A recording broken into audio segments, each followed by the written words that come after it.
Hello. Hello. Yo, give me my tiny boy. There we go, tiny boy. Okay.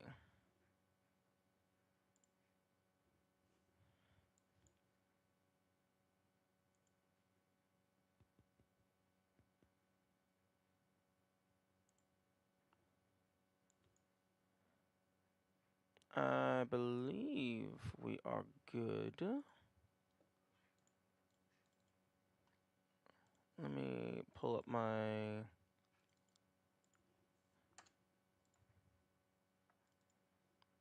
timestamps.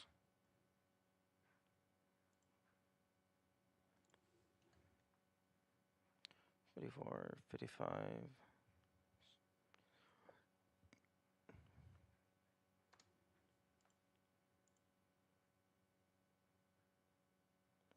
Slightly a minute behind, not terrible. Or rather, slightly 1 second behind.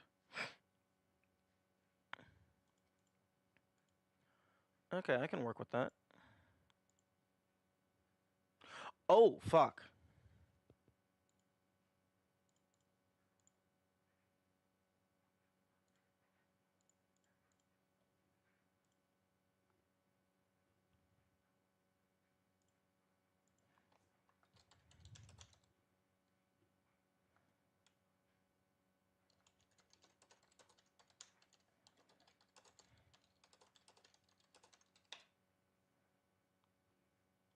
I completely forgot to launch to Twitch. That would explain why Twitch wasn't connecting. There we go. Now we're connected.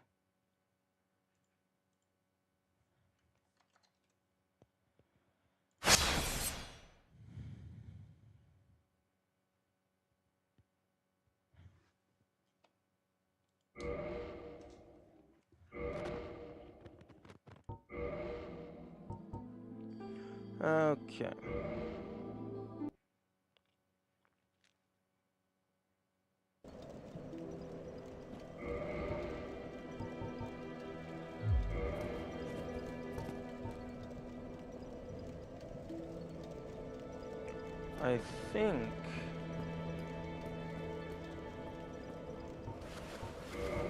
I think it was time.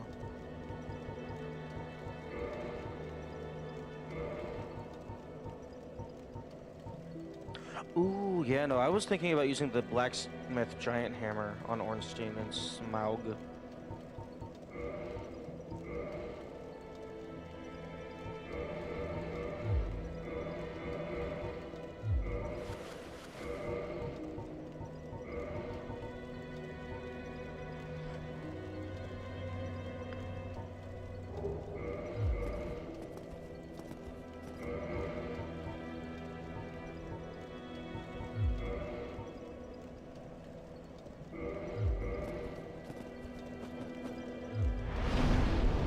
Oh, yeah, no, true. I was gonna use the fucking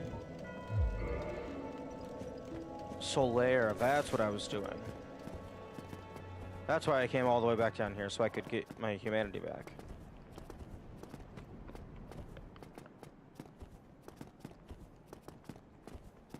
Although I do only have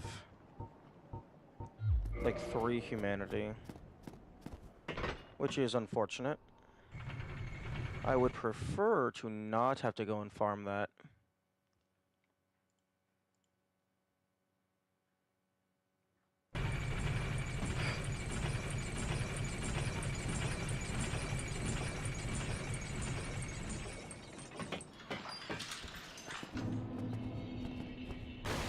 So hopefully Solaire can just distract one of them long enough. Specifically Ornstein. Because I do not know how to fight Ornstein. I know how to fight Smo.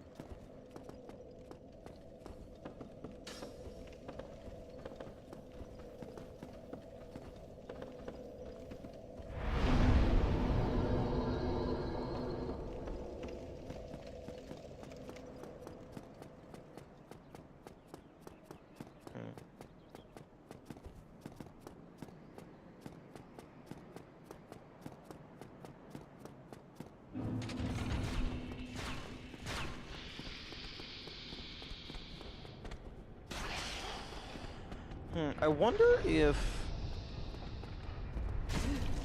Fuck.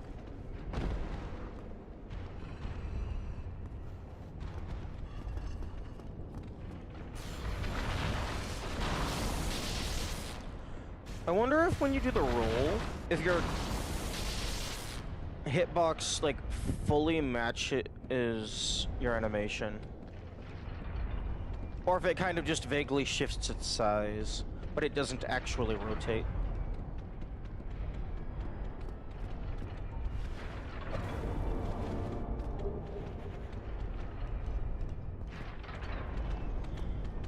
Okay, that guy just gives me a Titanite chunk, which I do not care about.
Ooh, I should go ahead and check to make sure that my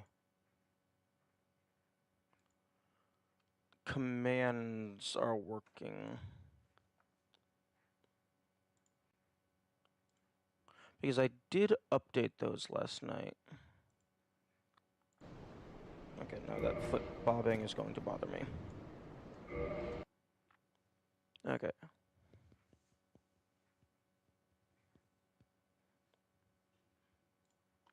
Okay, so... let me go ahead and copy this. Place that on here.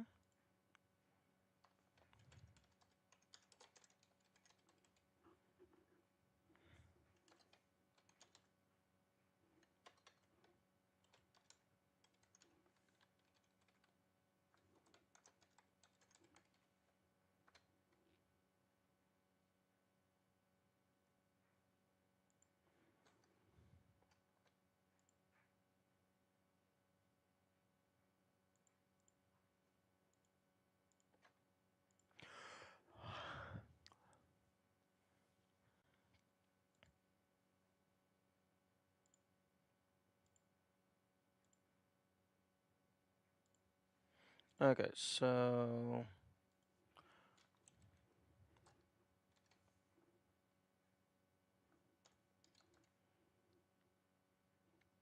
okay, so exclamation mark help should... of course, for fuck's sake.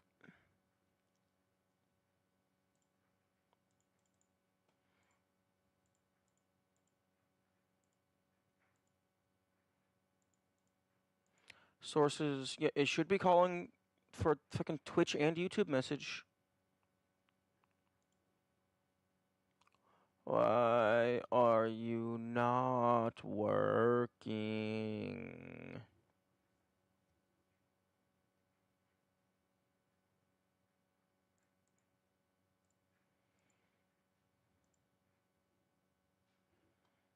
Why are you not doing what I want you to?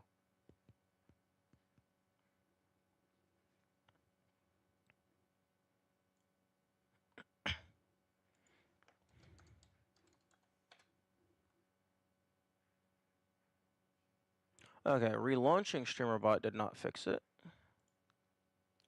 Set argument help list. Switch command source case Twitch.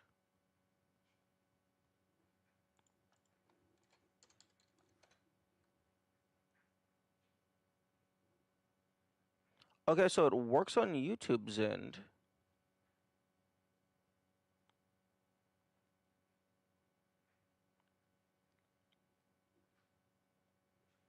Why?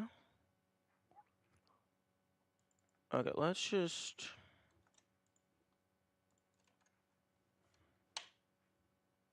Okay, so the message itself is allowed.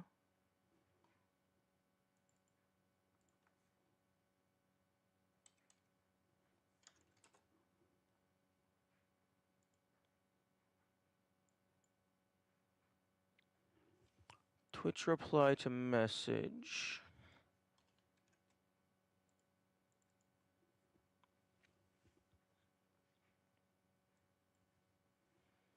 Help underscore list, that's the variable name.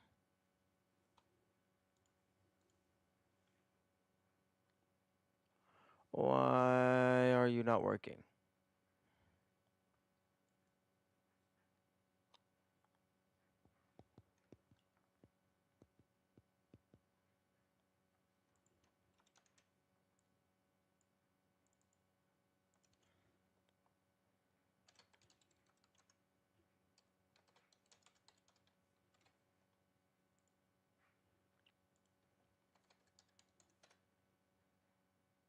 Oh, now it's why are you...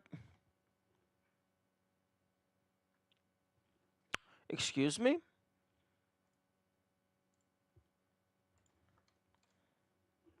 Why are you working now? I changed nothing. I changed nothing.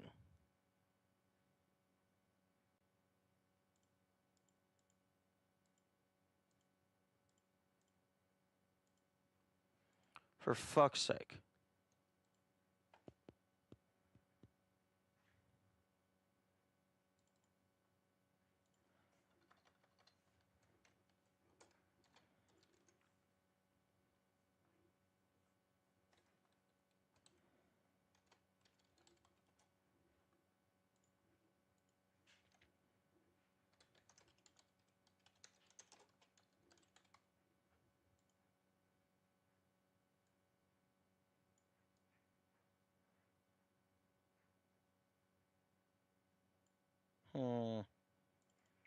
Maybe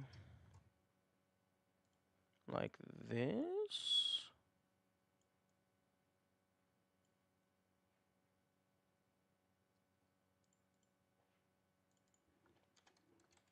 Tips allowed?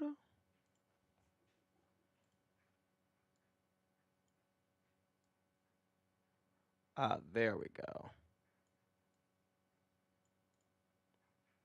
That's good.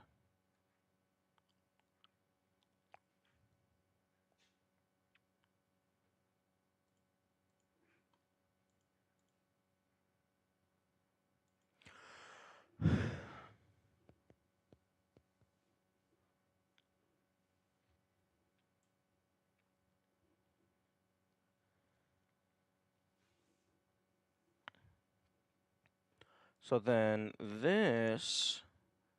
Hey! I'm gonna go ahead and pin that message.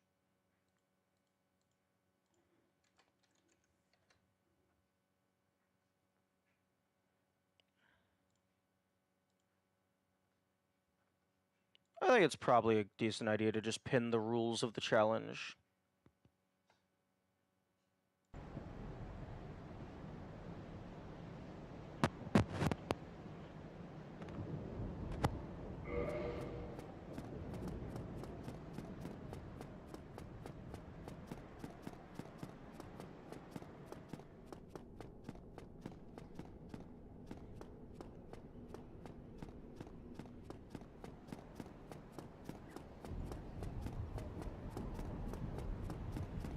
I could kill that mimic over there to try and get avarice.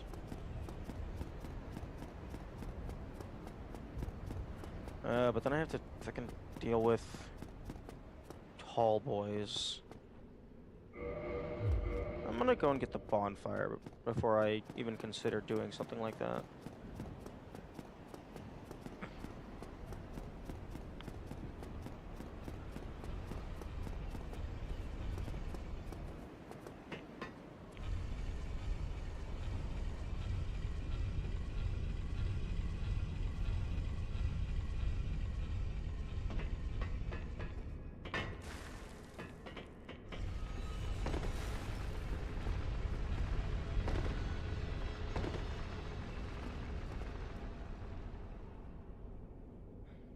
Okay, sanity check. It is Sunday.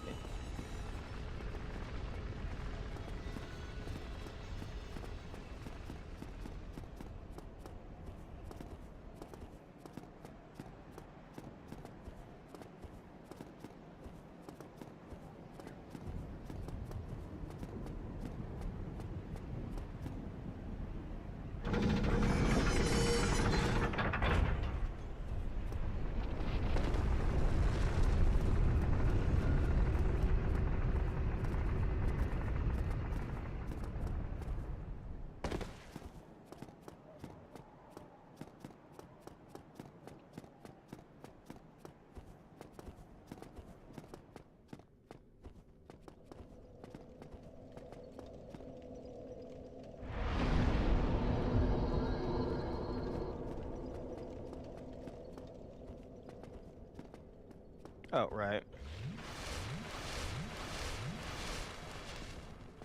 Nothing is kindled.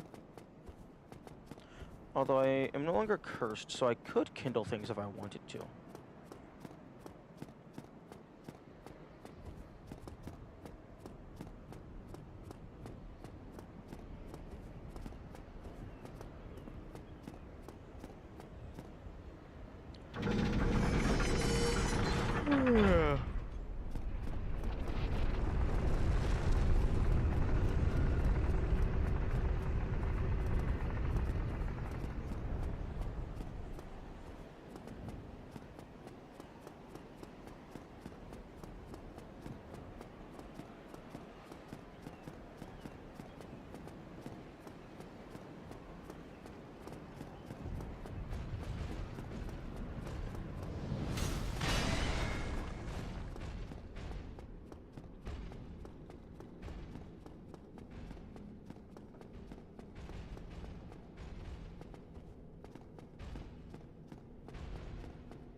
Ooh, I am suddenly very glad that I did not kill Solaire earlier in the game.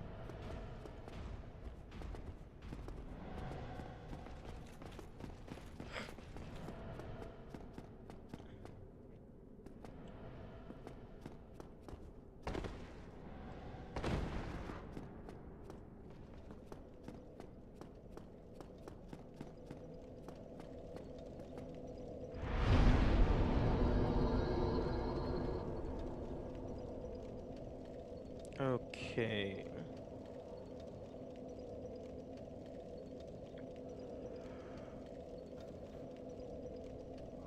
I don't think there's a way for me to go and kill them, kill the guards first and then reverse hollowing. Unfortunately. So I'm just gonna have to play this very carefully.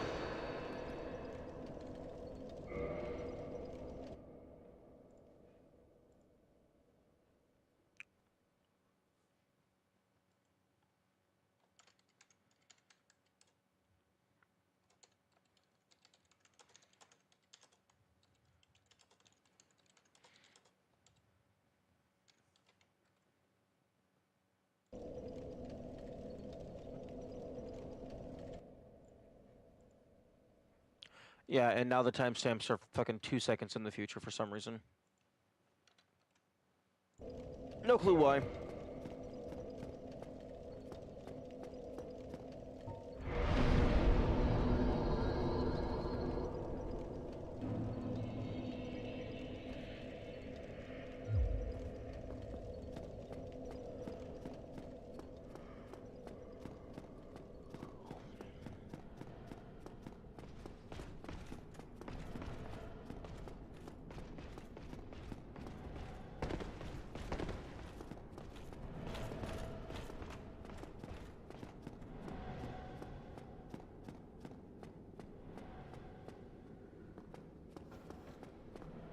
Okay, so we have the Solaire over there.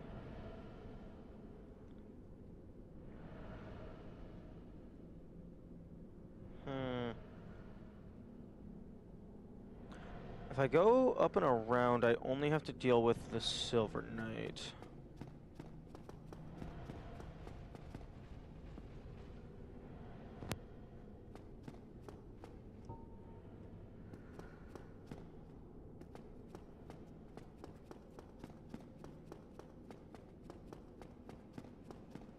Ooh, in retrospect, I probably should have practiced killing these guys first, so I know what strategy to use.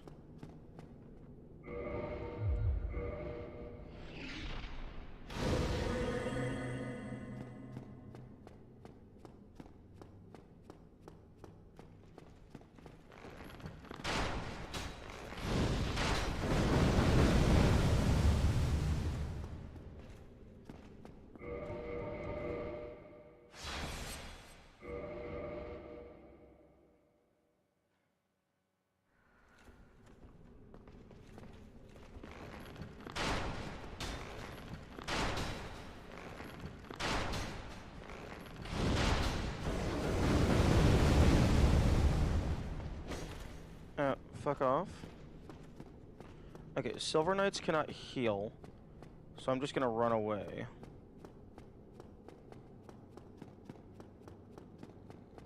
And deload him. Okay, there we go.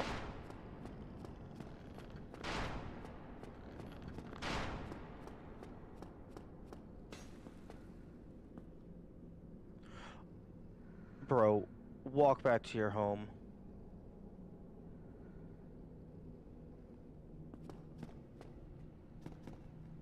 Walk back to your home, my man. Why are you just standing there? Every other enemy in the game, once you de-aggro them, they go back to their home.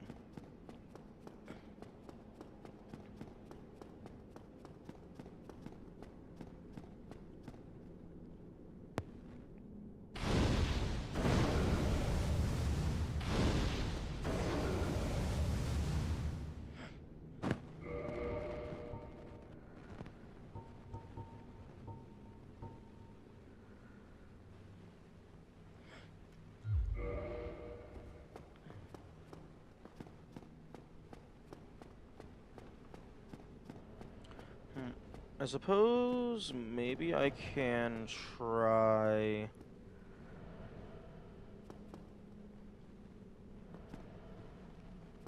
luring one of these guys up the stairs and then burning their head, but no, they can cast Force and heal.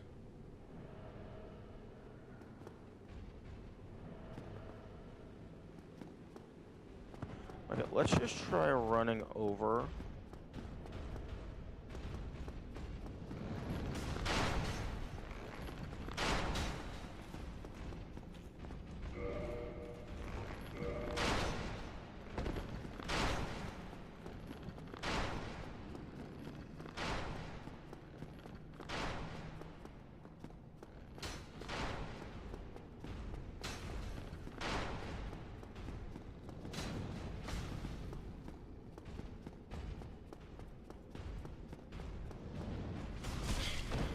Oh.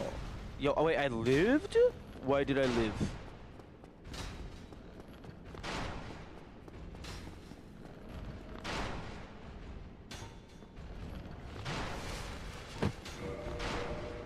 Wait. Oh, did I fucking run too far away from Solaire?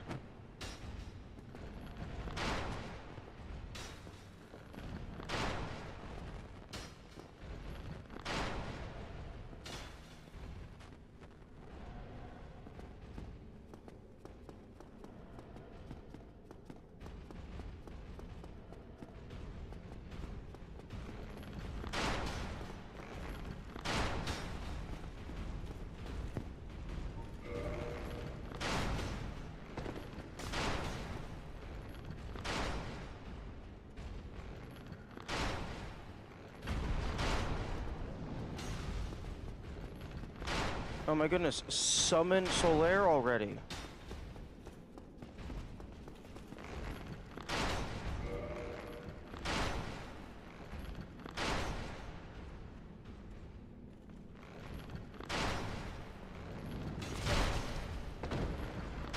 Thank you.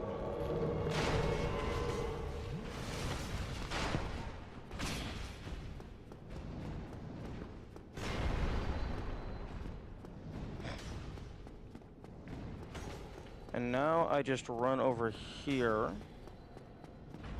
And I kind of just hope that he takes them out and lives.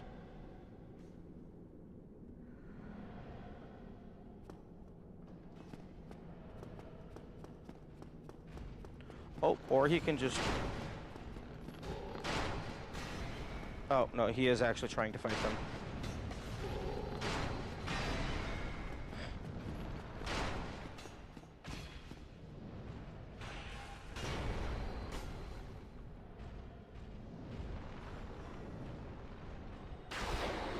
Oh my goodness. Oh, that's why they can fucking heal. Because Solaire can't beat them on his own.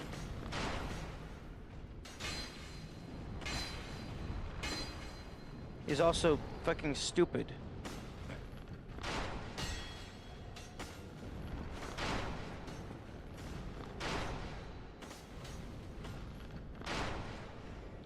Oh my... Dude!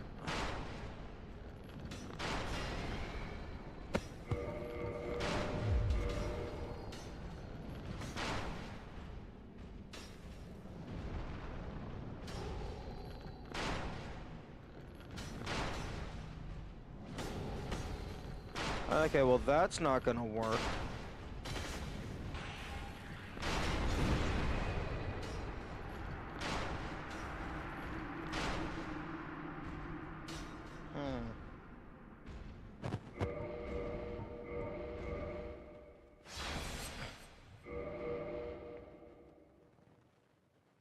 And let me guess, he doesn't respawn.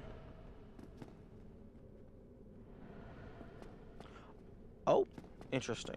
Okay, so I am able to summon them indefinitely. Okay. So they made the Guardians just fucking hard counter Solaire.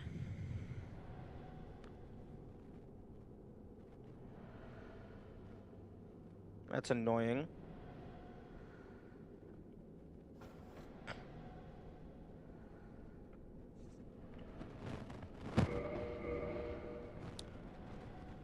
That's very annoying.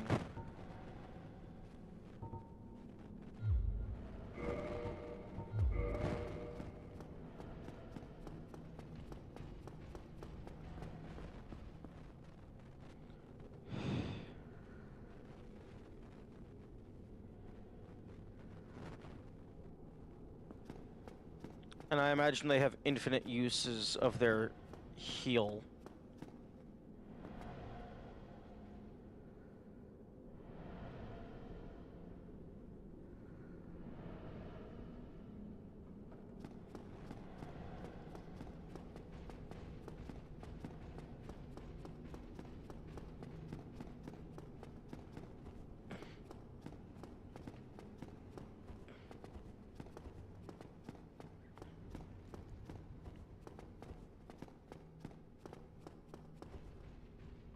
Oh.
Oh, fuck you! Really?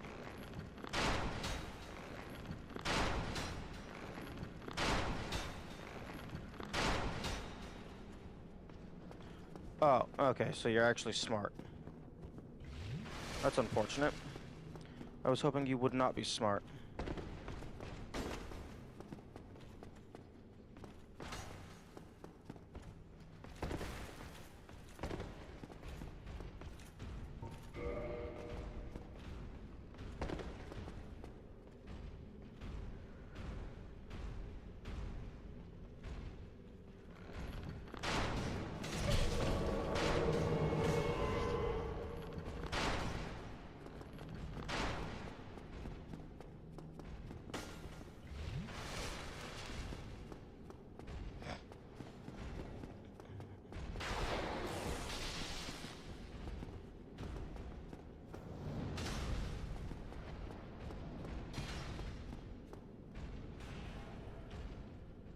Okay, maybe if I can distract one of them. No. Solaire, what are you doing? Maybe if I can keep this guy distracted.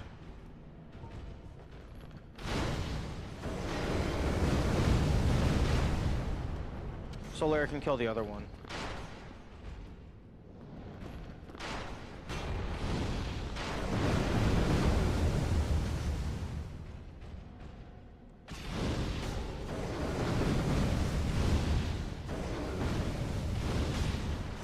Oh my god, stop breaking out of the lock-on.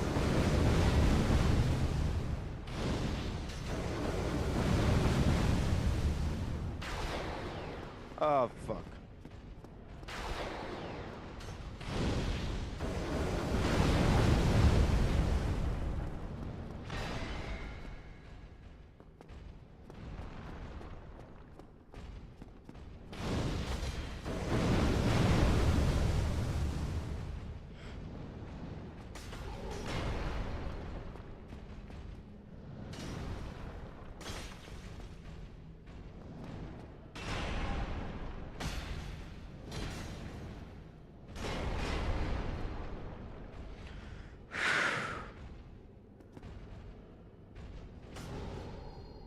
Oh, did you seriously just missed?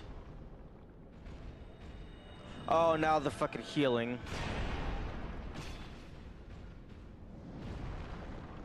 Dude! Solaire, you have the worst AI in the world. That guy got brought down to low enough health. You should have gone in for the kill.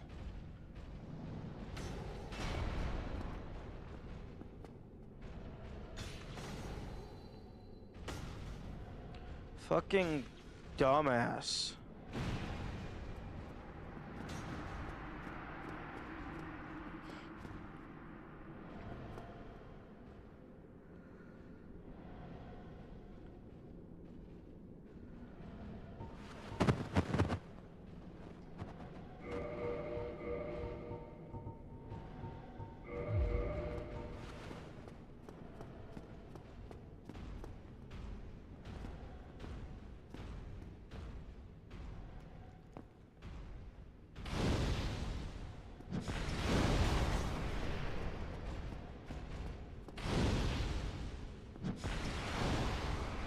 Fucking excuse me?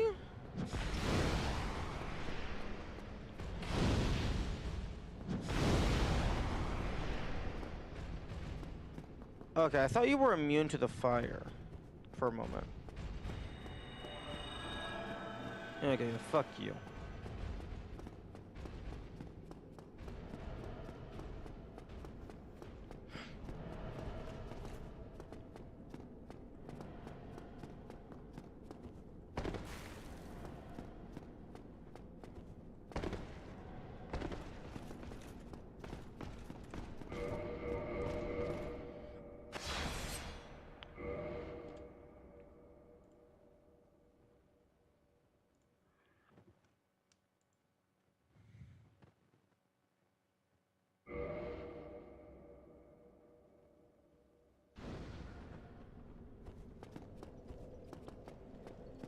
Solaire, you're shit at your job.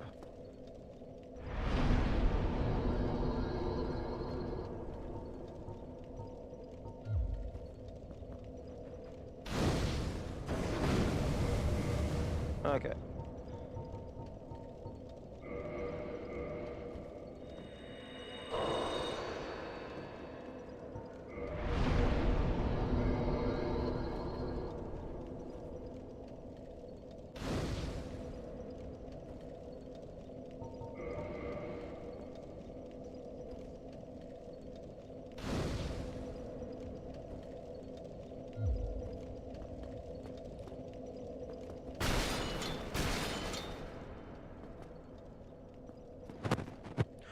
Stupid.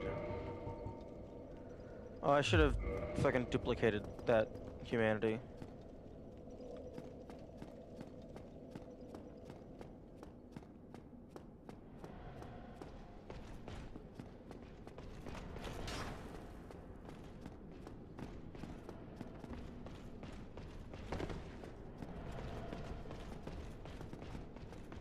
Fuck.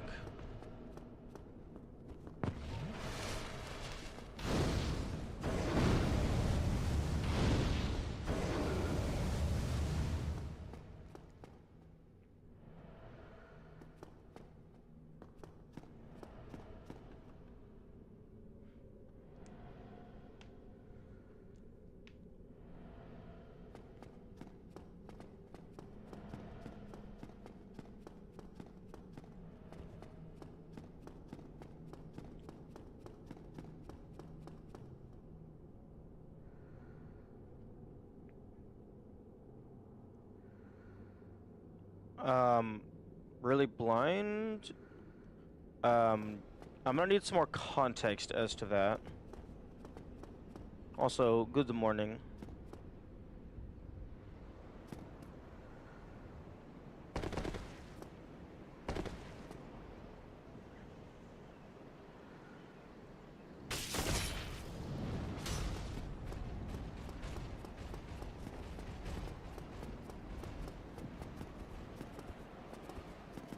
Blind playthrough. Does the does the title say blind playthrough? No, that stopped a few days ago. No, it doesn't. No, it just says No Soul Day 6.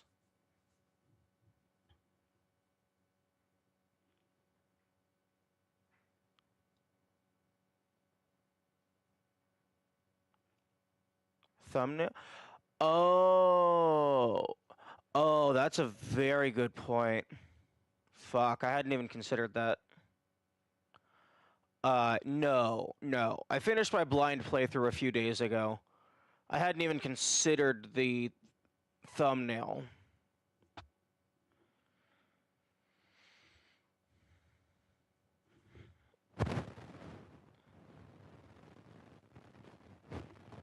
Okay, thank you for bringing that to my attention.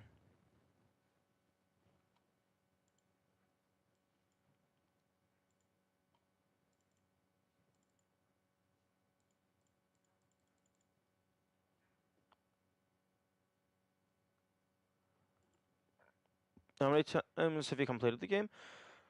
Completed? As in doing absolutely everything? Technically 0, because I haven't actually gone and collected all of the items. But in terms of beating Gwyn, uh, I think I got to like New Game Plus 6 or something while I was looking for the DLC.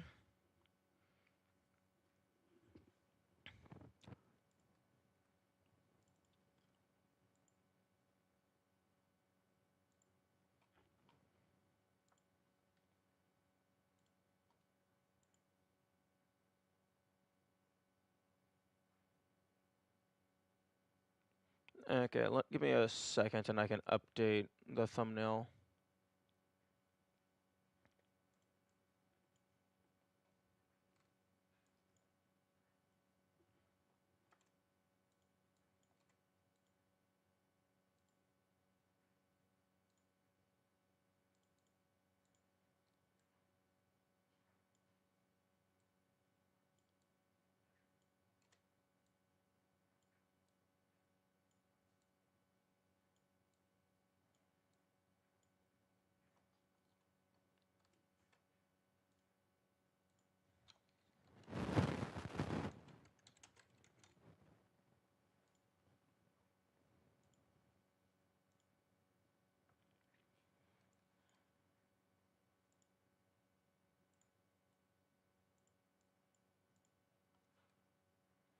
Okay, edit. Change thumbnail.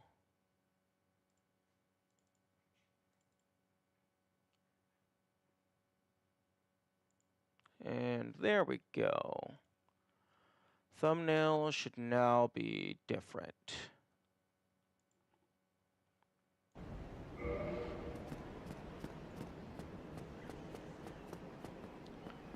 Hey, would you have any recommendations on how to deal with Ornstein and Smo on SL1? Because they're kind of being a pain in the ass.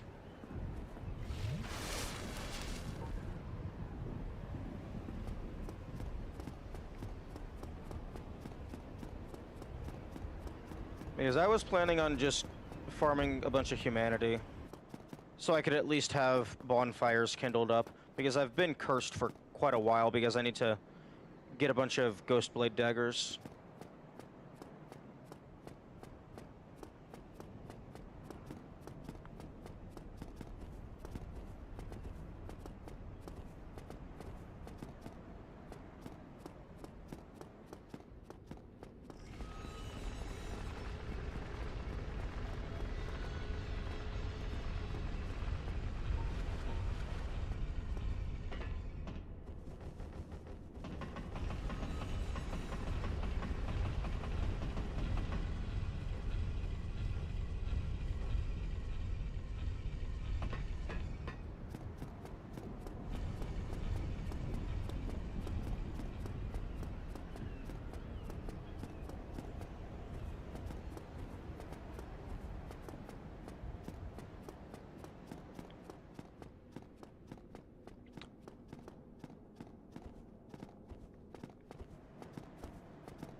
I am gonna need the humanity anyway later for the Chaos Covenant.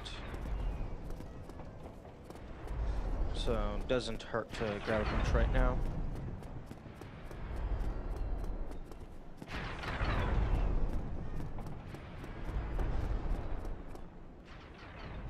I wonder if it's faster to take that shortcut or to take that shortcut.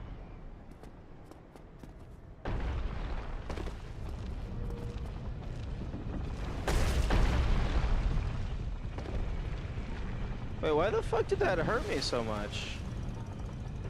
That short of a fall should not have done that much damage. I wonder if it's because I wonder if it's because I got hit by the piston?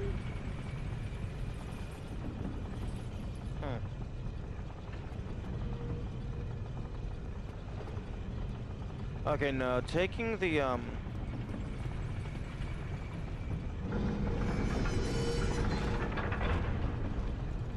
taking the cage down, I think it's definitely going to be faster. Or at the very least, more convenient.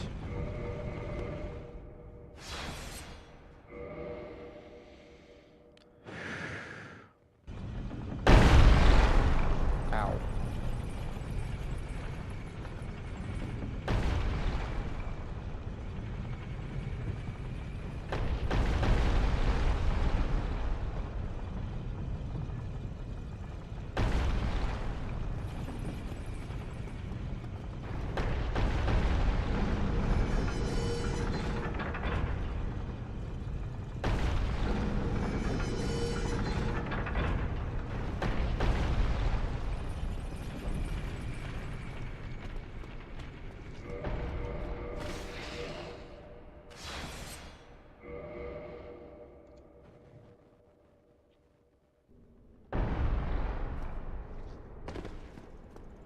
It's funny every time.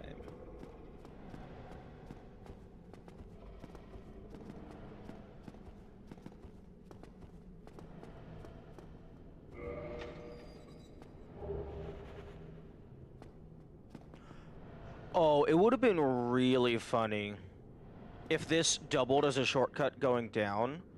So you go in to grab the soul of a hero, and then it just drops you straight down to the Titanite demons.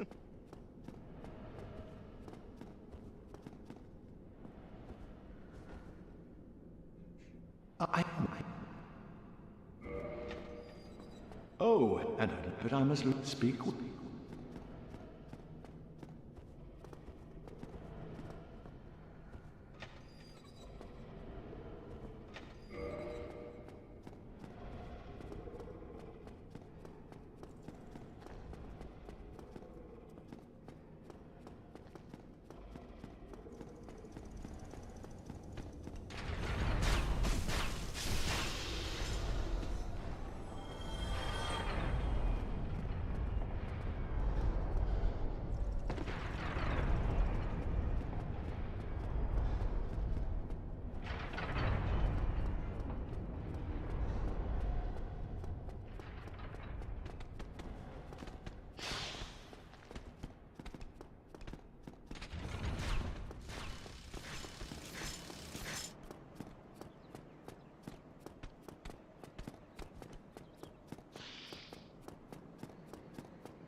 You know, maybe I should try and get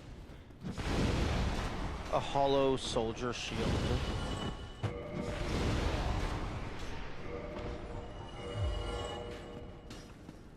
Because that's a renewable shield with 100% physical.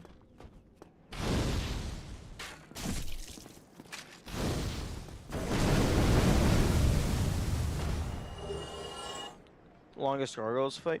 Oh, no soul, no magic.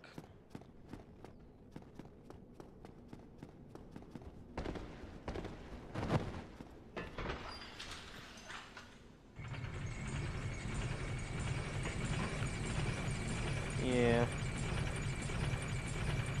Not being allowed to just nuke everything with fire is definitely a hindrance.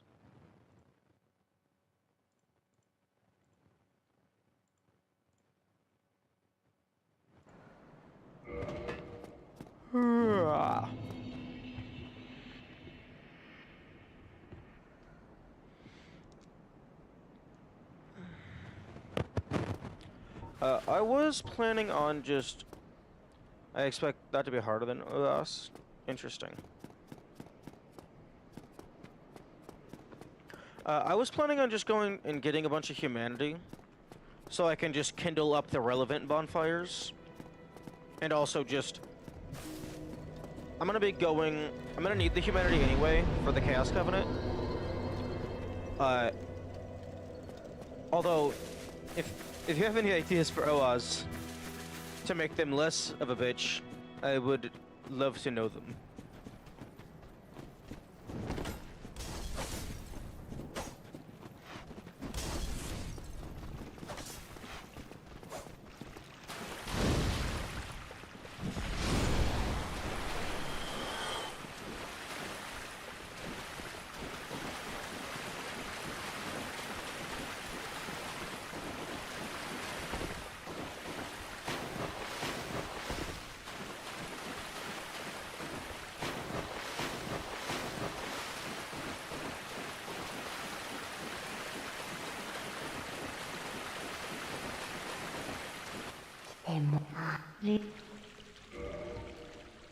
Oh, you don't sell the bottomless box.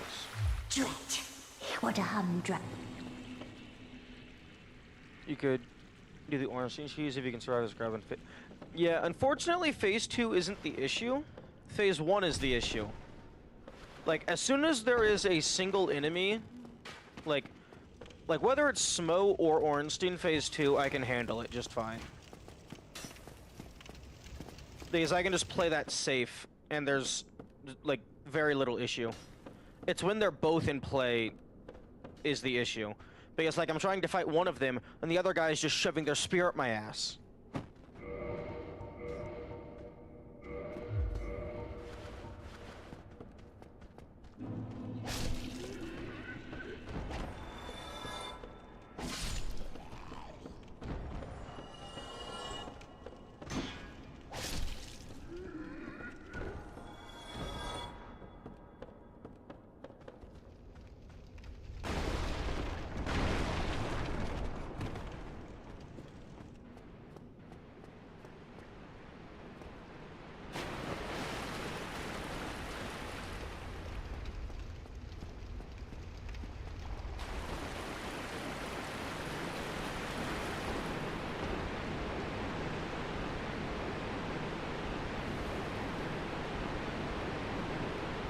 Most susceptible to bleed?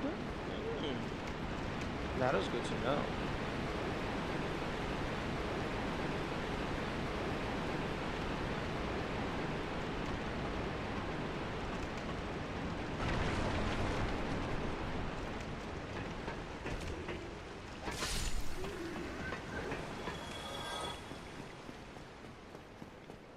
Yeah, because if I can just get one of them dead, it's gonna be much easier.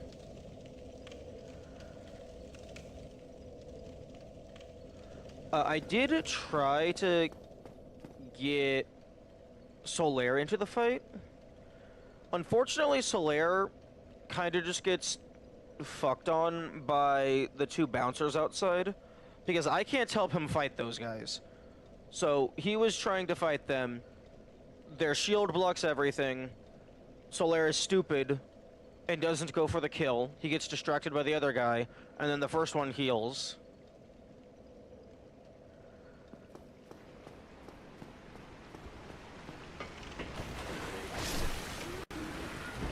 Yeah, 4 Kings is gonna be a bitch.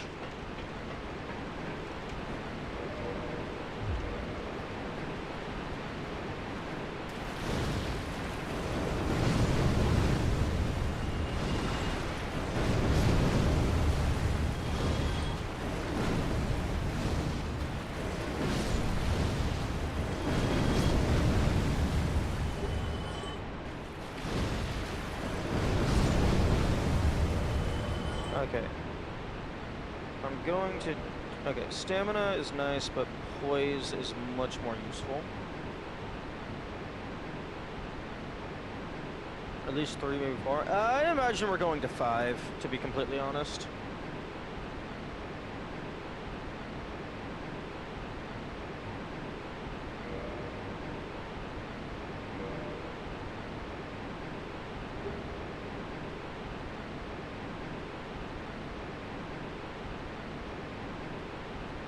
Would be 12.5.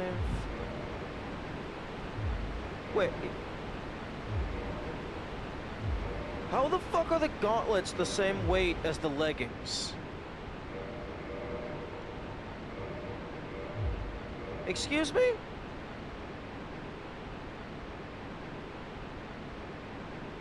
Because that makes any sense whatsoever.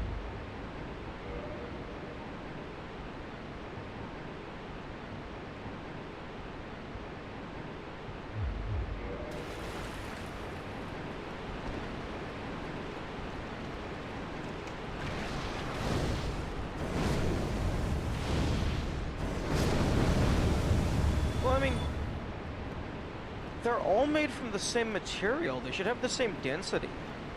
And even like the extra chain that is like hanging off of the gauntlets, I don't think that should account for the weight of like entire legs of rock.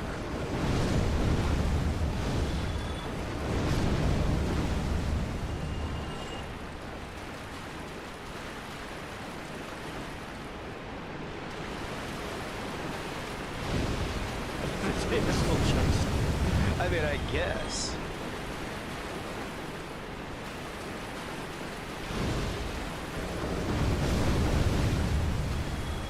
I am so very glad that I thought to grab the Dragon Headstone.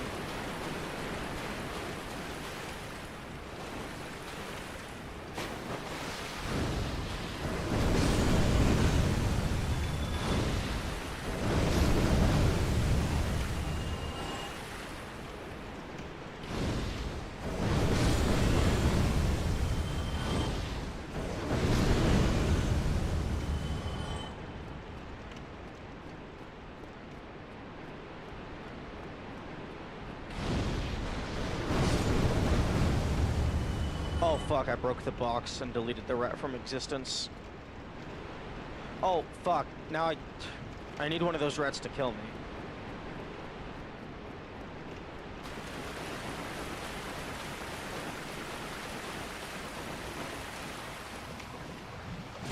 Now, it is unclear as to whether or not the Dark Sign actually uses soul. So I'm just banning it entirely preemptively.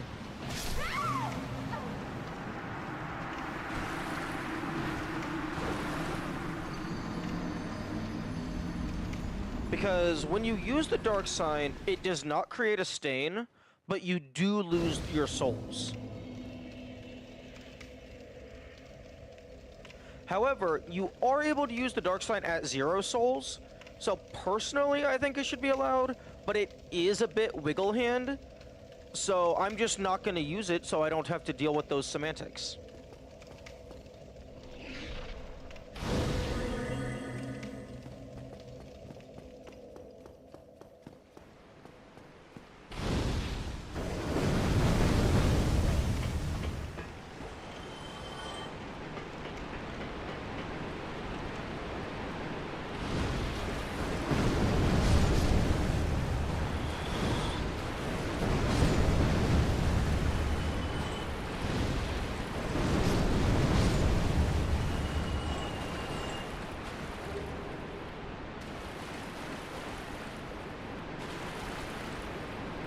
You have some homeward bones that I could have substituted that one-time use. I mean, yeah. Yeah, I have 15, but homeward bones are a finite resource. So I don't want to use them unless, like, I feel it's actually worth it.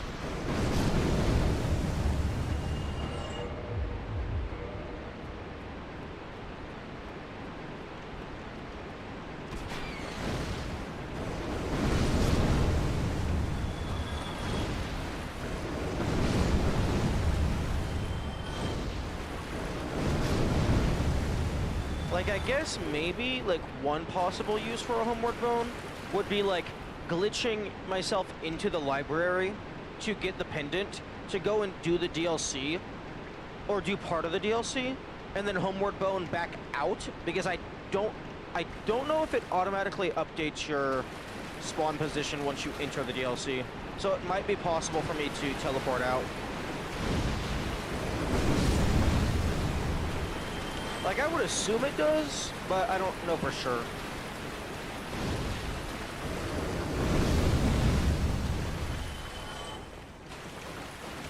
Like, that seems like an appropriate place to update the player's spawn point.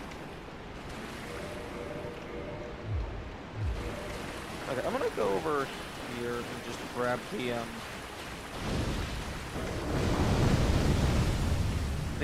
ring of the evil eye.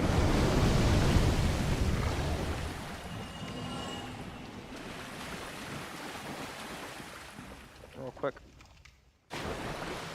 That is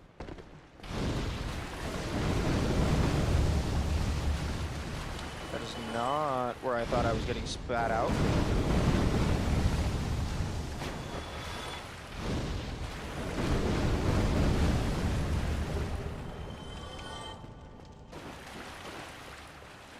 be close to the area.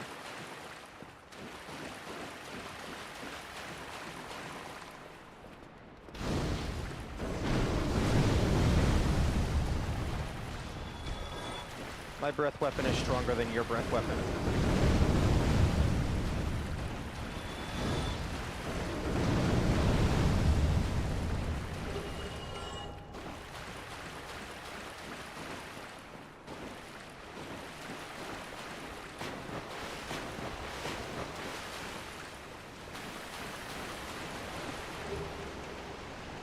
If there was a stamina equivalent of Ring of the Evil Eye, I mean, yeah, that would be cool. Although, I don't think it would be like super relevant in the vast majority of scenarios because your stamina regenerates automatically anyway.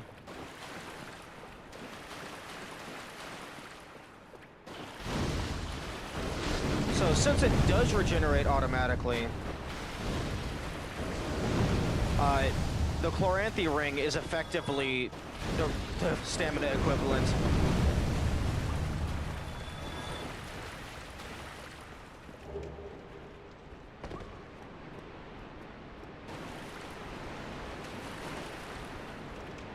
Full stamina refill. If it was a full stamina refill on killing an enemy, that would be very useful.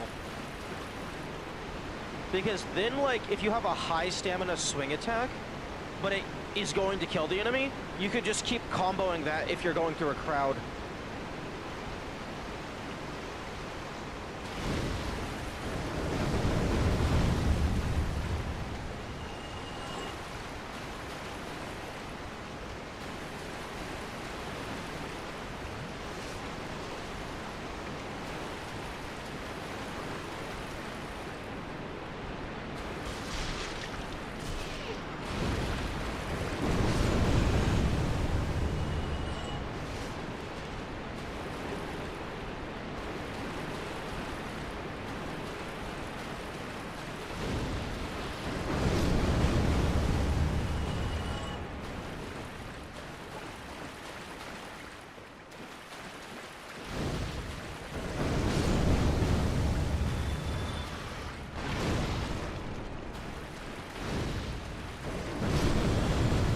Put on Dustground Ring to die faster.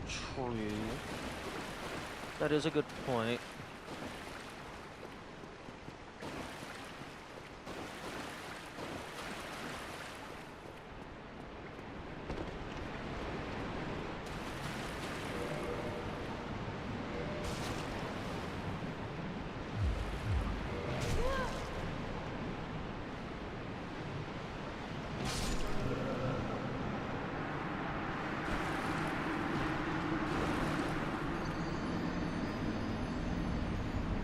Something that would be a cool key item would be like kind of like how you just have the left and right buttons to hot swap your item. It would be cool if there was a key item that gave you, like, maybe it's like 2 or 3 inventory loadouts, and you could hot swap between entire loadouts. Like, that would probably be an end-game weapon, but, like, being able to just set up, like, this screen specifically, and then, like, being able to swap between 2 or 3 presets. I think that would be useful.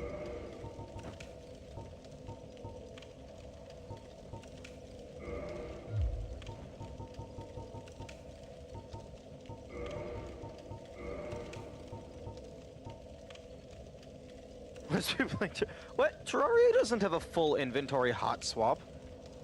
Although Terraria does have cosmetic armor.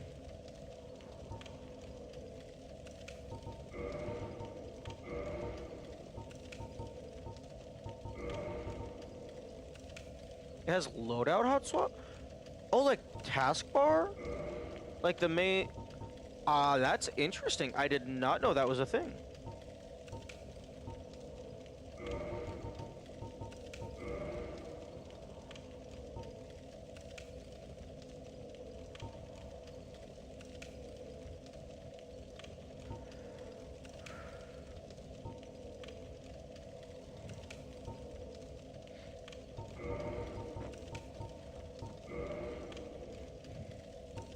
Yeah, I can definitely see how that would be useful.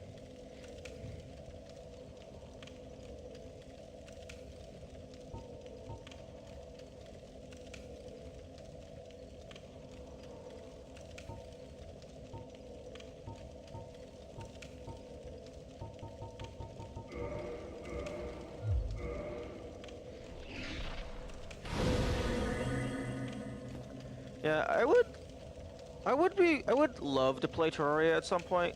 A while back, I was wanting to do a pacifist run, because I think that would be interesting, specifically because they added the bestiary, and it would make it really easy to track whether or not you succeeded or failed. Although I think technically the bestiary and the enemy kill tally item are tracking two different things. What does pacifist entail? Since Terraria is primarily a combat game, I think I would say just beat the game while killing the fewest enemies. So, I guess kill Moonlord while trying to kill as few other things.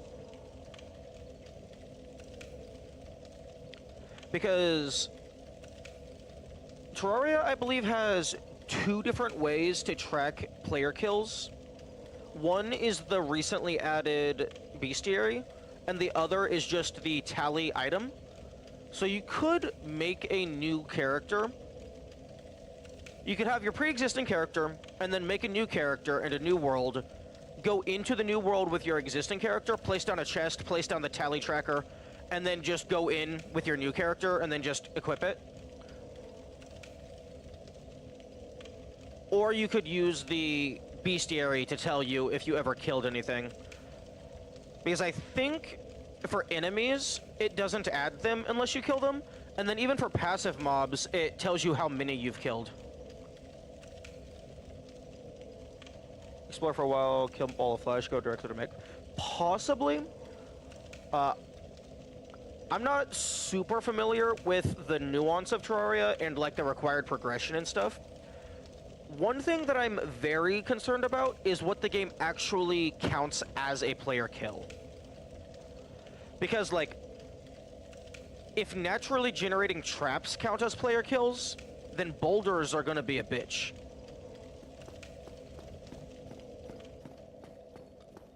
Or, like, if NPCs killing an enemy counts as a player kill, that's also gonna be a bitch.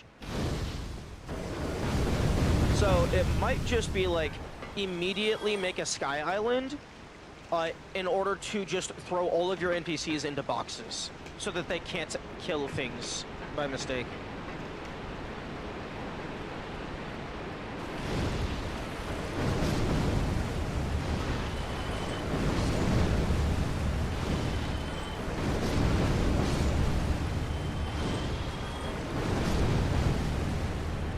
They'll be able to kill harpies and or wyverns given enough time. Just make sure that you're not at a high enough altitude for those guys to spawn.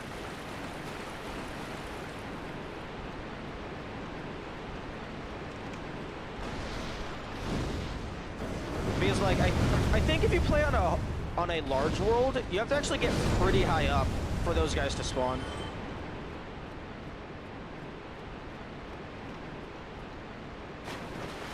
And then, like, even if one does spawn, you kind of just run away before it dies, and then it will despawn.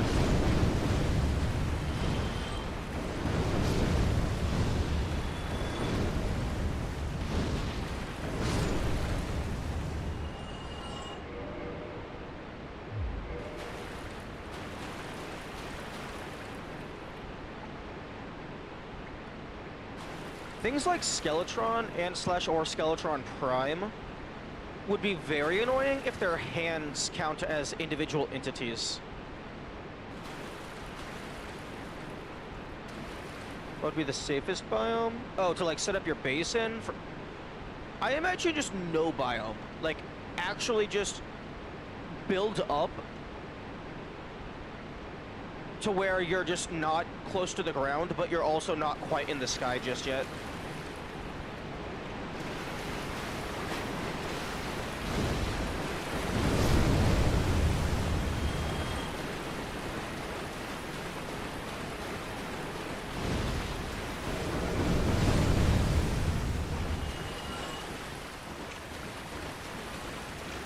Oh, fuck. Brain of Cthulhu. Yeah, I don't think Brain of Cthulhu would be required. Would be the safest if it was needed? Ah, fair.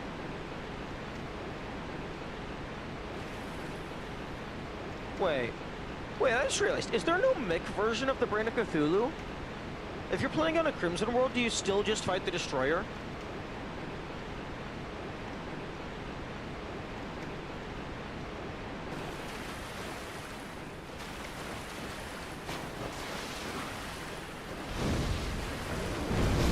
Brain is a one-time...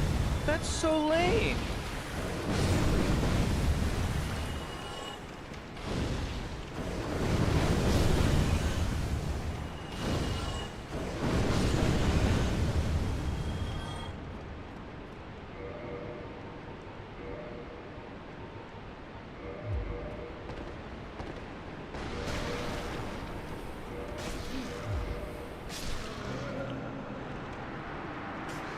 Why would you... I mean, I guess having a mechanical version of the brain would kind of break up the trio, because then you wouldn't be fighting every single mechanical boss on the same world, unless you intentionally introduced Crimson.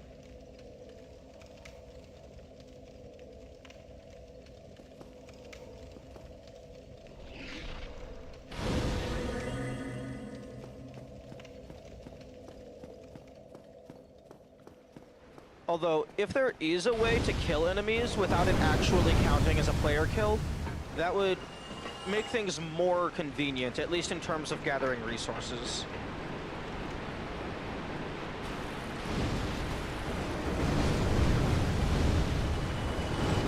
No, I know you can introduce the other evil biome.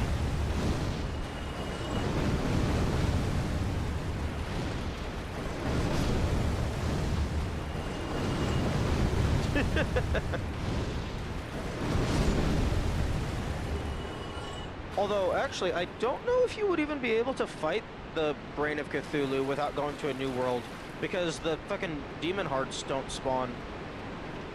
Unless you can craft demon hearts. I know recent updates have made world-dependent stuff less and less of an issue.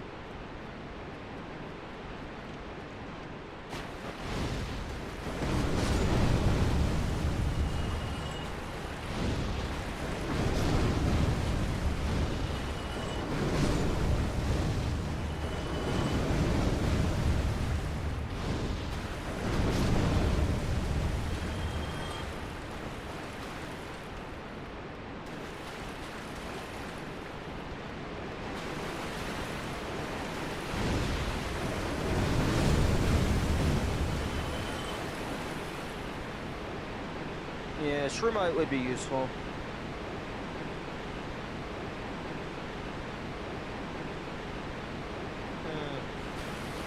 I wonder if that would be a run where it would be worth just going straight to the ocean for the river shark.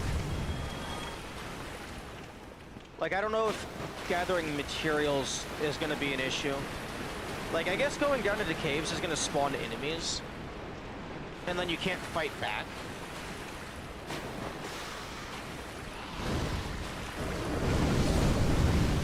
So maybe like fishing would be a good way to get material.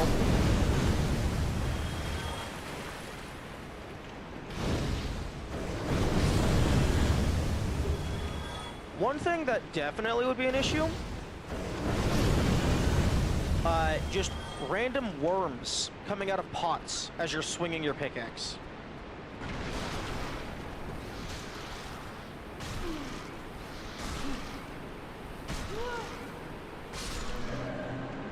Can't do turtle or beetle, so we can get melees off the table.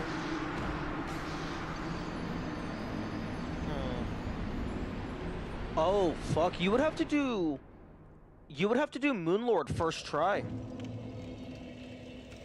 Because, like, don't at least, like, don't the pillars require you to kill a certain amount of enemies to become vulnerable?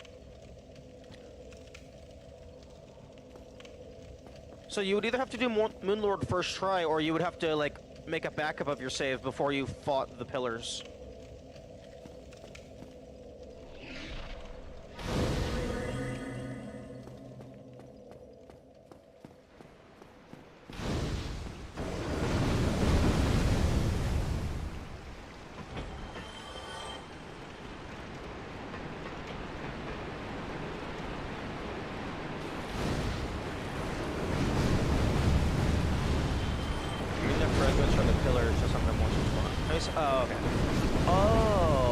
Oh, you use the fragments to make the summon thing? Okay. Yeah, I haven't actually done that part of the game myself.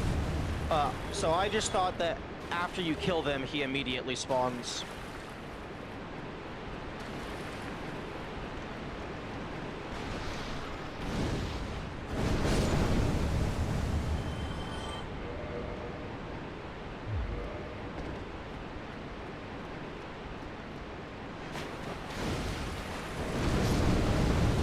He does immediately spawn, but the sigil is a summon. Oh, okay. Okay, that makes sense.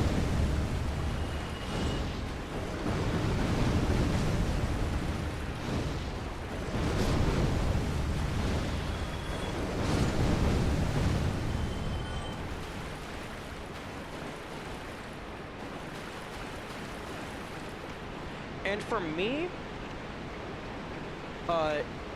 specifically in the context of Terraria, just due to how its quote-unquote save files are structured, for a challenge run, it would have to be like fresh player and fresh world.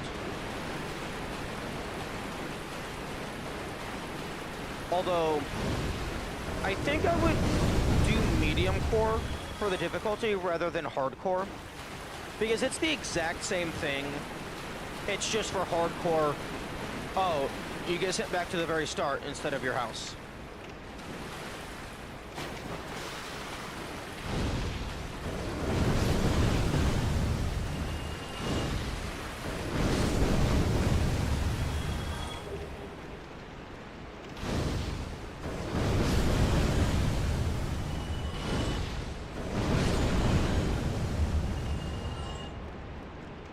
Also about the harmless creatures, you can buy an item that while on you prevents damage to non-hostile.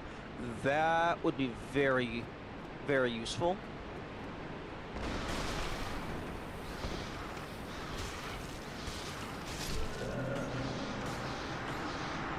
Another challenge idea that I had was whatever the fucking item is that prevents you from picking up items, just start the game with that in your inventory.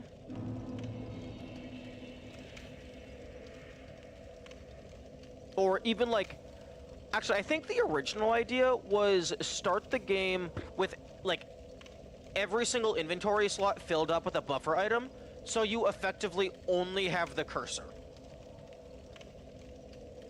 You would only have the cursor inventory slot, so basically it would be, you would have to play not in, like you would have to turn off auto pause, and then like you would have to find a chest that had a weapon in it, and then you would just hold the weapon in your inventory, in your cursor while your inventory was open, and you would use that to attack things.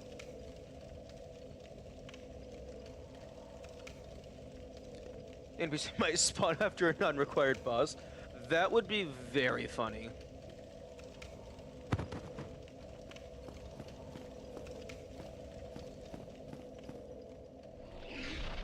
Although I think someone already kind of did something like that, like where you don't have an inventory. Although they might have...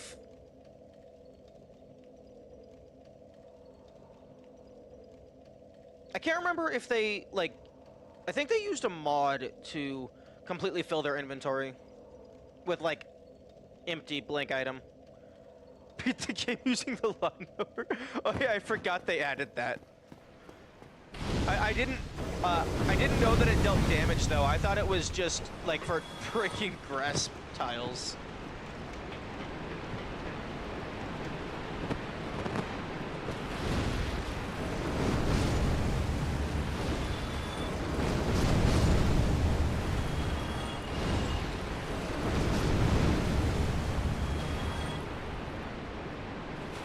Excuse me? Is that a fucking tunnel?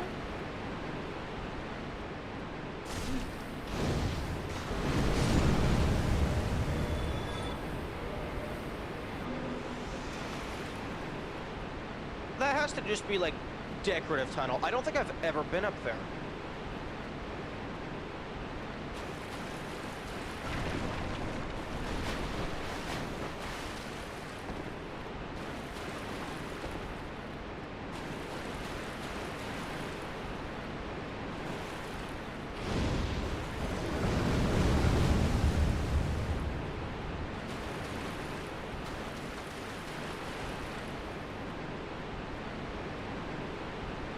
Isn't that item you're not grabbing it back? Yeah, it's just a battle axe.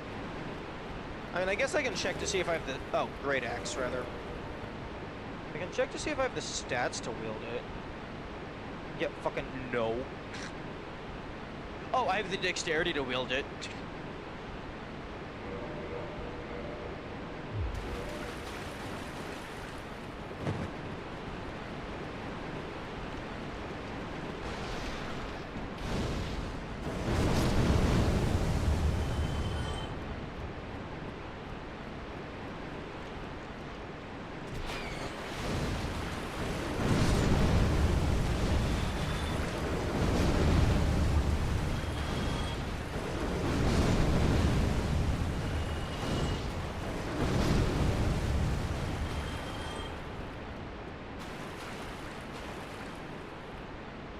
One thing that I thought would be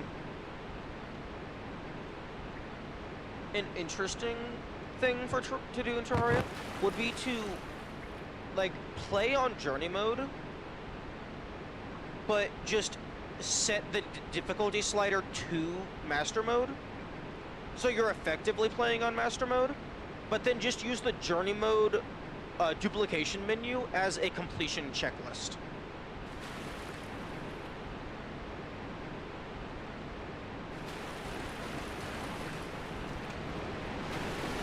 But you're just not allowed to use the duplication method.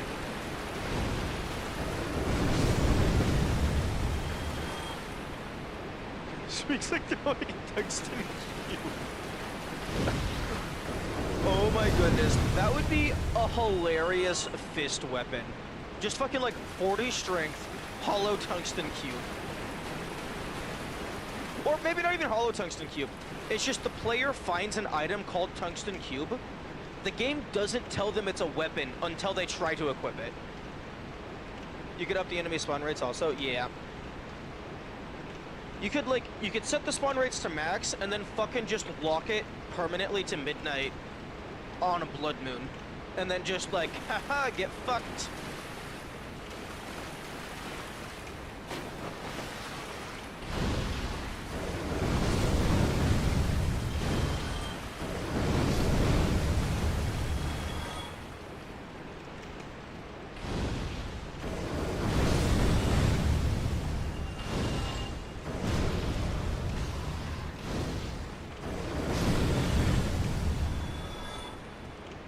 If you wanted it to suck really badly, you could make it a solar eclipse. True.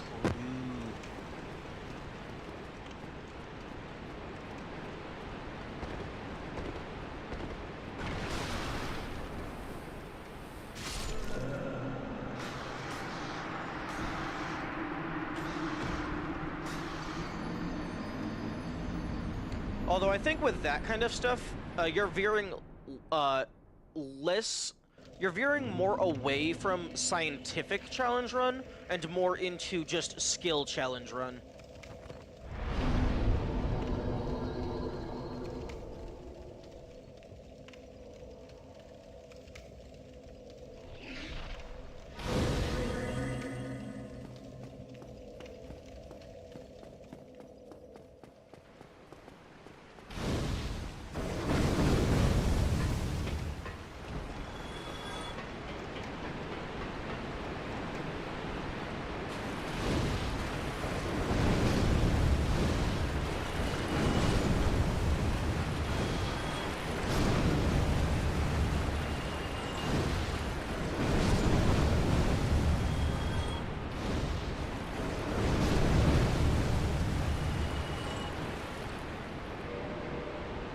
Game. I have the covetous gold serpent ring equipped. Where is my humanity?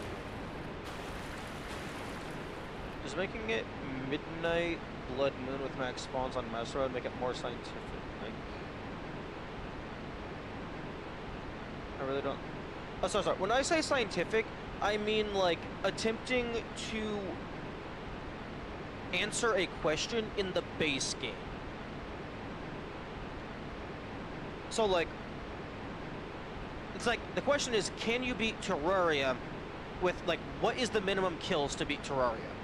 So that would just be, like, base game settings, well, not settings, environments rather. So like probably master mode difficulty, probably medium or hardcore character state. But like once you do journey mode and you start tweaking with the world settings, that's I feel like that's a less clinical environment, and that's more like the player messing with shit. Because like if you're allowing journey mode, if you want to be like objective but you're still allowing journey mode, then then the player can just turn on god mode and just never die.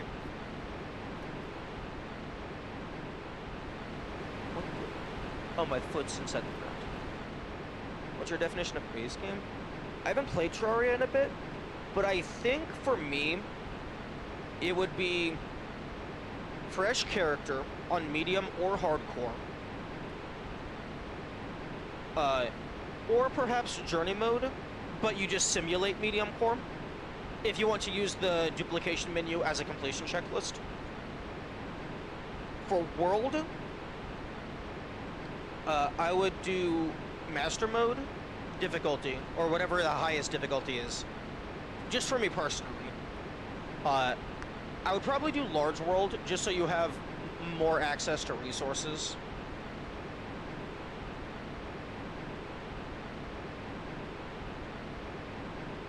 But, like, no mods, definitely. Just game itself.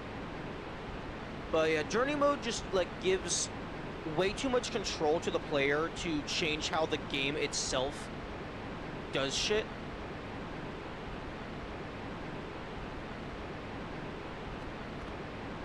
So, like, I think that would be, like, a method of last resort. Like, I don't think it would explicitly be banned.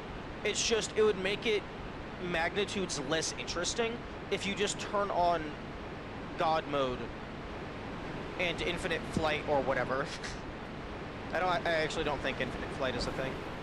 But yeah, you just turn on God mode and just, like, disable enemy spawns. Like, disabling enemy spawns would make Pacifist a lot less interesting. Because, like, part of the challenge is avoiding killing shit.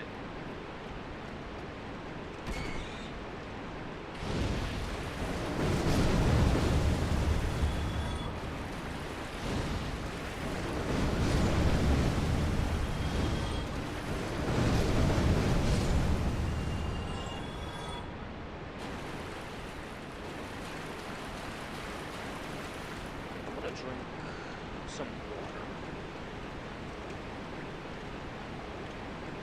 Were we talking about passes at that point? Oh, I thought we were talking about, like, just scientific endeavors in video gaming in general. Because for me, like, whenever I'm talking about challenge runs, most of the time, I'm talking about, like, scientific endeavors. Not necessarily just, how hard can we make this game punch us in the balls?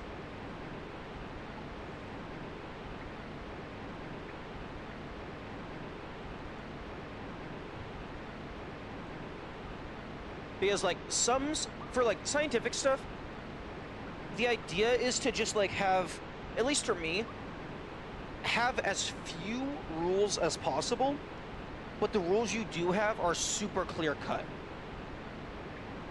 So for, like, as a very just classic example, Mario without collecting coins. You have the coin counter. If that value ever goes above 0, reset. Very simple. One rule. Like, very easy to define. There is 0 semantics. Can you beat the game?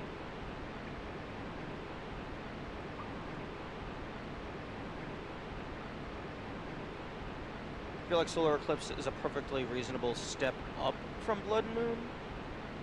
No, I agree with that.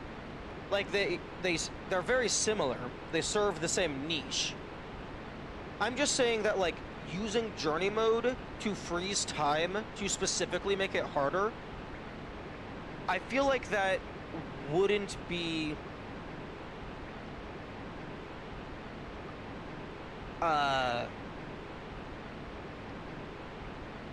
Like, I feel like that would be the player manipulating how the game functions to such an extent that it is no longer a quote-unquote sterile environment. For lack of a better term. Because also, if you're being like, if you're avoiding semantics, allowing journey mode to freeze time also just implicitly allows journey mode for God mode and infinite everything.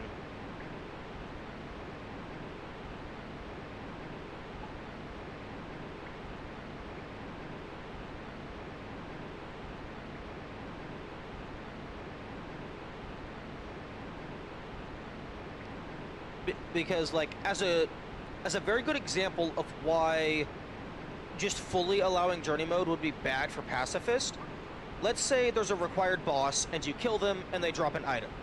You can only get one of that item for the entire game. So if you have a bad modifier, you're stuck with that bad modifier, because in order to get the Goblin Tinkerer, you would have to complete the Goblin Army, I believe. But you can't do that because that requires killing things, so you couldn't get the reroll table. So allowing yourself to just duplicate your weapon would bypass that. Ignore the part where duplicating weapons just spawns something without a modifier. A slippery slope argument about Terraria journey mode. Indeed, that's exactly what I'm saying. Like, that's why you have to be careful with what you allow in a challenge run. Because, specifically for a scientific challenge run, if you're just making, like, a list of arbitrary rules because you find that to be fun or challenging, absolutely, go for it. But if you're doing, like, a scientific endeavor, you need to, like, have... For me personally, I believe it needs to be as few rules as possible. So it's very clear-cut. This is the parameters. We are trying to see if, like, this specific thing is possible or viable. Like Super Mario Odyssey without jumping. You have the jump counter. Very, very simple. The absolute, like, the best case scenario for a challenge run, in my opinion, is just... Like, best case scenario is just there is an in-game tracker that tells you if you have done the thing that is banned. Secondly, is an in-game control rebind setting, so you can just fully disable the thing that is banned. And then, like, third would be, like, if there's certain ways that the game reacts to that specific action, you could try and, like, make a list of all of the actions that are banned. But then it, like, starts getting more and more semantics.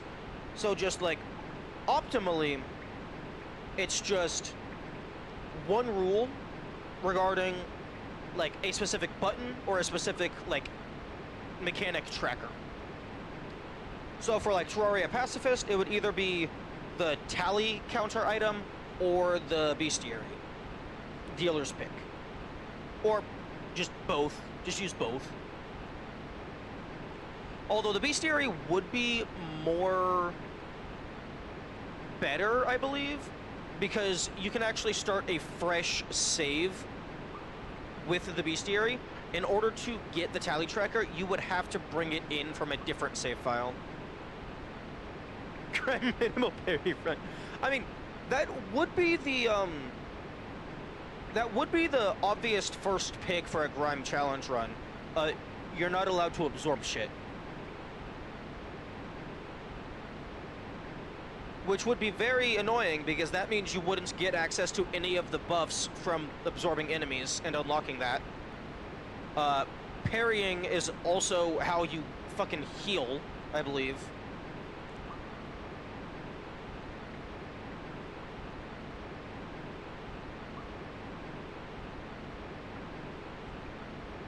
Okay, I'm gonna go grab my water now, because I was going to do that.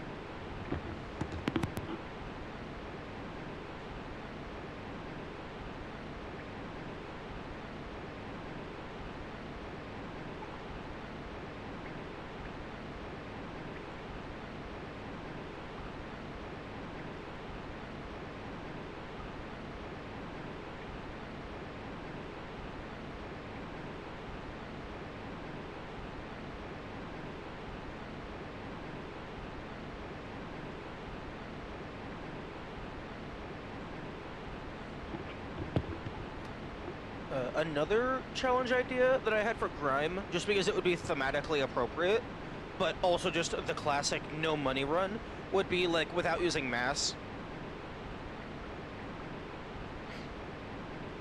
Just call it the Hawking Radiation Run.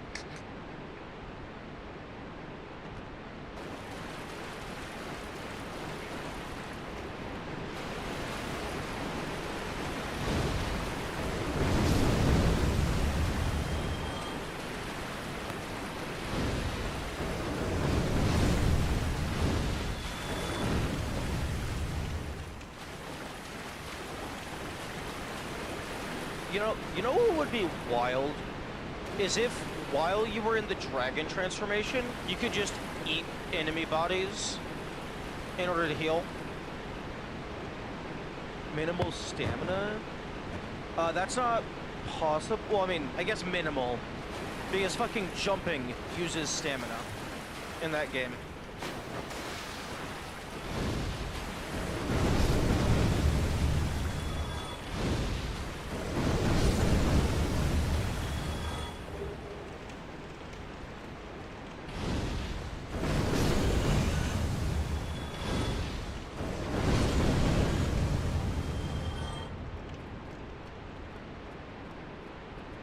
Like, I don't know why jumping uses stamina. Like, you fucking regain that stamina before you hit the ground. So what's the point?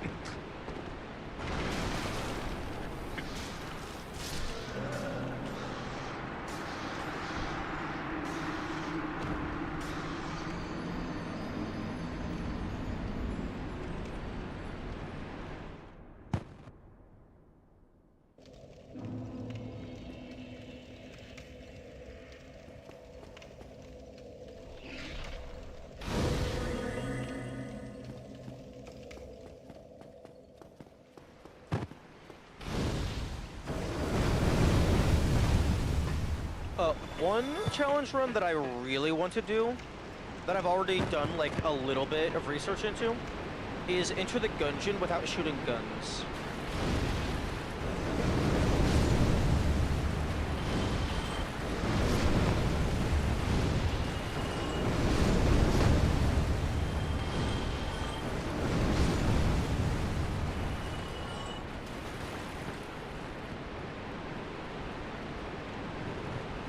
Without hating yourself? Well, I mean, that's pretty easy. Just get fucking Brimstone Polyphemus on the first floor and then you're good.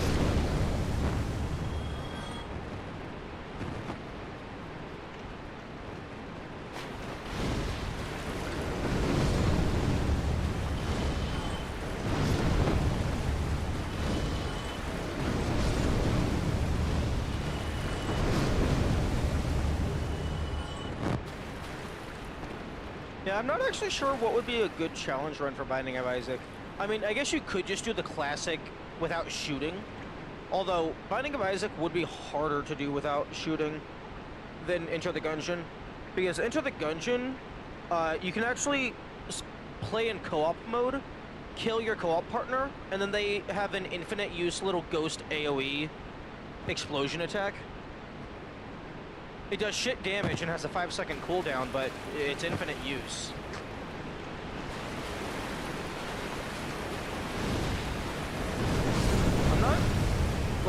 I'm not sure how you could do that for Isaac. Like, I guess maybe if one of the starting characters has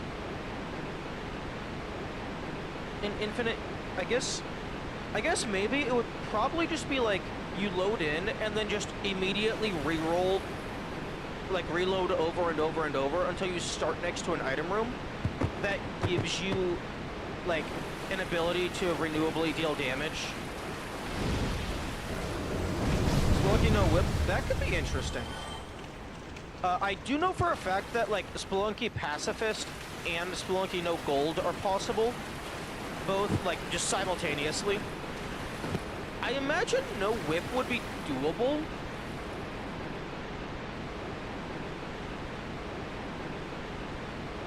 Although I guess it would be like, it would depend on how you define whip. Like, not pressing the action button, because like, you could just get like a floor 2 shop or something with a machete. And then that effectively just replaces the whip. Or you can get to the Chris knife and then, oh, technically I don't have a whip.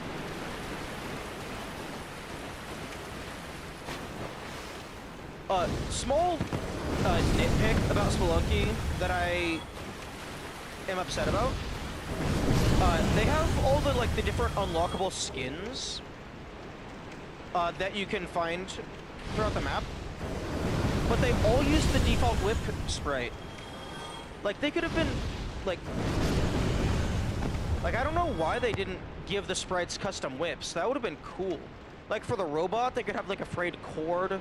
For the ninja, they could have had, like, a nunchuck.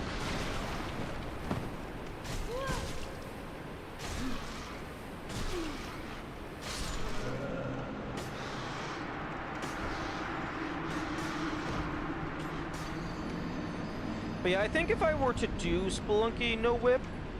Actually, I think Israel Blarg did do no whip. Or they did, like... Fucking... Like, you're not allowed to pick shit up?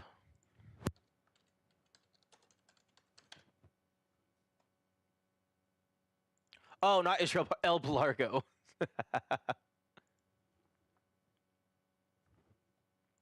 Okay, playlists... Doo-ba-doo-boo, doo-ba-doo-boo.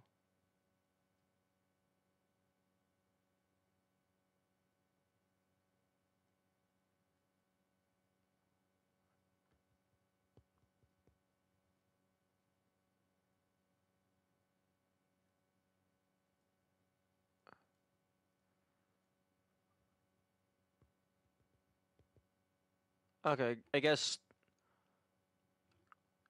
they didn't make a playlist for this one.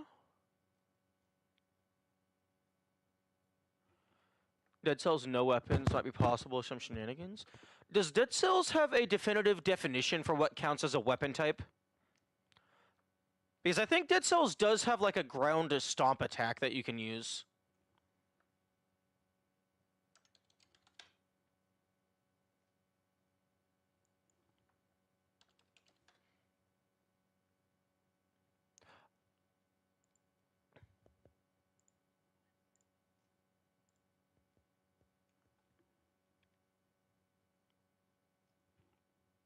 Two weapon slots, two skill slots. Okay.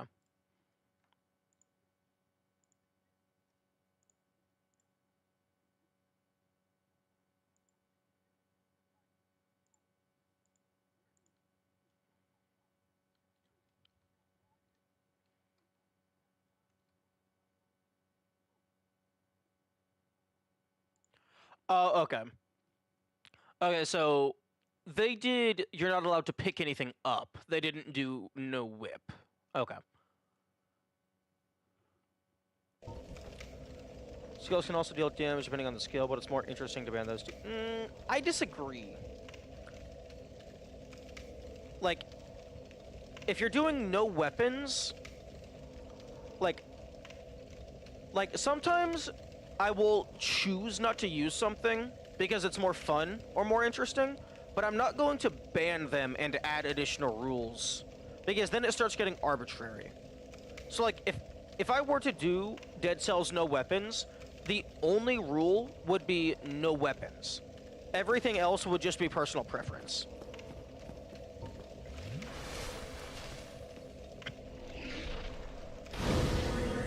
Like kind of like this. Like, I'm just choosing to not use summons because I think that's more interesting. Indirect damage. Oh, yeah, but then how do you define indirect damage in a, like, clear-cut, no semantics fashion?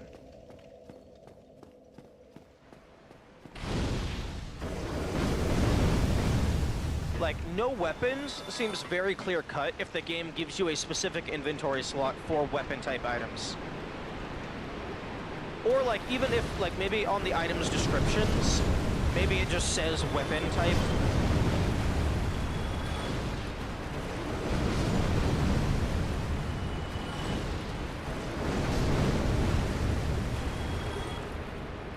Like, I'm not saying your run idea is bad or anything, it's just less interesting to me, specifically.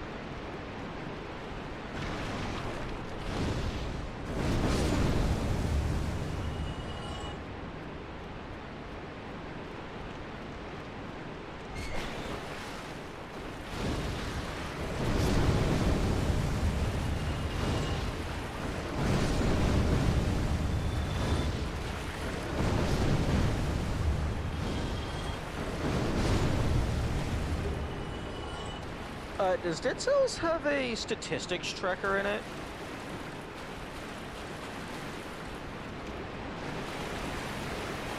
I haven't actually touched that game much.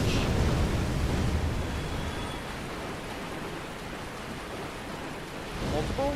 Nice. We love a good statistics tracker in this house.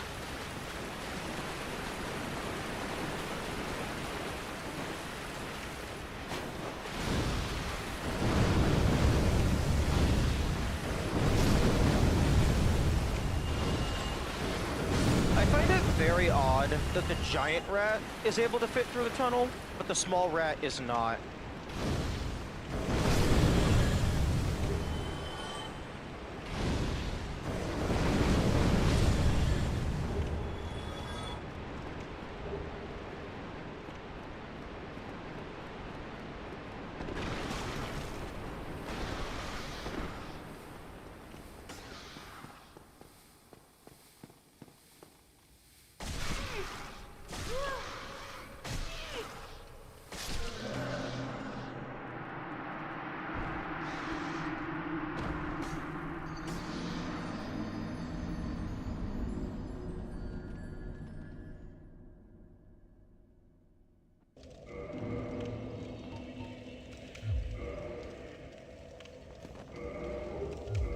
Okay, 18... That should be sufficient for the Chaos Covenant, so long as I don't change my Covenant anymore. Oh yeah, I still need that list of Covenant passive effects. Or, well, need in quotation marks. I would prefer to have it. It would be useful to know. I do have that? Nice.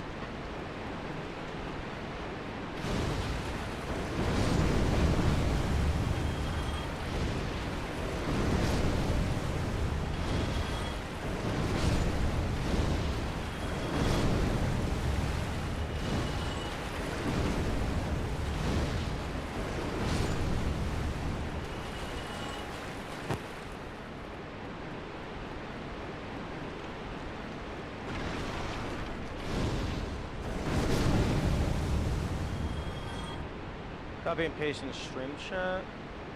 Okay.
Okay.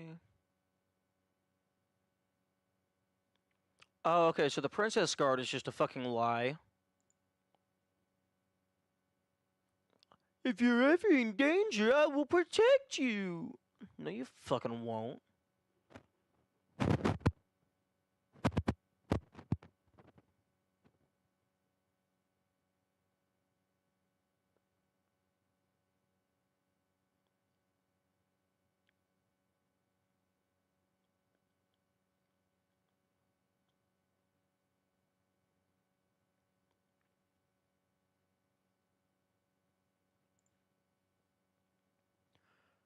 Summon as Blue Phantom. Appear in Dark Root. Merchant. Wait. Will appear in Darkroot Garden. Oh, right. The forest area.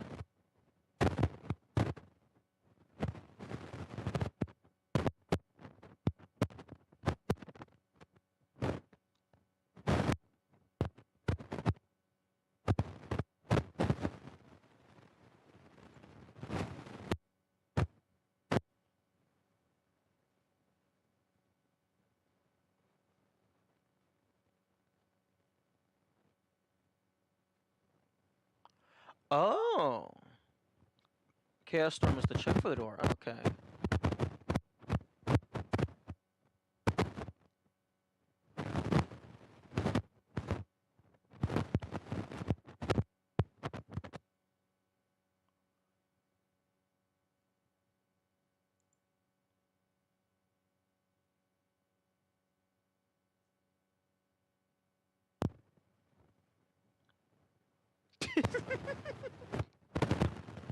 Oh, the Gravelord servant bonuses are garbage, apparently.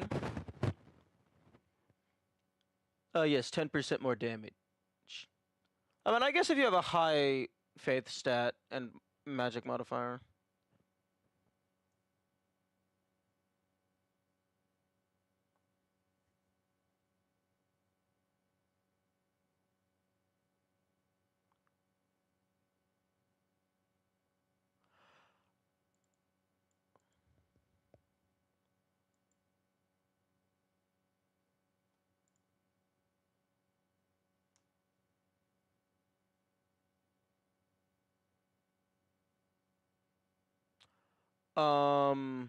The information on the Dark Wraith is incorrect. As you go up in rank, that doesn't change how many humanity you can steal. That just changes how many humanity you can steal at a time.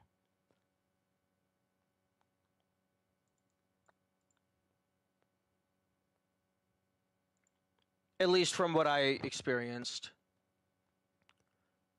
And I think at maxed out, it stole like 5 at a time. Or maybe I was only at +2 and it's just poor wording.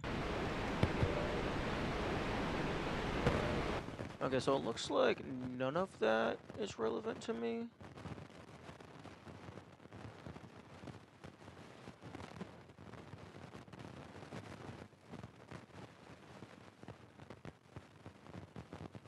Because a lot of this shit is just online play.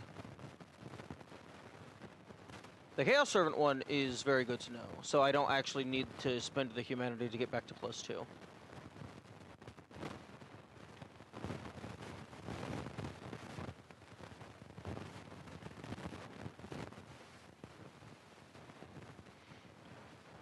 It might actually be worth it after I open up the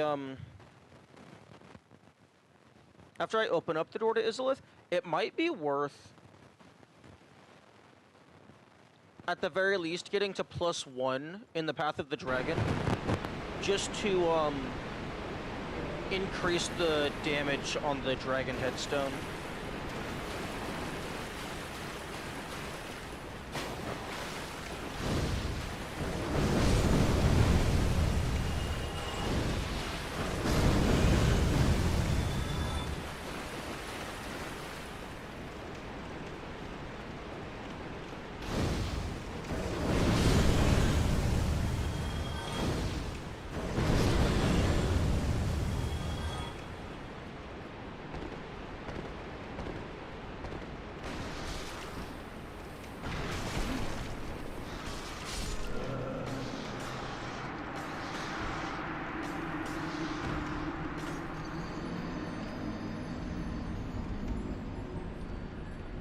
Ugh.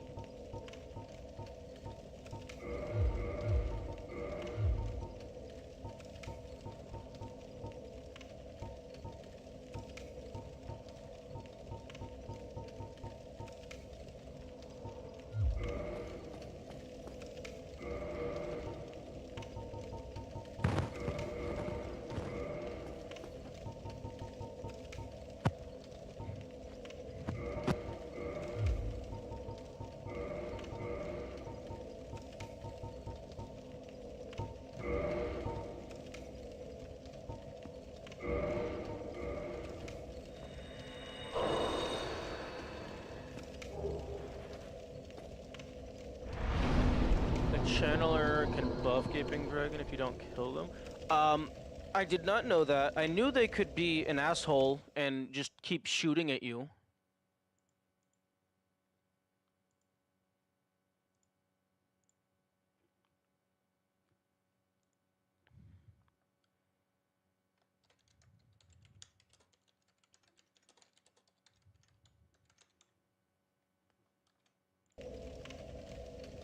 What if there was one near Seth and the chip damage was more like medium-sized frag damage? Good morning, Yami. Yeah, they definitely could have done something cool by like throwing a channeler, maybe even in like a location the player can't access until after the boss is dead, so that the boss gets a permanent buff. Or maybe that would be something better suited for like a master mode type thing.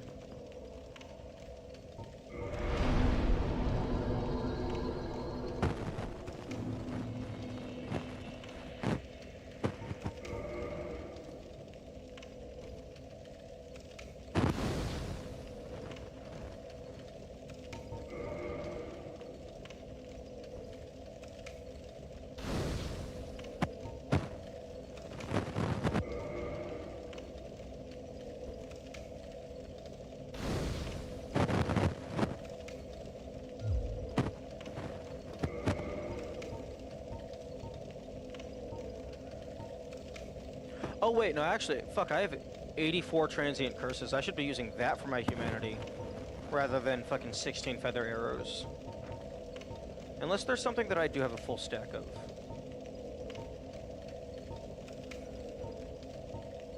No, it does not look like it.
Okay, yeah, if you stay far against the wall, the dogs don't give a shit about you.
What does the channeler buff even do? Because it's never, like, I've never actually taken the time to, like, study it.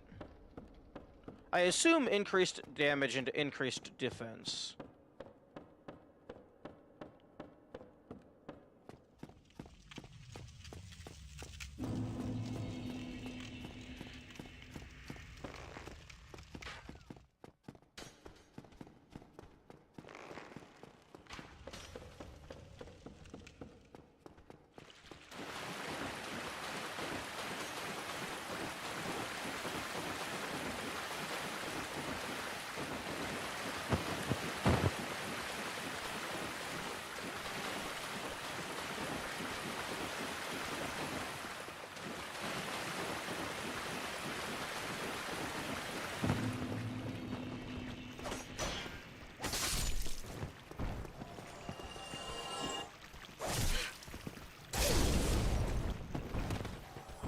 Nice fucking aim.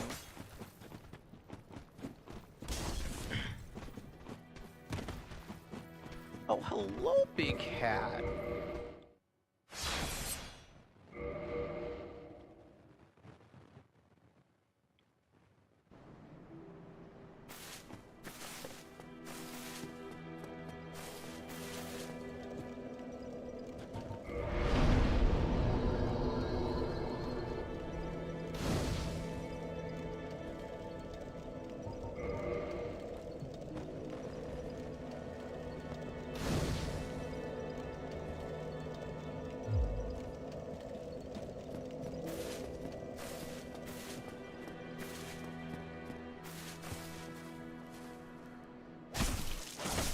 I fail to see your design, but if you think I'm too old to defend myself, perhaps some sorcery will change your mind.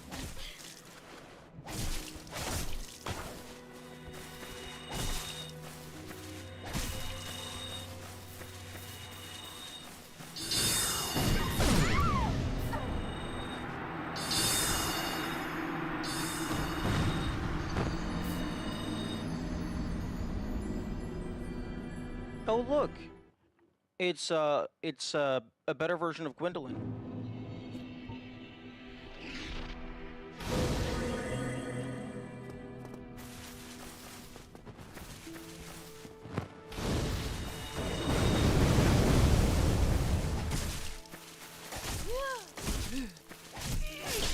Can you... Why the fuck do you have a sword? You're a magic man.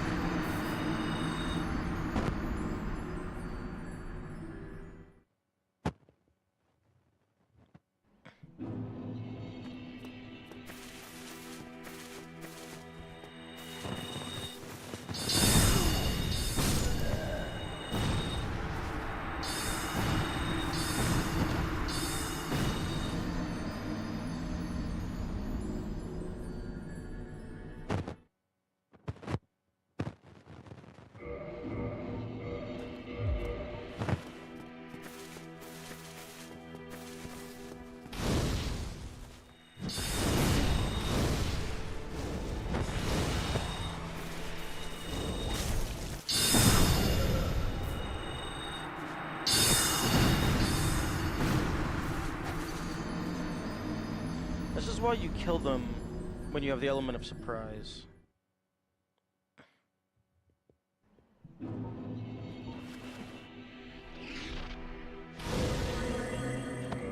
Okay, fortunately...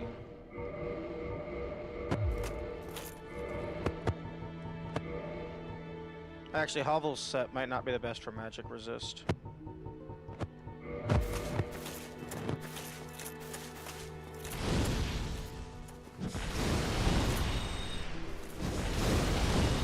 Oh, it doesn't matter. Heavens, the folly of youth. I'm too old for this. Oh, it didn't even drop anything. You should have given me your sword.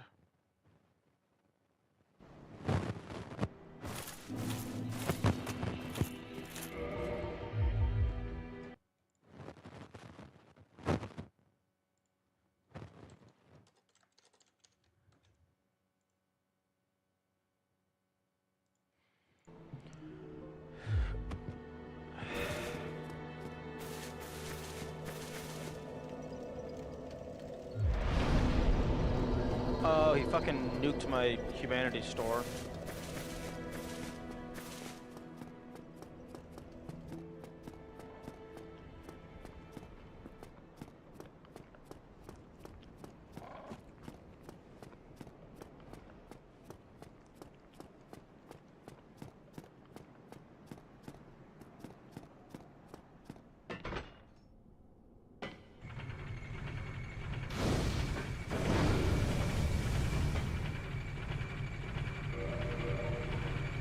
How many dragon scales are needed to get to +1?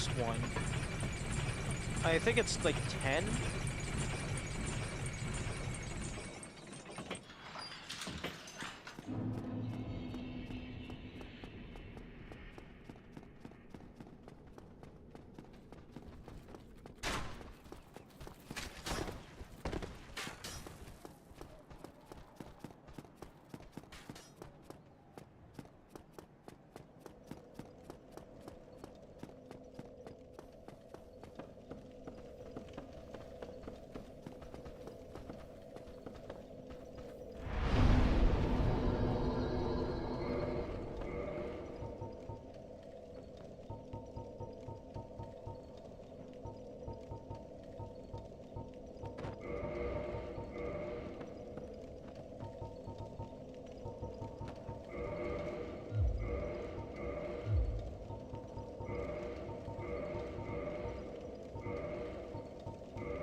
Okay.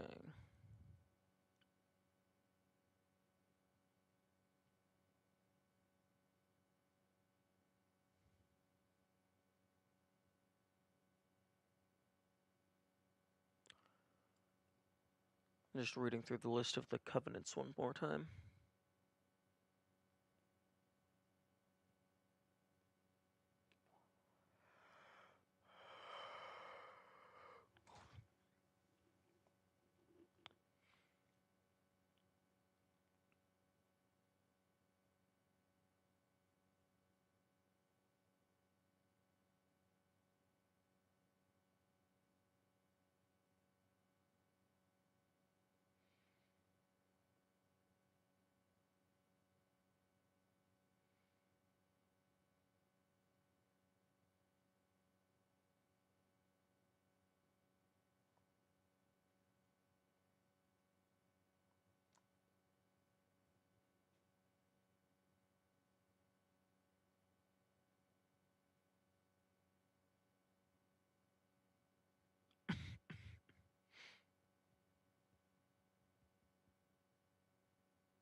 Okay, so yeah, I think the Path of the Dragon is the one that I care about the most.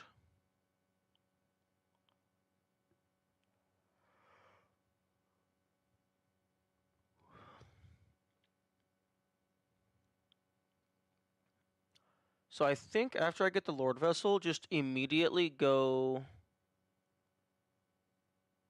open up Izalith, and then swap to Path of the Dragon and dump all of my dragon scales into the Covenant, because I have 4 dragon scales right now. 2 of them would have been from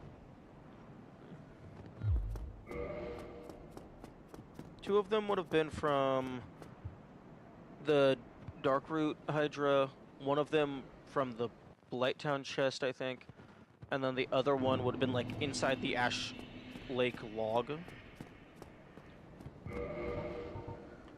So then I could get 2 more from the Ash Lake Hydra. Then 2 more just sitting on Ash Lake. So that'll bring me up to 8. And then there would be the 2 undead dragons. That would bring me up to 10, so that would be +1. And then there would also be the Egg Vermifuse trade to bring me to 11. But if I wanted to get to +2 or 3, I would definitely have to farm them.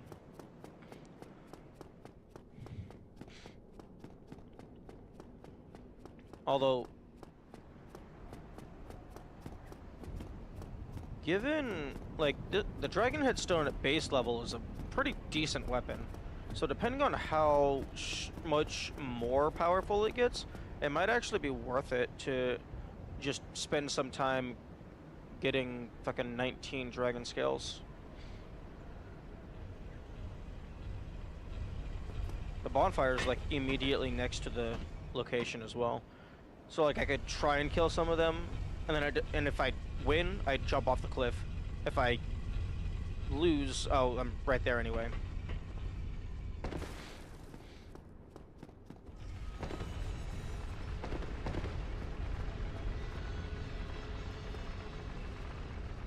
Actually, no, but I don't want to join the Covenant right now, because I will have to switch to the Chaos Covenant to open up the Izalith door. And if I do that, that will get rid of, I think it's like half. I think it'll get rid of half of my currently donated scales.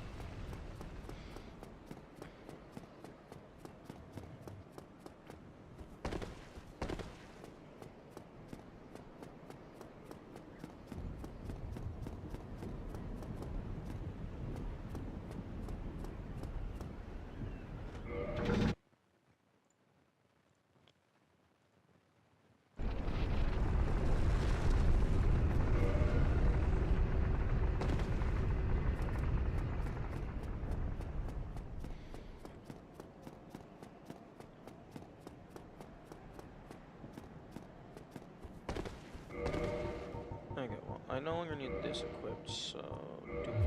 do.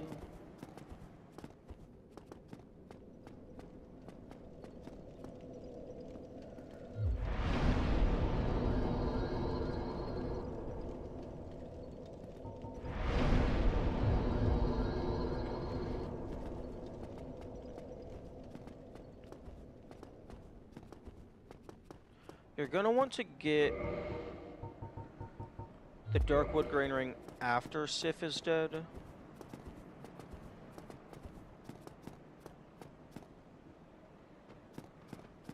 So that the forest people aren't angry.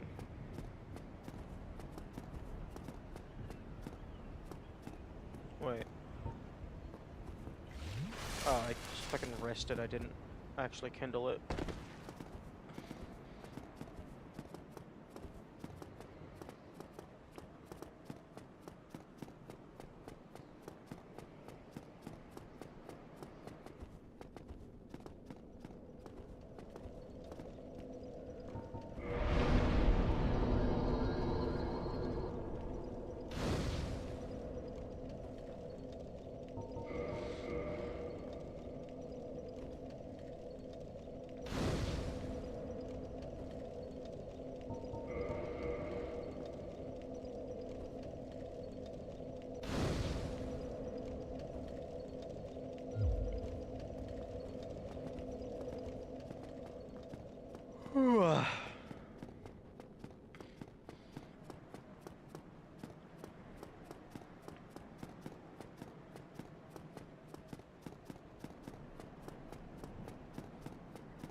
You know, the designers of this elevator definitely should have put a bridge here. That would just make city traversal a lot more convenient. And I mean the in-universe designers. The game devs also should have done that, but the in-universe designers definitely should have done that.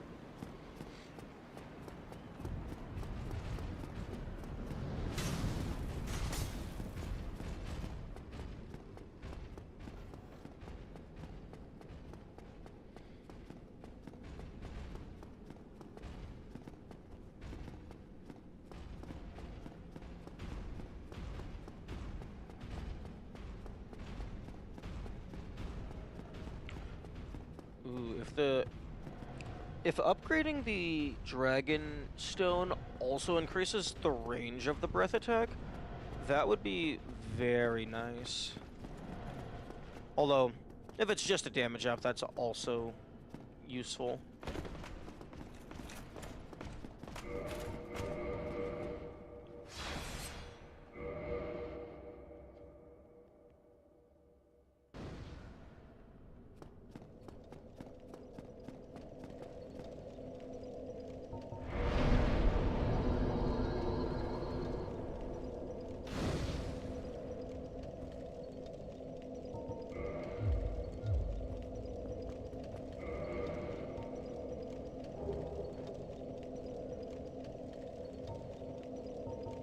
Okay, I'm gonna go ahead and test something.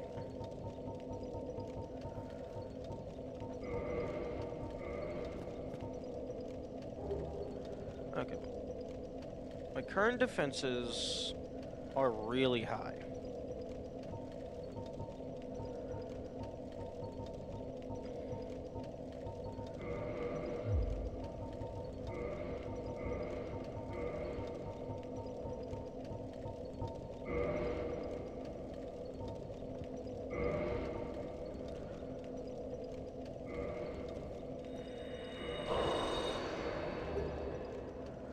Okay, so the defense increase from humanity goes all the way up to 99 soft humanity.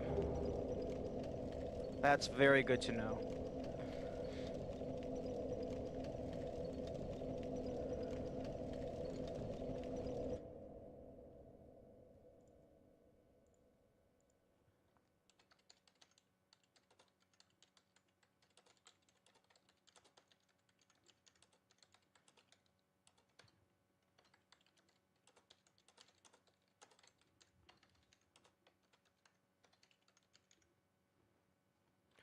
So in that case, I'm gonna go ahead and screenshot this page so I can see all of my stats.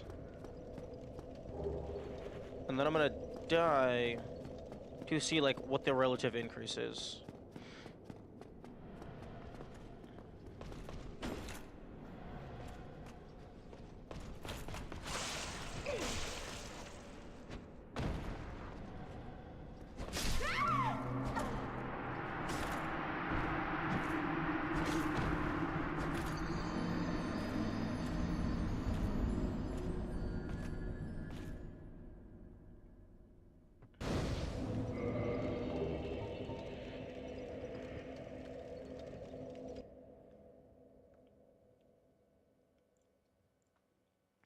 Okay, so base defense is 20.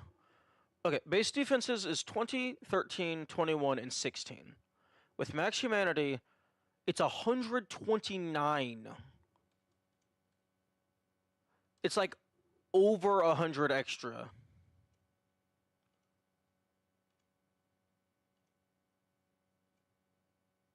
Shit.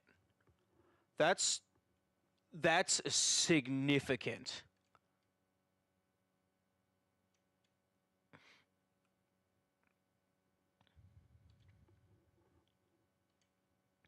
So, actually, 124, wait, sorry, 129 minus 20 equals 109 divided by 99. So 1.10 repeating.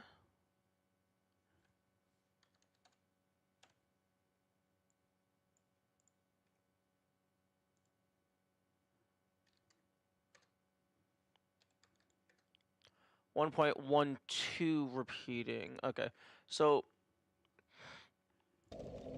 it's not a flat number, but it's roughly plus 1 point.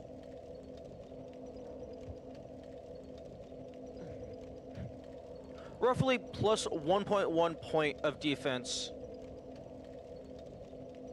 for every humanity you have.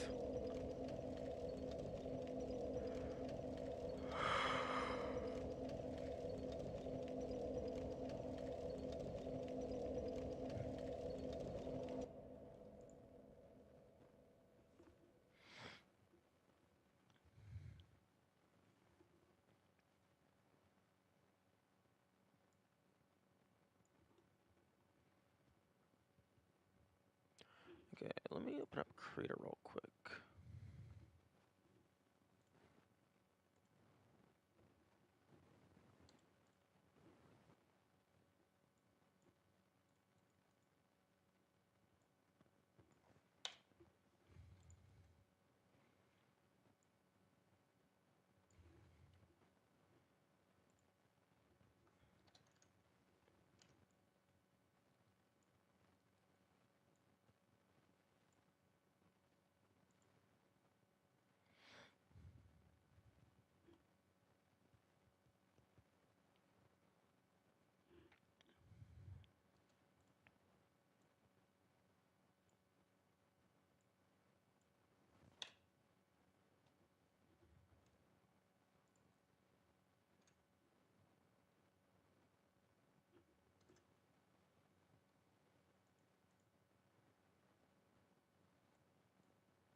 Oh, maybe it's a relative maybe it's an increase relative to your current base defense.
If it's a relative increase compared to your base defense,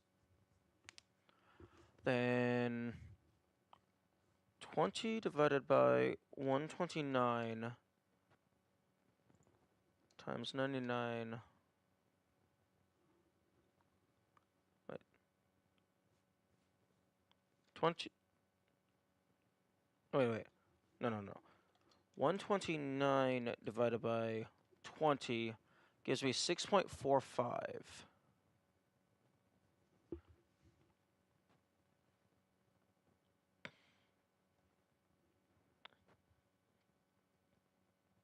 No, sorry. Okay. I need to know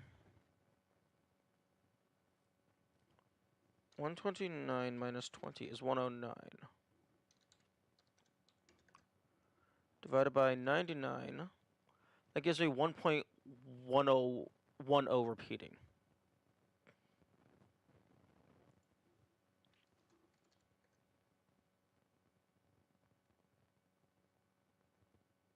Oh, no, it's not repeating. It's just a really long string.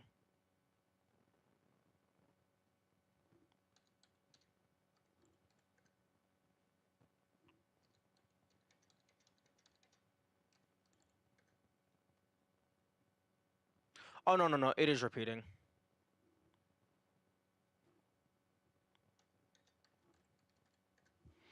Hmm.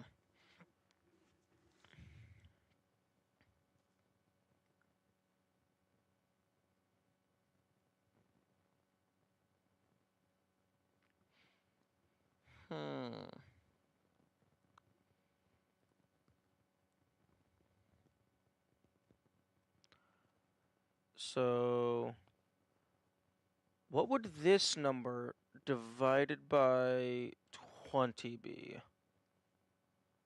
5.5%?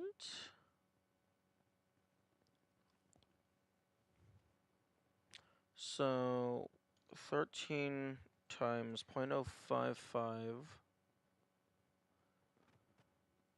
times... Okay, so this times 99 would be 70. Right.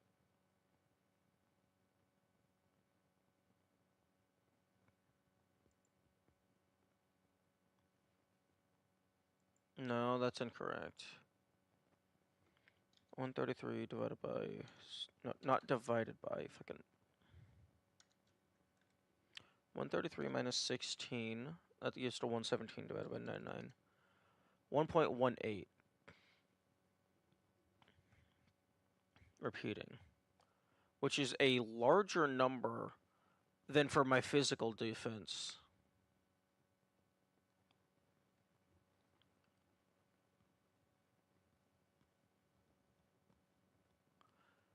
Okay, so maybe it's not the same percentage for all of them.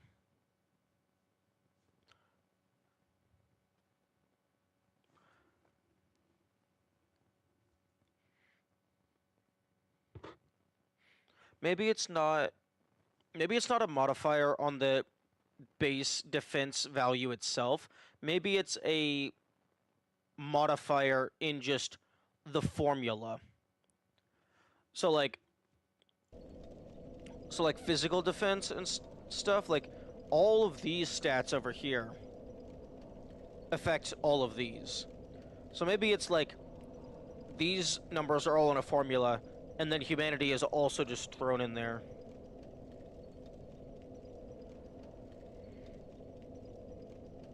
Well, I guess actually no, that makes sense because everything affects defense. It's just this one is able to be modified without level ups.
I mean, I don't know if it's going to matter.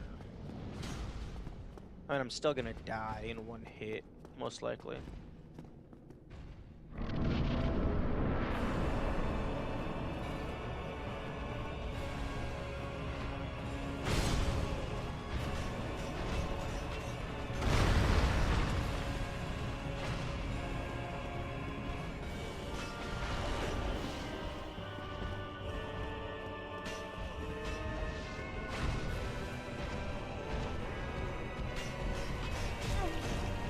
Okay, no, I'm not dying in one hit.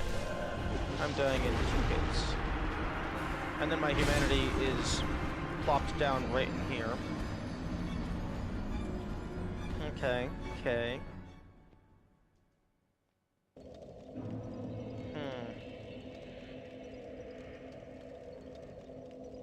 Okay, new plan. 1, I need to go and get 99 of a given item so that each individual humanity is worth a full stack.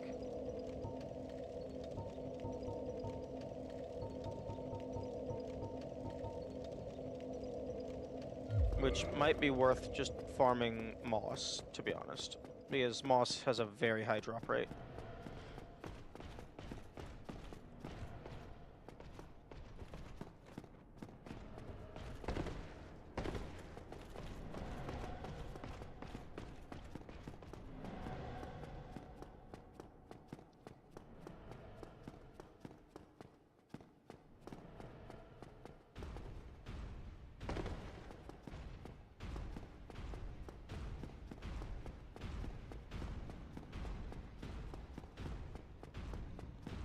Like, I guess I could just try and farm the last few ghost hands using my daggers.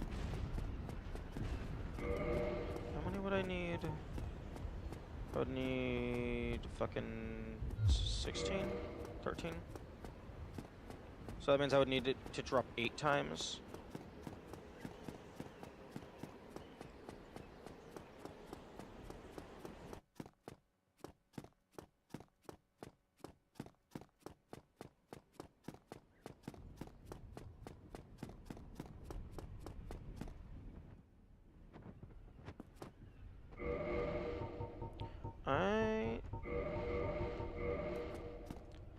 I'm going to test to see if going over 99 actually makes it go over 99 in the background.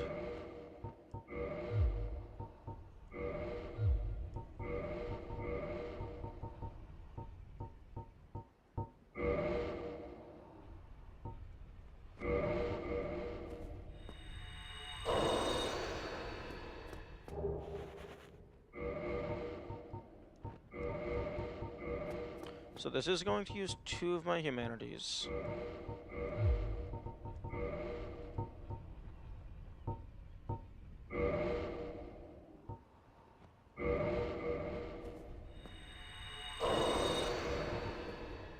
$129, 24. Okay, so it does not. Okay. It does cap at 99, even though you're able to actually use the humanity item beyond 99.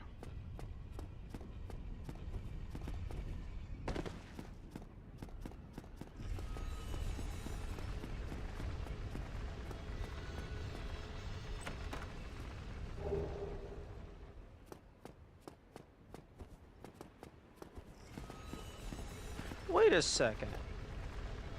Does fucking Column not drop any dragon scales? I just realized I don't think they do. I don't think they did. They gave you the ring. I can't remember if they dropped any scales. They do. What the fuck? Why is it that none of the true well, Seth not dropping scales makes sense.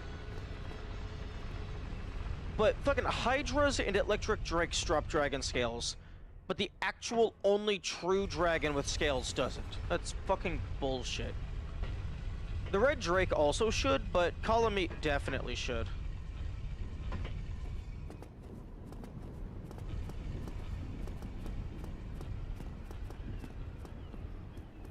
Like, the fucking undead dragon that's like a half-rotting corpse drops a perfectly intact and usable scale. But then the, like, actual dragon in its prime doesn't.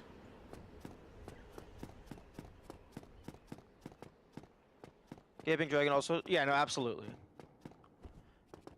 Honestly, Gaping Dragon, like, it should drop them just because it thematically makes sense, but it should also drop them because that would be a useful way to introduce the player to the mechanic of dragon scales, if they just haven't encountered them before. Because at that point, like, I guess it's possible that you found the undead dragon, but maybe you just didn't kill it. But then, like, aside from the undead dragon, the next instances where you find dragon scales is fucking Undead... No, it's not Undeadburg. Blighttown, and then Ash Lake.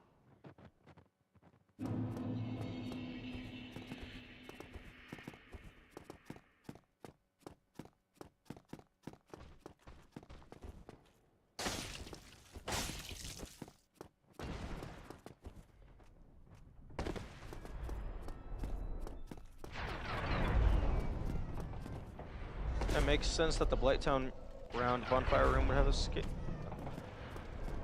I'm still not convinced that that's actually what that is. I mean, obviously lore-wise it could be, but like there's so much external knowledge that you need to have in order to make that make sense.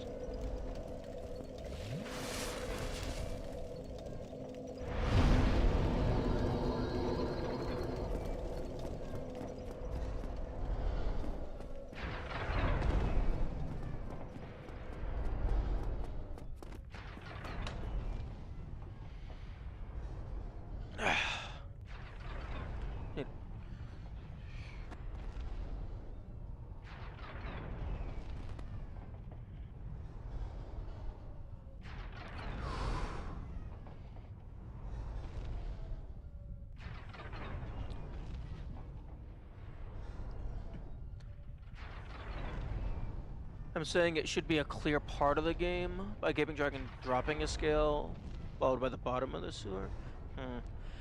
Maybe they could make it to where, like, after you kill Gaping Dragon,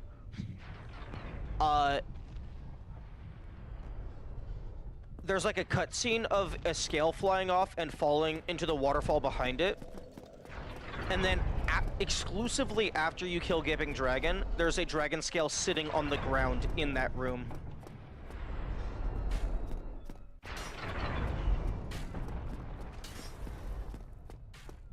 Just so it's very clear, oh, this is the Gaping Dragon scale.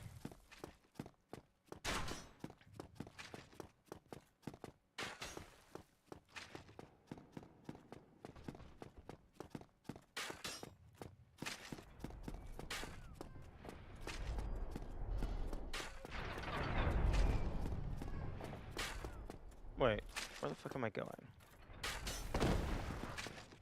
Down.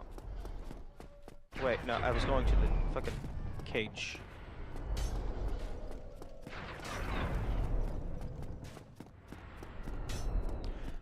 Technically, I can farm the steel armor on that guy. And steel's pretty decent tank armor. So weird the gaming doesn't have a scale. The game item description denotes it as a closer relative of tree dragons than drakes or hydras. Yeah, but also, fucking Kama Leet doesn't have a scale, and they're a true dragon.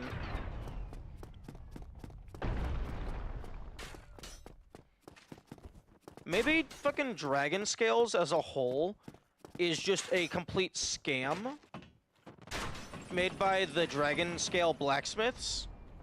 And it's actually just drake scales, because real dragon scales are impossible to get off of the corpse.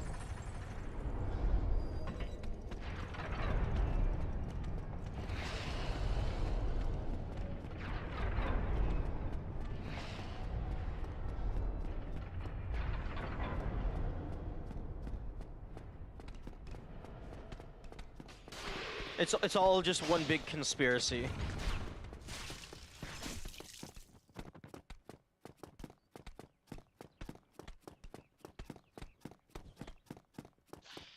As exceedingly rare and hard to work with, pay me 10,000 per upgrade. Indeed.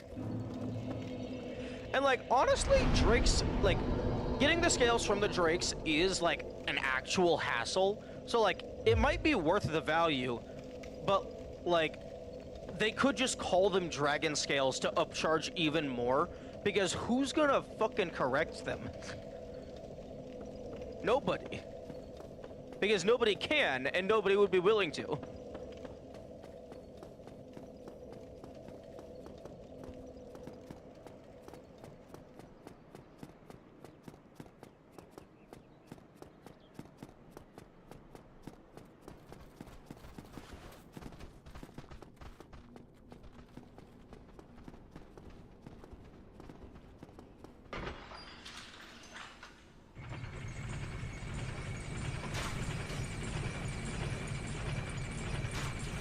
In the files, there exists a blue Hellkite Drake texture. The red dragon is the Hellkite Drake, right?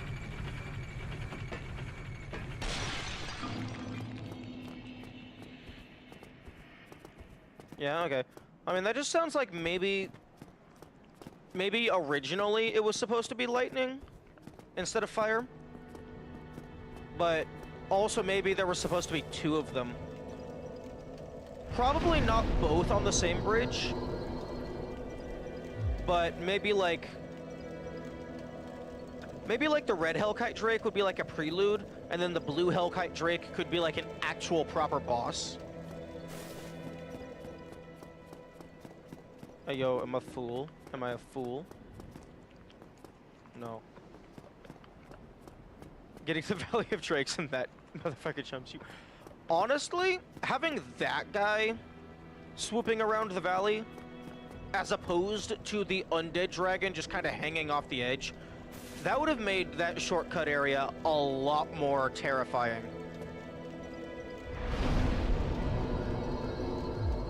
Because he's just fucking swoop around, grab you, throw you into the bottomless pit.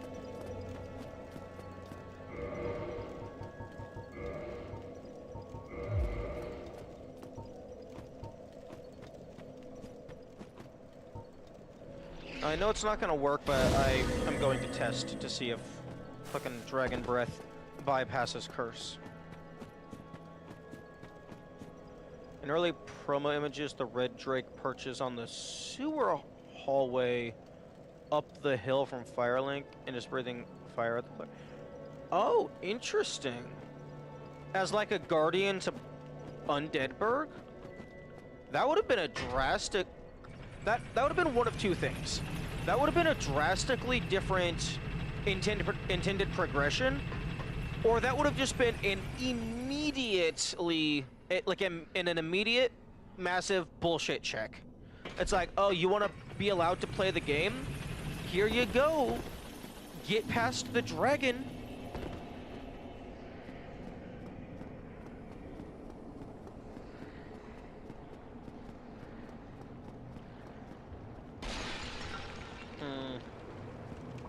Maybe, you know, they could have made one of the Drakes fucking have blue fire that dealt magic damage. That could have been cool. I'd rather go to New Londo, actually. Yes, indeed. Or they could have given Seth blue fire magic. Yeah, they definitely could have, like, if they wanted to block off Undeadburg, they definitely could have, like, made another connection from New Londo, or perhaps the Catacombs. Because the Catacombs could easily connect to anywhere by just having a tunnel through the map.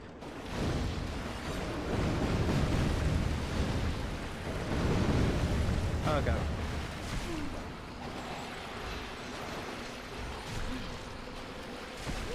Alright. Fucking shields do nothing.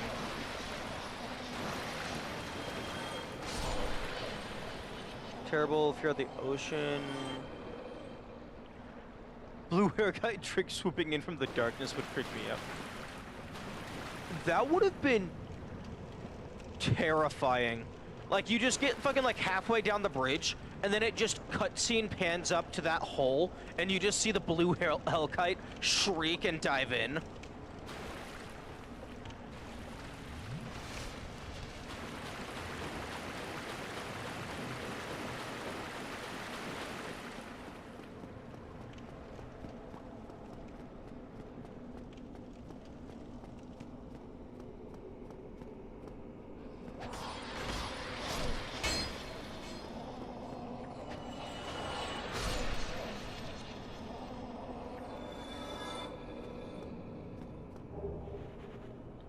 Okay, so 7 more. Oh. Rip in peace to that 99 humanity.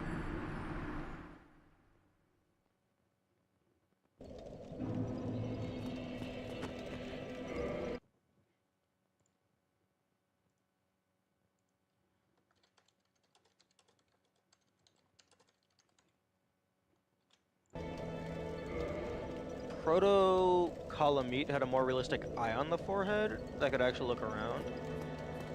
Yeah, I was curious at what that was supposed to be. Like, I wasn't sure if it was supposed to be an eye, or if it's just supposed to be, like, just generic magic sigil.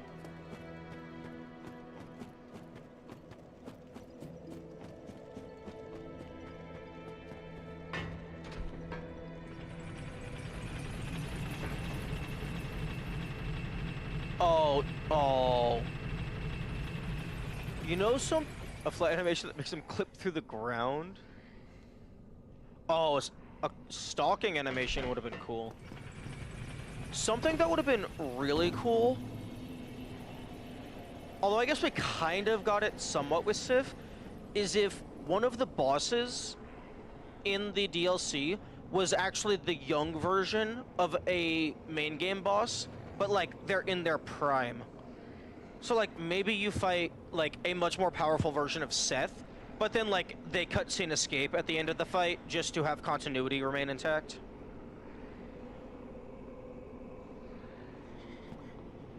Abyss Calamite could have been horrifying. Oh, especially with their color scheme.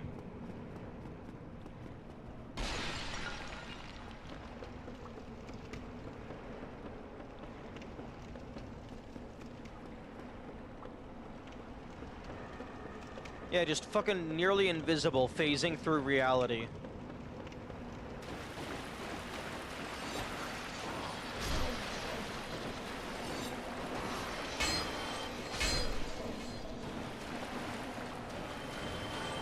I wonder if there's anything that the player survives if they are cursed and have the Dusk Crown ring equipped and the Ring of Calamity equipped.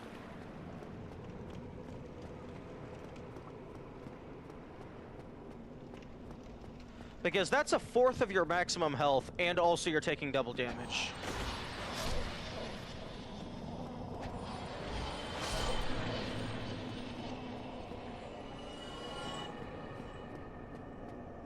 No.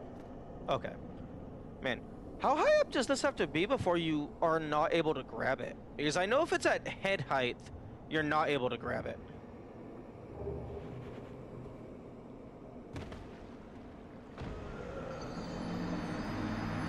Depends on armor amount.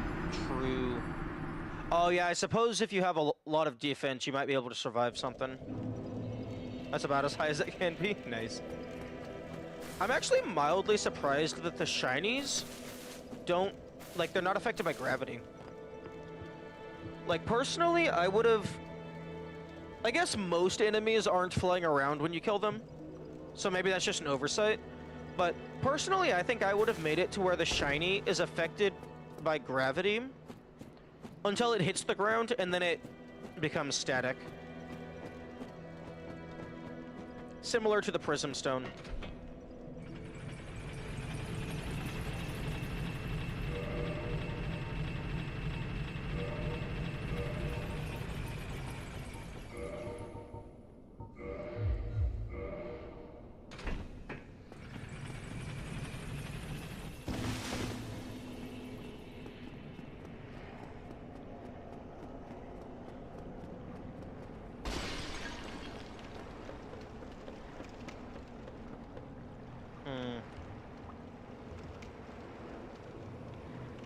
They could have done something. I mean, it wouldn't have made sense because this is an artificial flooding and not like a drained ocean that got flooded into here. But they could have done something interesting with like a giant kraken type monster. Like maybe like smacking the bridge with its tentacles to try and hurt you. So you could either try and fight it here, or after you drain it, you could then fight it down on the ground in like a proper arena. And depending on what you choose, that would change how it, like how the battle progresses.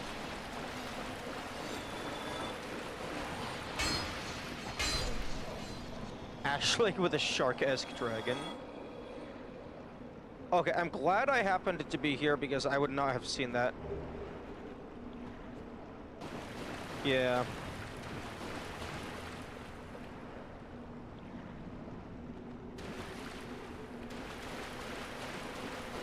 I'm actually, like, they could... Swimming mechanic.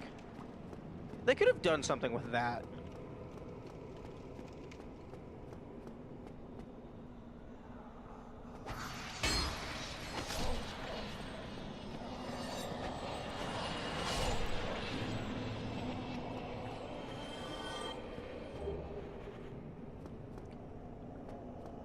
Duke Fish Rod.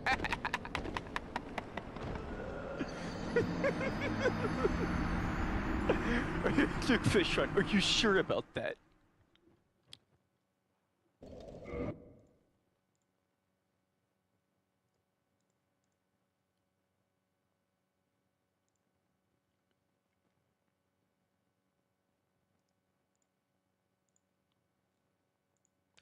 Okay, Discord, stop having so many notifications.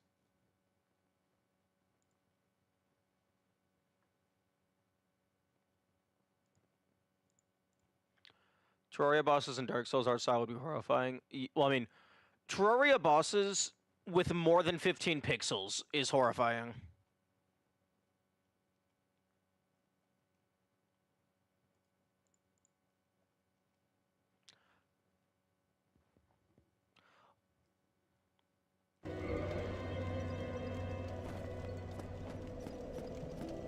Because, like, just what they are is just things that would be scary if put into a higher resolution. Actually, fuck. Just open up Terraria. Open up Terraria, go over to the Steam trading cards, and fucking look at official high-resolution art of Eye of Cthulhu. Like, that thing is nightmare fuel.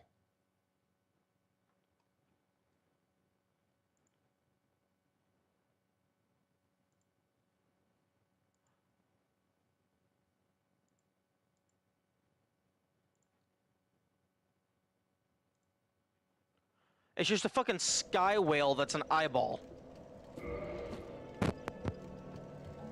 Because, like, the thing... Like, the Eye of Cthulhu is, like, fucking 3 or 4 times taller than the player, and then that's its fucking diameter. So it's just a massive orb.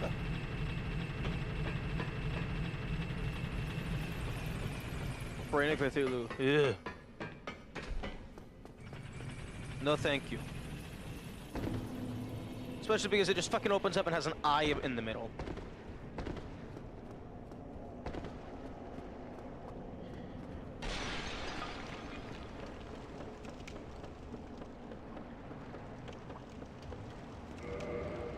Okay, so 4 more.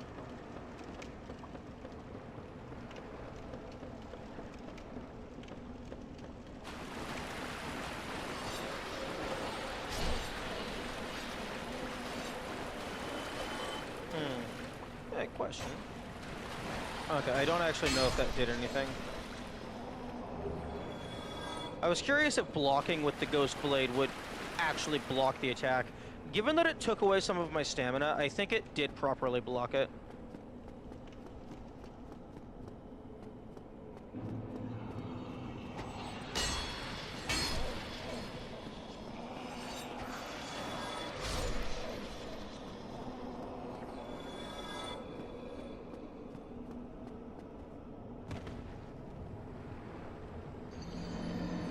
Wall of Flesh.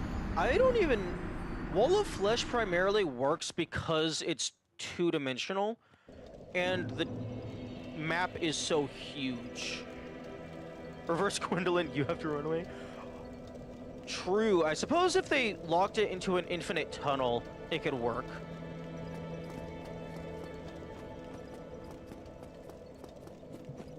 Because it would both be a stamina management check, because you have to constantly be moving away, but it would also be a DPS check, because presumably it's getting faster if it's a direct port, and then if it gets to the end of the hallway, like you're just dead.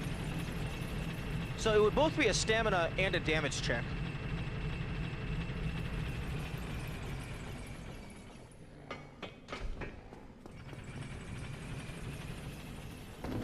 It would also be really annoying because the combat, like in Terraria, you're able to move around while swinging.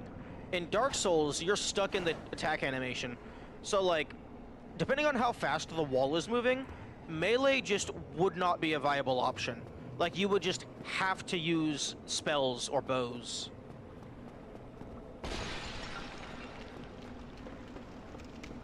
Because, like, you would swing, and then, like, maybe you hit it, but then the entire thing just fucking slams into you for massive damage.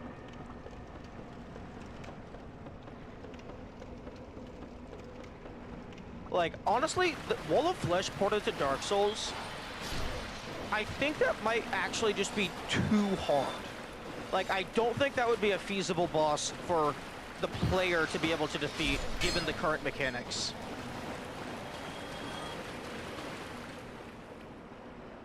Ballistas or other environmental options?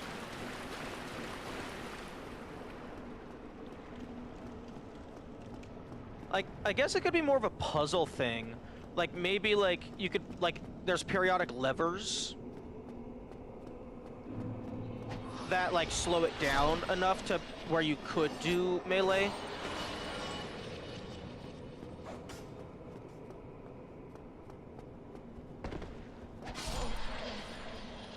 Proper gimmick boss instead of Beta Chaos? Absolutely.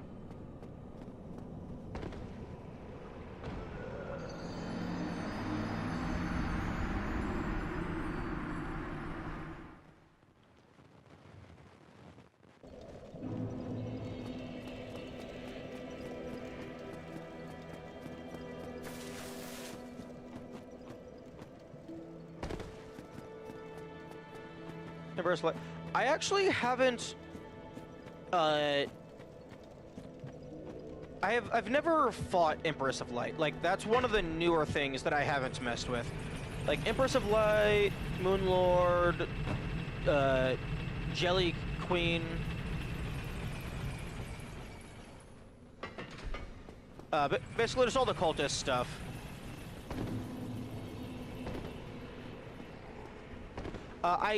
I am, like, a little familiar with it.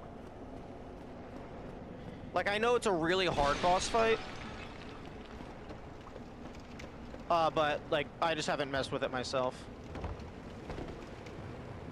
I think the furthest that I've gotten would have been, like, in terms of main story progression, would be, like, the mechanical bosses. I don't think I did Plantera. I definitely haven't done the Temple or Duke Fishron. I think it might have been like just before Plantera is the latest that I got to.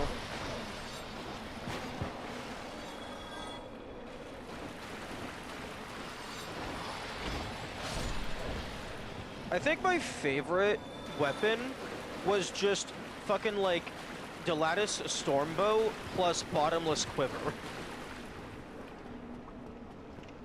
And then, like, I would just use that to nuke the destroyer.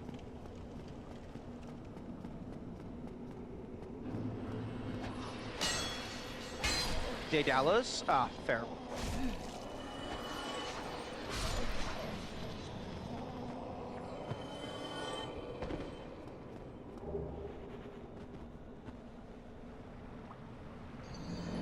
I imagine that's just Icarus reference.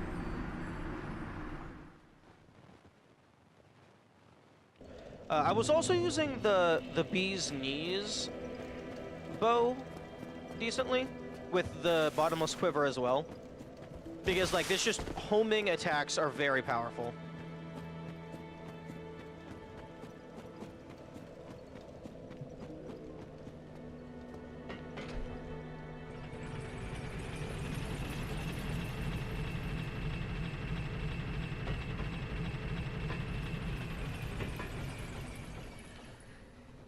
One thing that I do appreciate immensely from the Terraria devs is when they had the opportunity to make the limited edition collector's edition, the only exclusive content was a cosmetic pet. Like, I greatly respect them for doing that, rather than locking actual gameplay behind a limited release physical copy.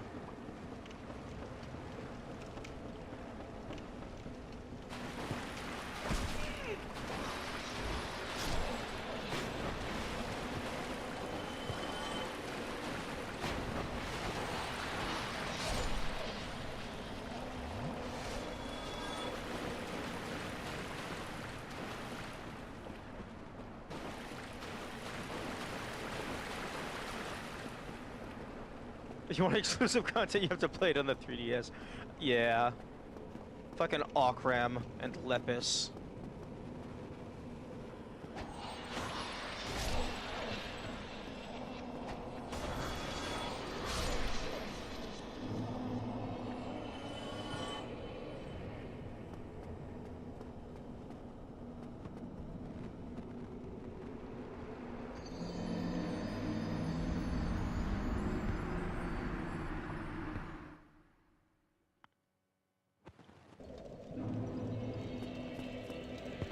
Oh, fuck off.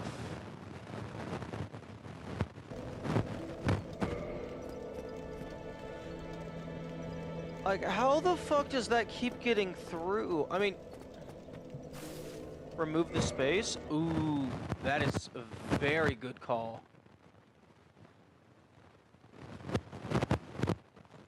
That is very smart.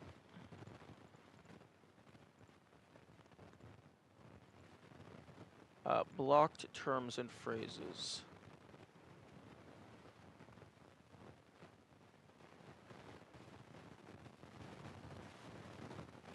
Although,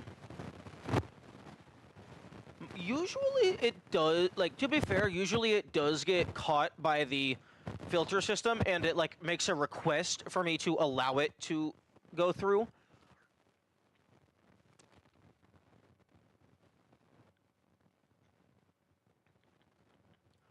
Really funny that since phasing him out, they made a death message that references Okram.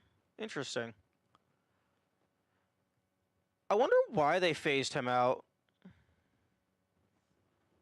Like, I know the name is a reference to, like, an old developer, Marco. Like, I don't, like, why didn't they just fucking, like, port Okram to the PC version if they were concerned about platform equivalence?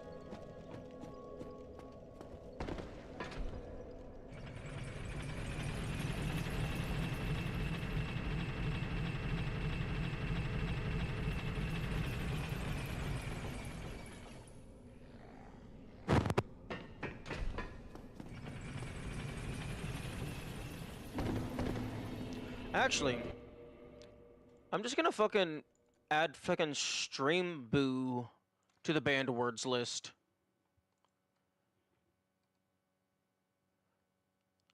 It gave consoles a completely different in-game balancing. Oh, okay.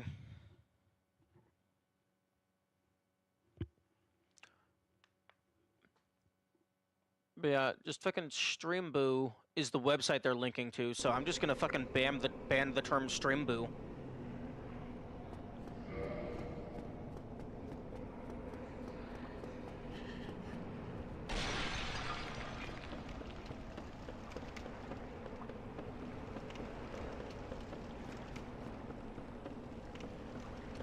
Because it would have been nice to have the items ported over in a balanced way. Yeah. losing content is unfortunate. Like, I understand having to do it occasionally for balancing purposes. Like, especially if you're moving from, like, an old era of the game to, like, a new modern, different stance. Like, things are gonna have to change. But it is unfortunate. Like, maybe they... I don't know if they did or did not, but it would have been cool, like, maybe if they added a painting of Okram to, like, show that, oh, they're still in the lore, but they're not able to actually be fought. Or maybe someday they could add them back in as, like, a post-game bonus boss. So, like, it doesn't really affect the balancing, but it's like, hey, he's still here. He came back.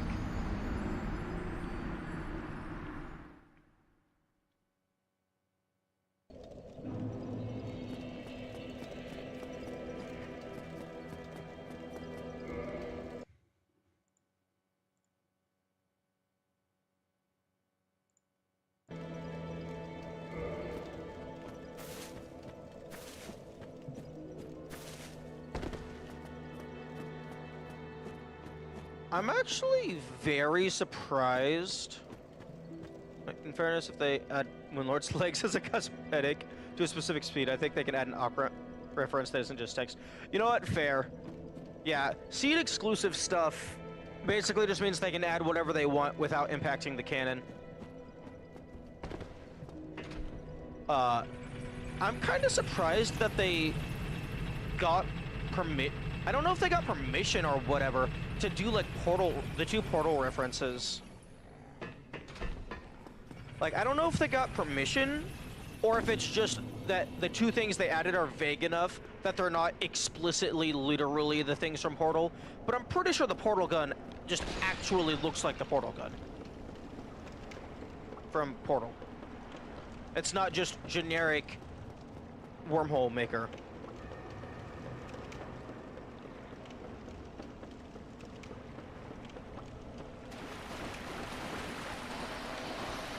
Even as the Portal host. Yeah, but the Portal colors, that could just be a reference. Like, but I think the gun itself is just, in terms of visual design, I think it is the Portal gun. And then, like, I think Companion Cube, like, might actually just be the Companion Cube. Like, it's obviously a Portal reference, but it feels like it might be close enough that they would have actually had to get permission, because it is the same design.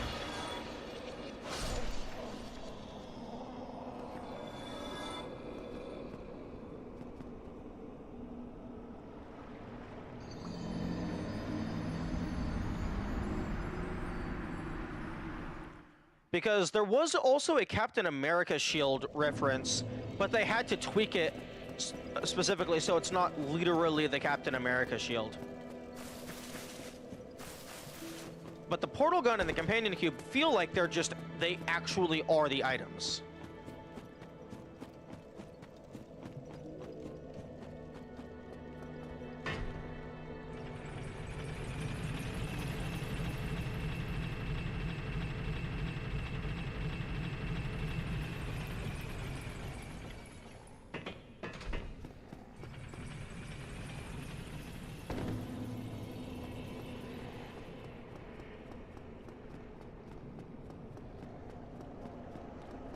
There's a cosmetic set with a pet that are almost directly Rosalina from Mario Galaxy, so they can get away with that. I think they're fine.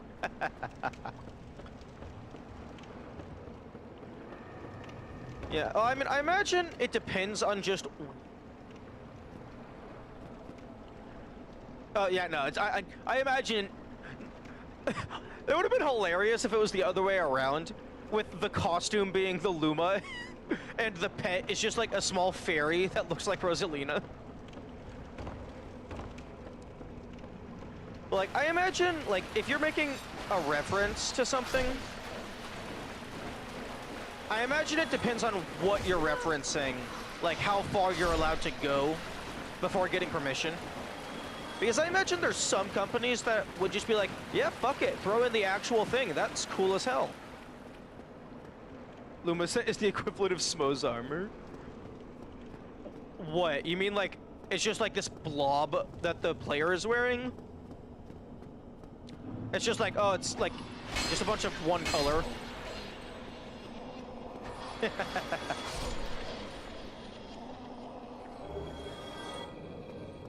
Ooh, nice, nice. Oh, there we go. Maxed out. Cool.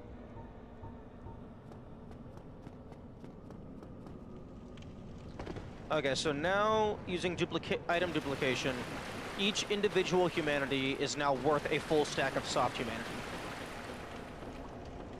As long as I don't actually get rid of my ghost hands.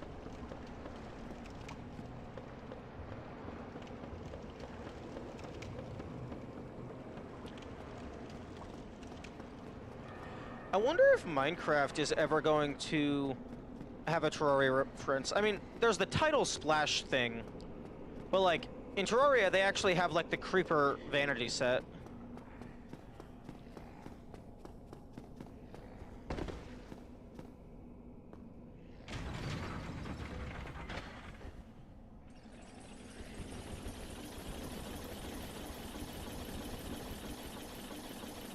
I wonder what would be a thematically appropriate Terraria reference to put into Minecraft.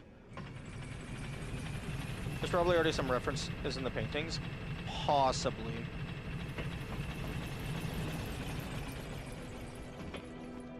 But, like, if you were to add, like something that's actually mechanical. Although I guess the creeper armor isn't mechanical. That's vanity.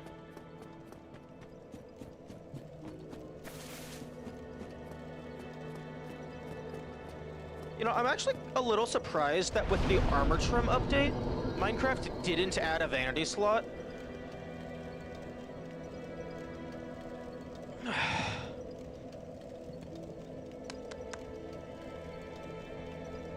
Like, I feel that every game with different armors should just have a vanity slot.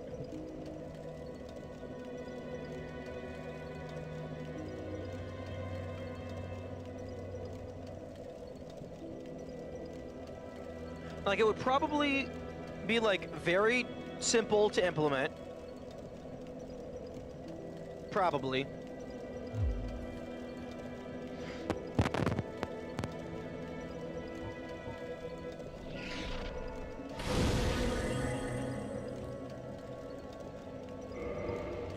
Okay. Yeah, because, like, you already have the mechanics of wearing armor visually, and you already have the mechanics of the armor, like, being applied mechanically. I guess maybe if those two things are, like, fully merged into a single system, that might be difficult to separate.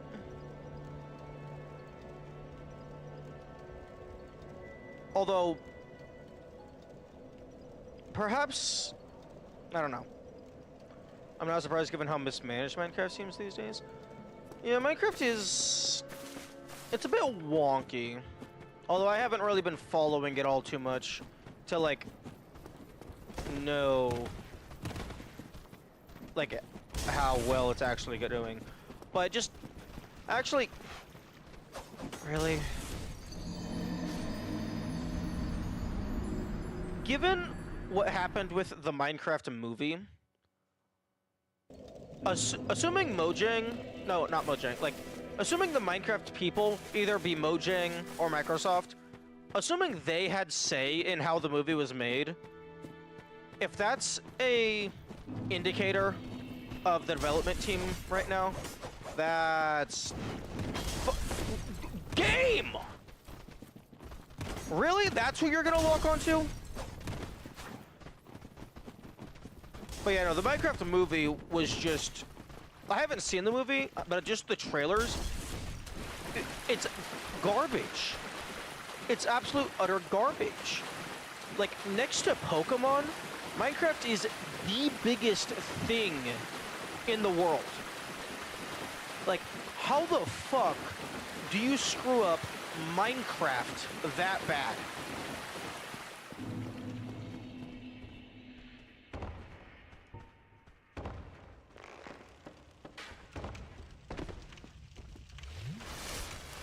slot for money so you sense. No, it actually is very surprising. At least for me.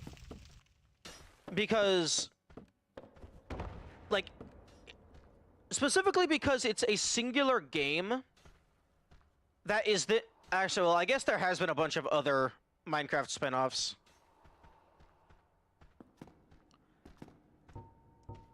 Yeah, except Minecraft isn't a blockbuster. It's not a fucking movie thing, it's a game. So, like, branching into the movie scene... Like, I would expect the movie to have the same level of quality as the game itself. And given fucking how many fan Minecraft films there have been, not even films, just like videos and stuff, with just insanely high quality. Like all the Machina films and stuff, like you fucking already have the Minecraft engine. Why the fuck is it live action? Minecraft doesn't need to be live action. I guarantee there is already tools and infrastructure in place designed exclusively for making Minecraft animations. Like, the tools are already there. The people with the skills are already there. Just fucking hire your own community and you will have a film that'll sell fucking millions. Give them the production needed to make it a feature-length thing, and just let them go to work. Let them do what they have always been doing, just with money.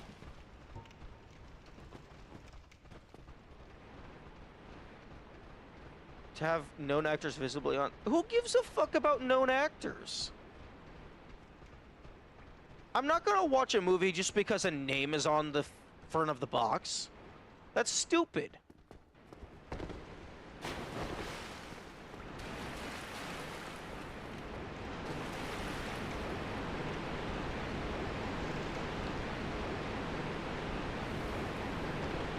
Like, that's like fucking rooting for a sports team just because they have a certain player. Like, you should root for, like, I guess root for individual people, but only if they actually have a good history.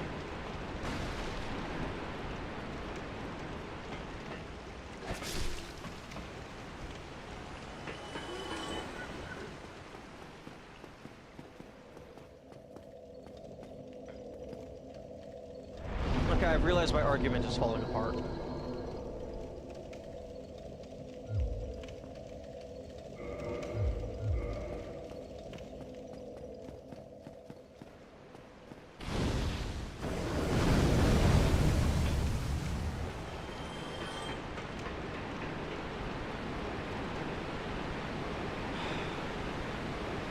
Like, it's just sad. Like, both disappointing and embarrassing, both forms of sad. Because, like, Minecraft, it is such a significant cultural thing. They could have made such an amazing film if they actually catered to the people playing the game,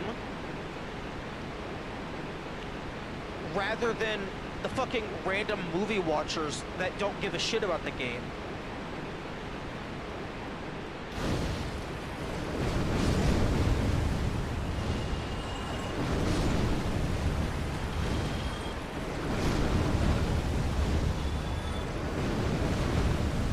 Okay, I really don't get this. How... my hand... okay.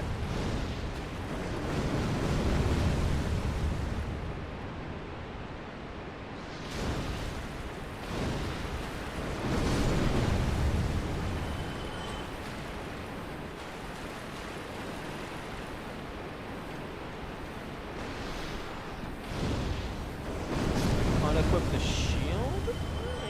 Maybe.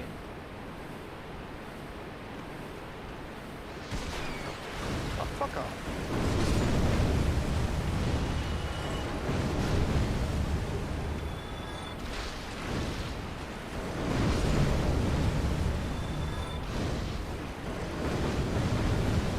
It's not the shield.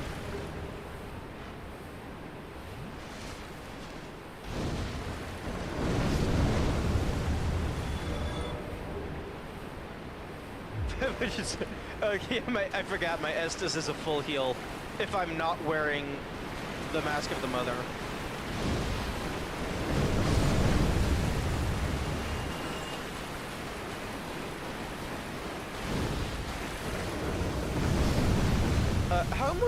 How much does a humanity heal?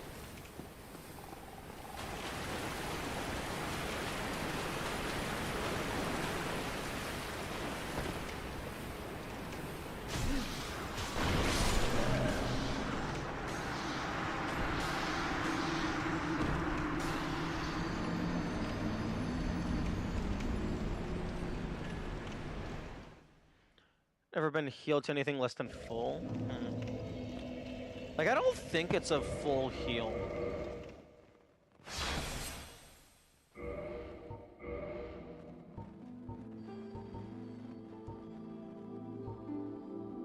I think Koth should have maximum health. Yeah, 1900.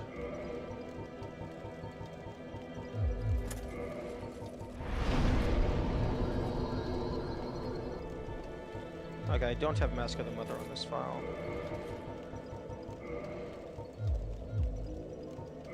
Do I have Humanity, though? No, I don't.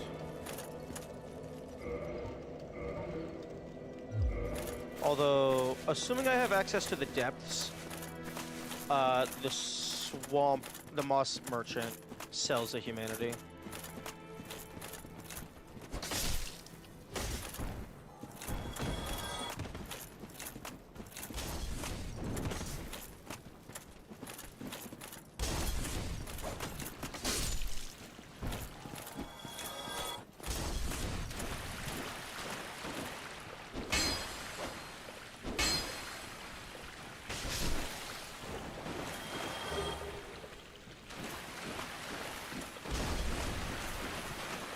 Oh, you hate to see it.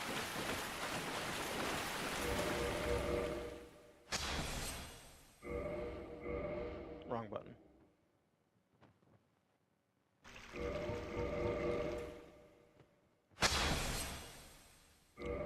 If humanity functions as a full heal, that would be very odd because that kind of defeats the entire point of the divine elixir.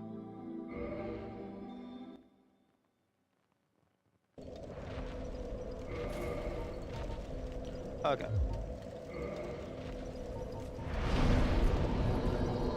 Okay, I have a bunch of humanity in here.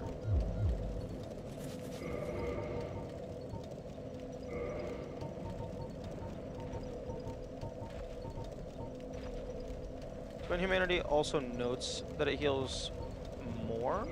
Interesting. Restore a large amount of HP.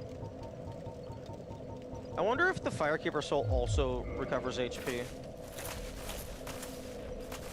I mean, I would assume that the Twin Humanity would heal more. Maybe not exactly twice as much for balancing purposes.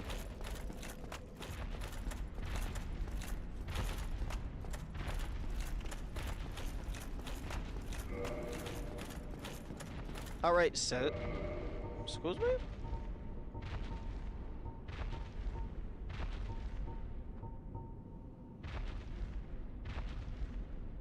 Oh, well, this is specifically the K-Log one. Or the... not K-Log, but... the one over there. The Chaos Covenant.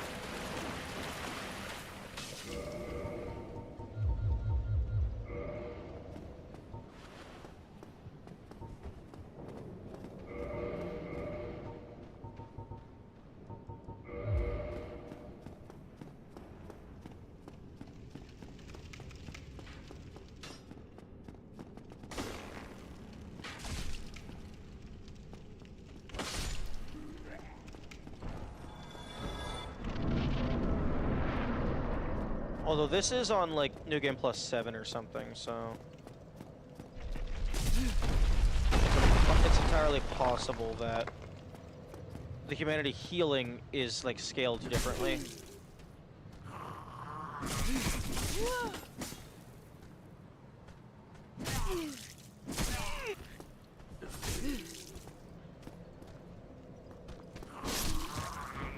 Okay, so 29 out of 1900.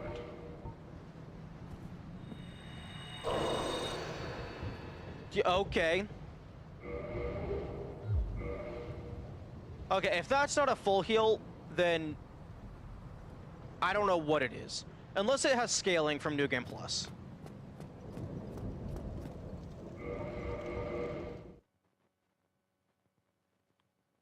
Sync damage value higher than 200. Yeah.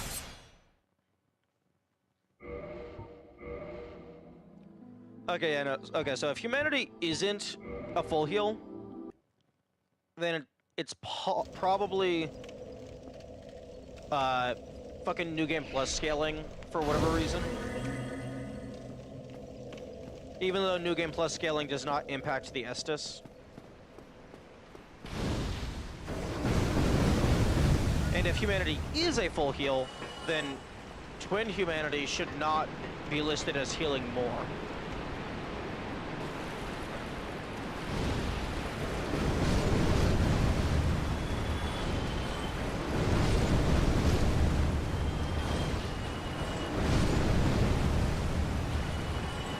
Honestly, like, you would think a game as popular and a game as old as this would be fully and properly documented.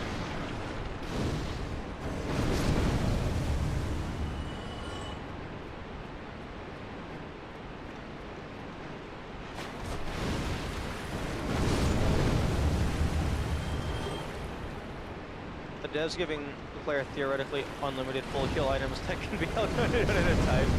Yeah. Yeah, it completely, like, that completely removes the point of the Divine Elixirs. And, like, no, the Divine Elixir's curing status effects is irrelevant because Moss is basically free.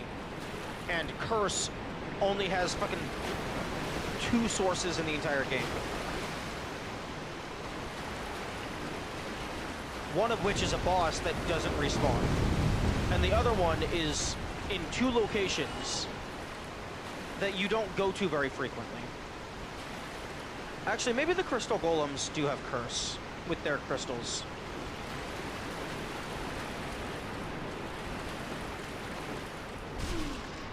Egg is to be a problem. Oh, okay. I wasn't considering that to be a status condition. But yeah, I suppose that makes sense.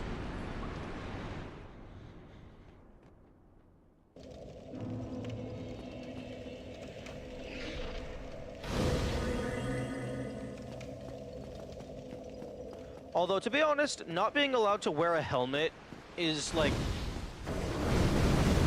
kind of small in terms of ways that the game can penalize you.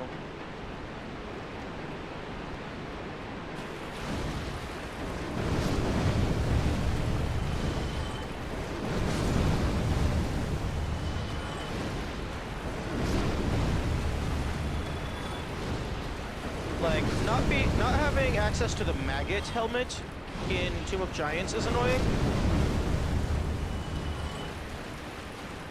Yeah, and a helmet for Tomb is kind of annoying. Yeah.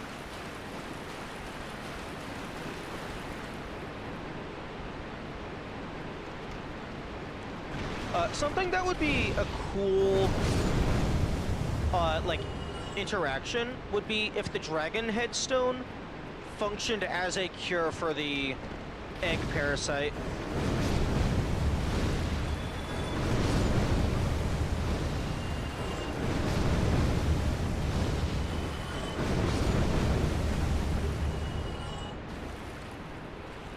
I wonder if, when you're locked onto something beside you, I wonder if the Dragon Breath missing, even though visually it looks like it's hitting it, I wonder if the hitbox for the Dragon Breath is still going in front of you, even if the animation is going where it's supposed to.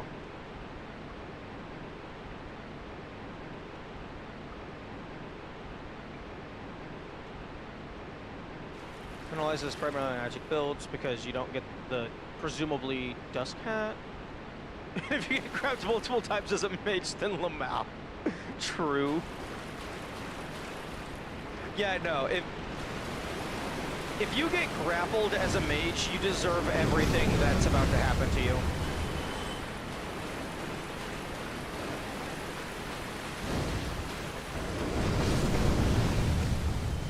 Gwendolyn Crown and Dust Crown. Oh, yeah, because it's fucking the only thing that's special is hats. Like, seriously, you're not gonna give me, like, have some more armor that does fancy stuff.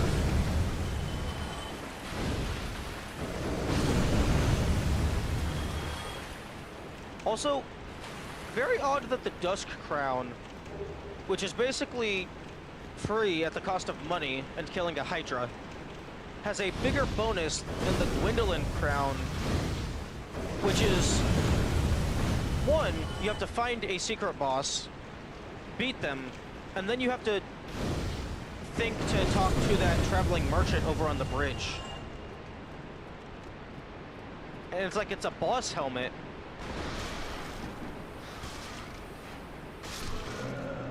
Larger bonus, but you take more damage. I suppose that's fair, but like I was more referring to like it's easier to obtain and like you can get it sooner. Oh, is there any bonus or like alternative utility to the Ring of Calamity? Or is it actually just a poorly placed double damage mode?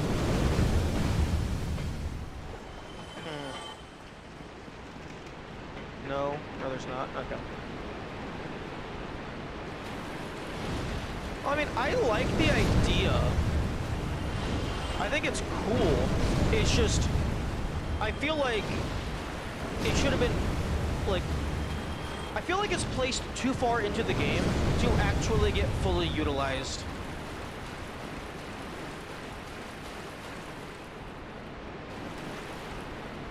Like, if after you got it for the first time, it, like, got unlocked as a starting gift, I think that could be cool.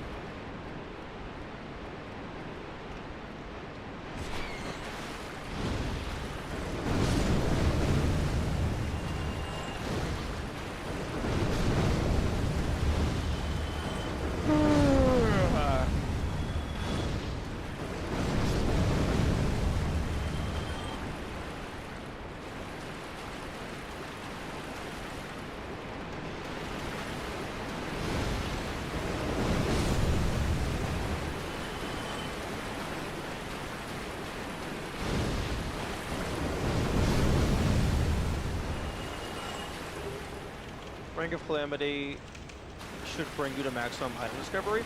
I agree with that, 100%. Just fucking treat it as a better symbol of avarice.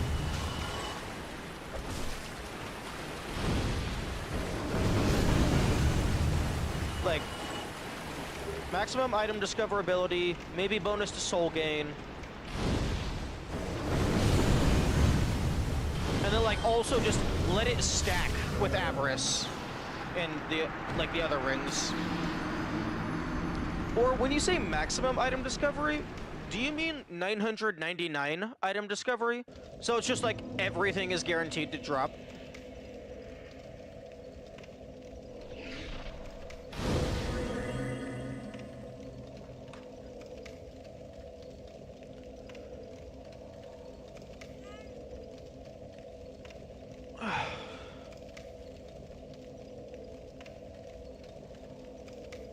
The current maximum using other means? Presumably higher in combination. Okay.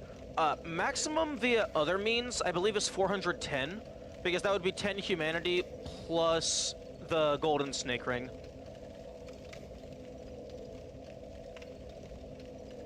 Because the snake ring is plus 200, and then 10 humanity is plus 110, I believe. Okay, I'm gonna go use the restroom and, like, walk around and then eat some grapes.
Here's an idea.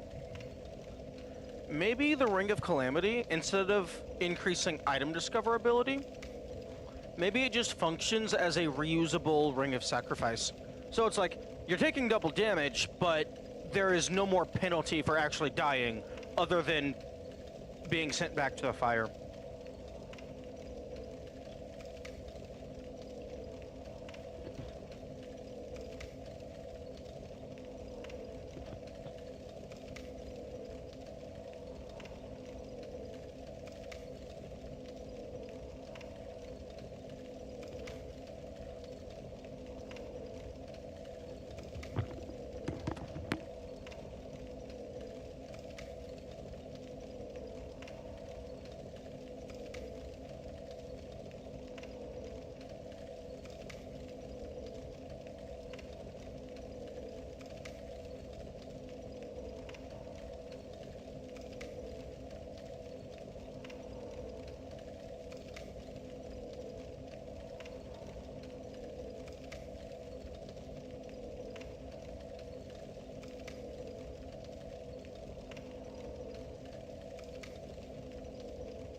Pacifist would probably...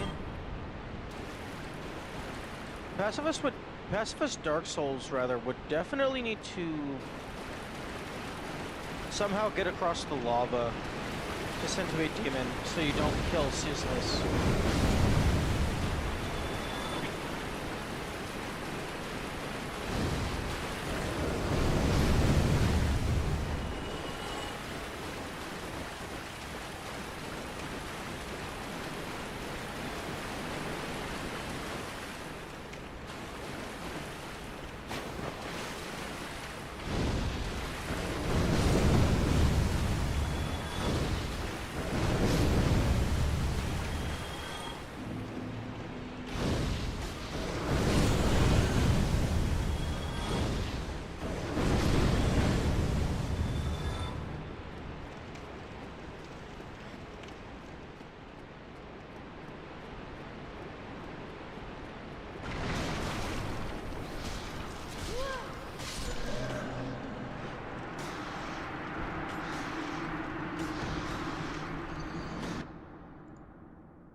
I don't suppose... don't suppose there's an easier way to get to more humanity. Because this is a very tedious farming session.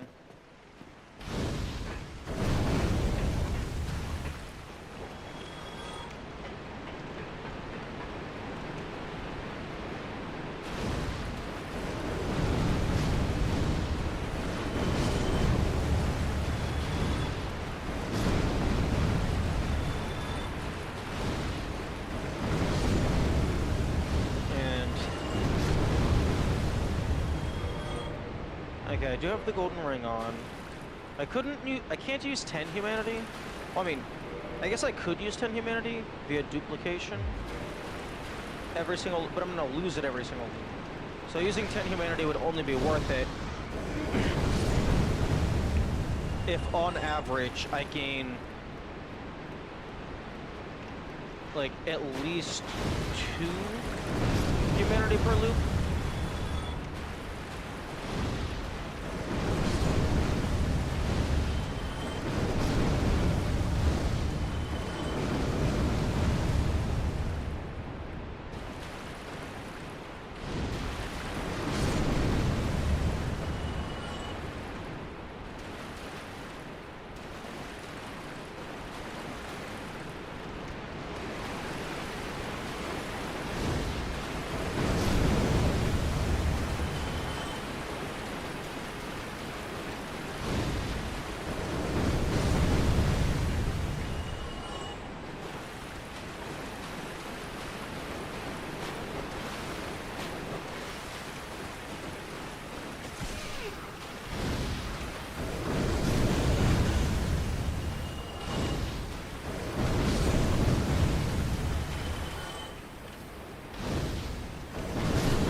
Oh, fuck you.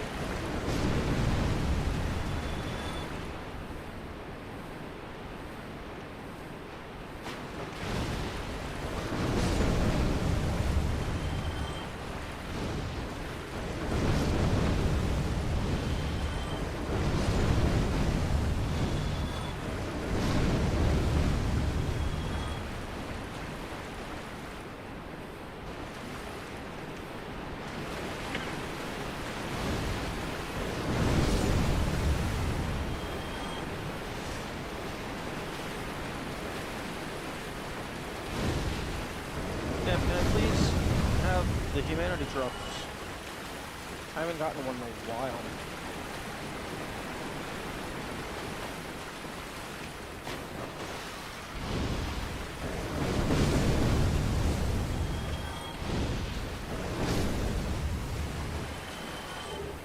Thank you.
Okay, I need to fucking go do something else. Because if I keep farming humanity, I'm just gonna fall asleep.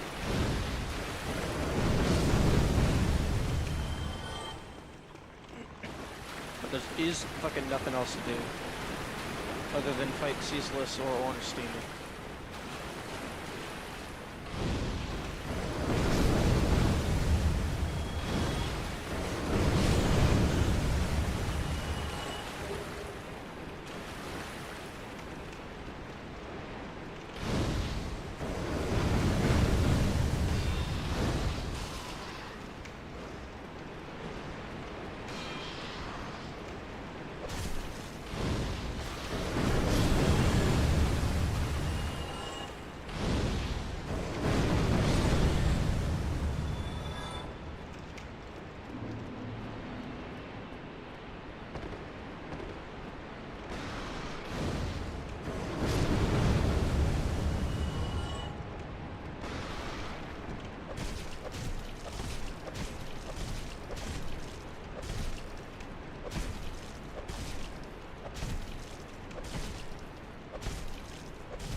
I suppose I don't have to open up the door to Izalith.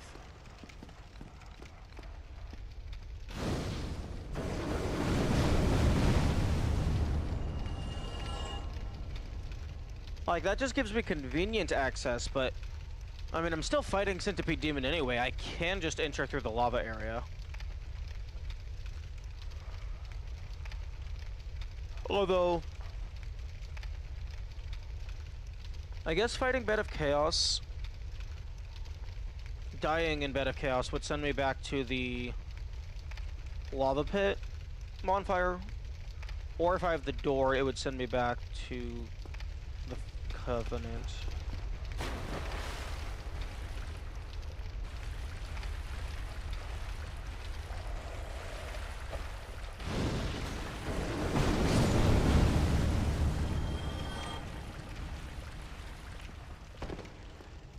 Although...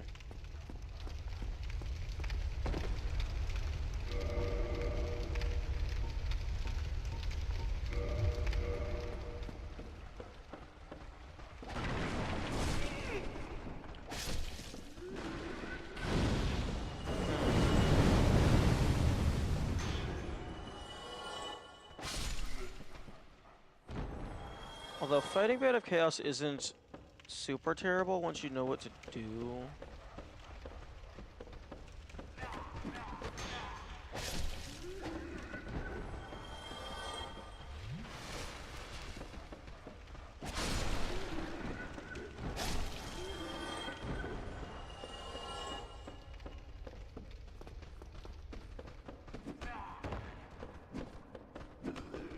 I don't have bow and arrow cheese.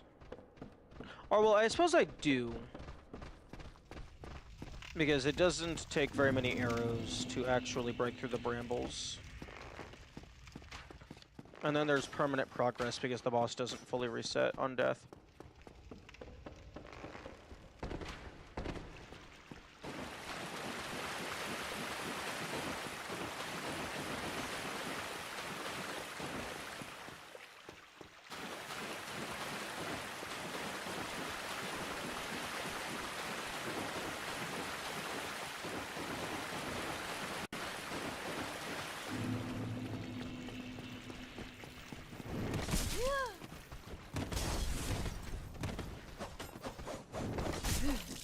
is off.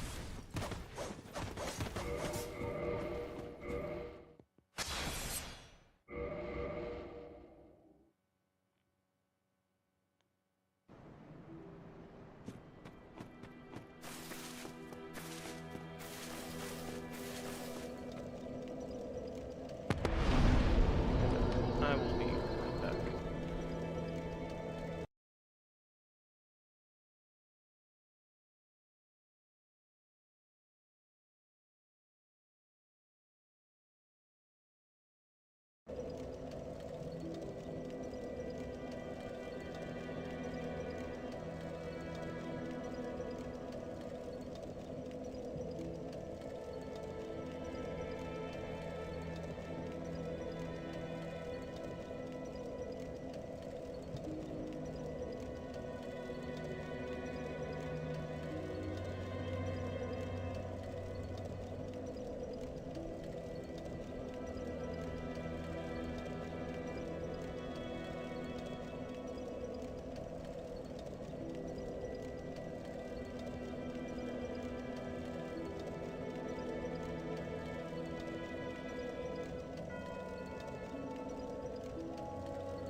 I think I'm gonna go try and take out Ceaseless,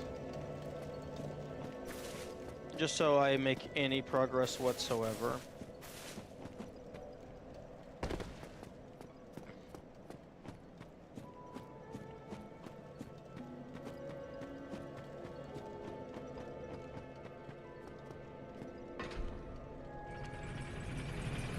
Like, I don't think that gives me access to anything.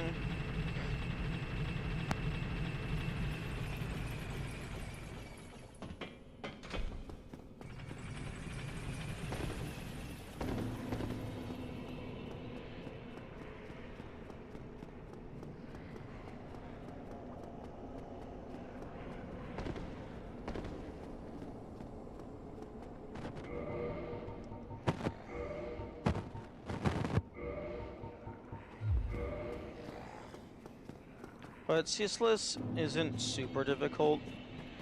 If you can get like near them into activation range, for the most part, it's just dodging with proper timing.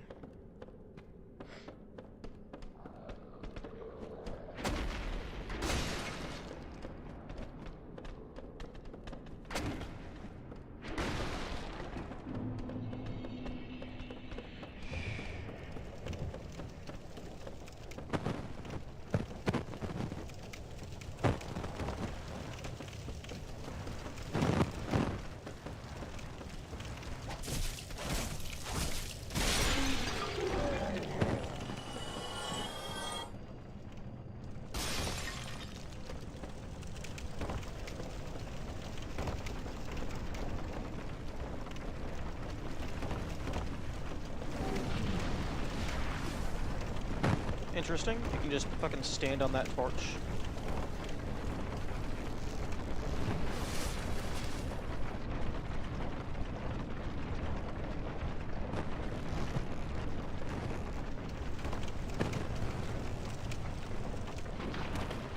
Okay, I'm gonna be safe.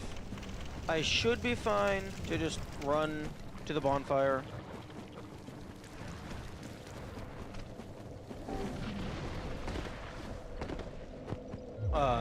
In the demon ruins, but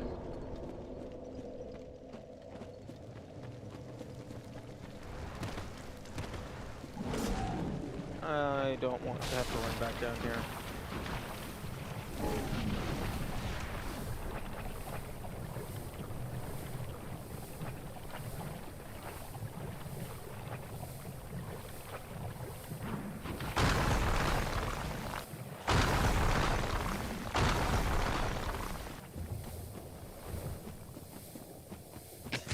Shut up.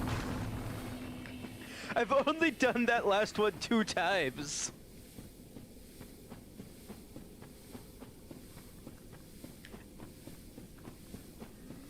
And well, it wasn't even a permanent ban. I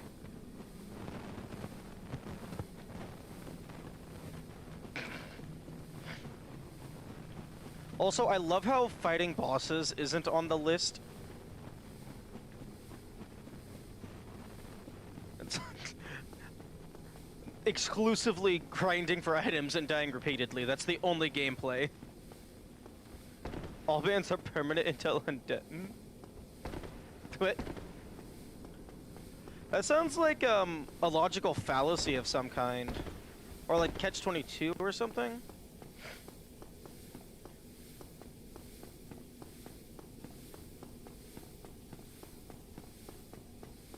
Not Catch-22. Something similar, though.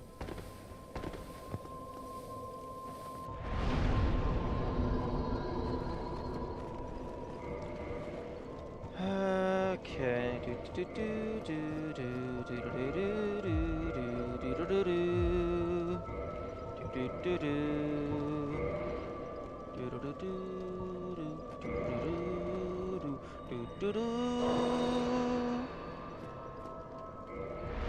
No, give me the bag. Thank you.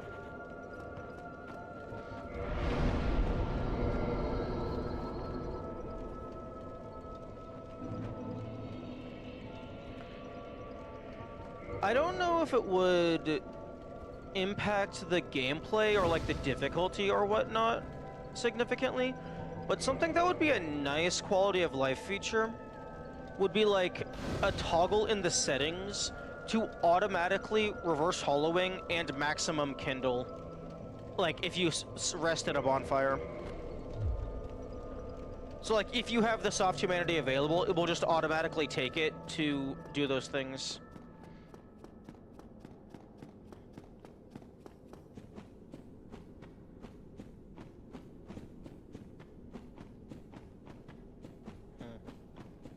From behind, sometimes it looks like I have the head of an alpaca rather than the head of a dragon.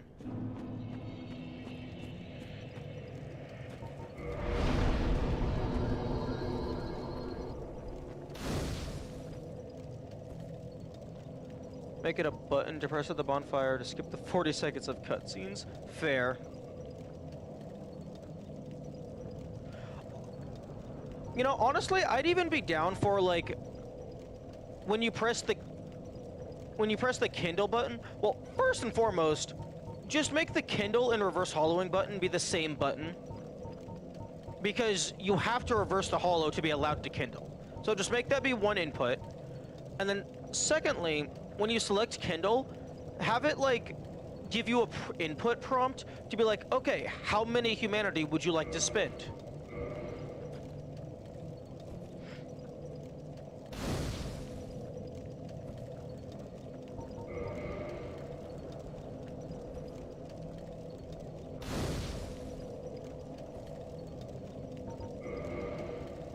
And then just fucking get rid of the Kindle button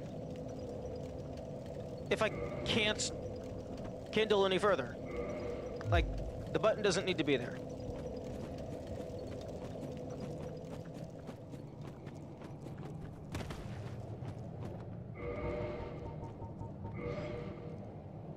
Okay.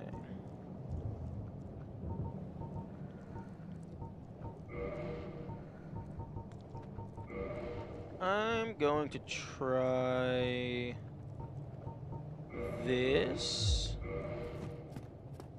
and see what this does. Maybe it will kill him. Instead of Ring of Fog, it was Ring of Frog. I think we've already made this joke. But like, unironically, like a ring or something that modified your jump distance or height would make for some pretty cool parkour-based puzzles.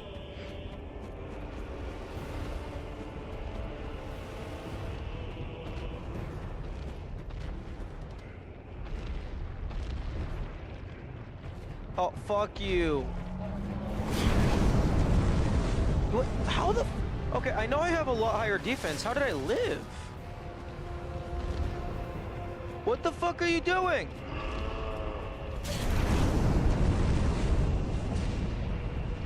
Bro, stop shooting the laser beam. Actually fight me.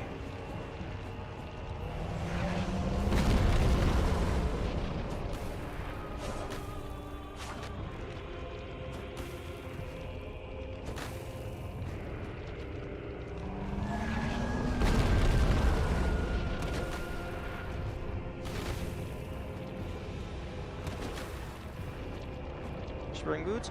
Yeah.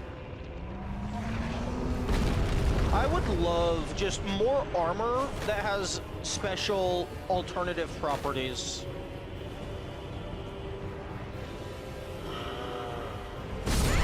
Or even just, I mean, I guess that kind of just goes back to, like, set bonuses. Set bonuses as well would fill that niche.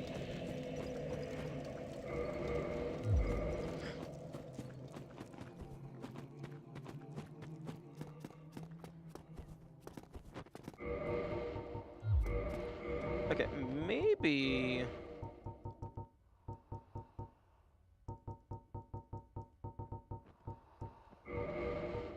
this?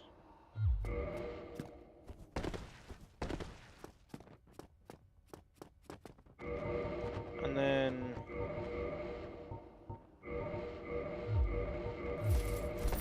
oh, no, wait, hang on.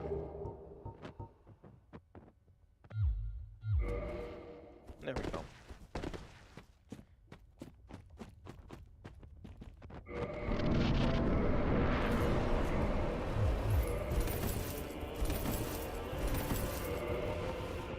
Maybe gold hemmed, although I would prefer to keep the light roll.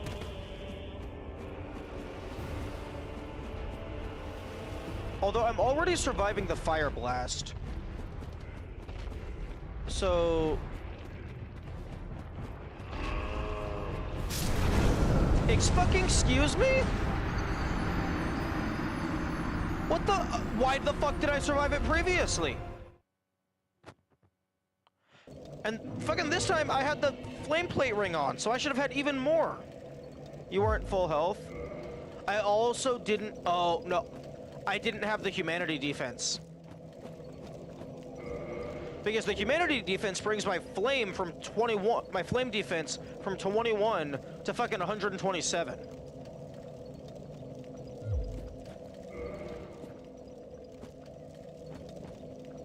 Where's my humanity?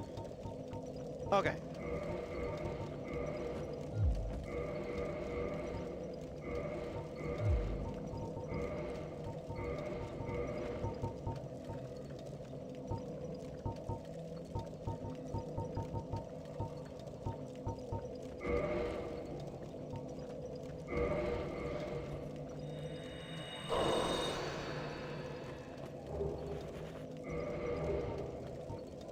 Yeah, because now my flame defense is 189.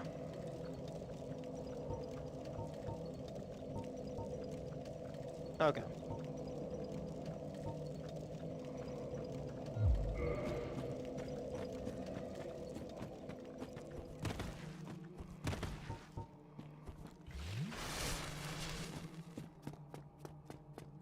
But yeah, no. Humanity augmenting your defense is not explained, like, anywhere. Like, the only thing that's, like, kind of vaguely maybe an explanation is that just leveling up all of this shit increases your defenses. But humanity has this little bar here, so that, like, is listed separately.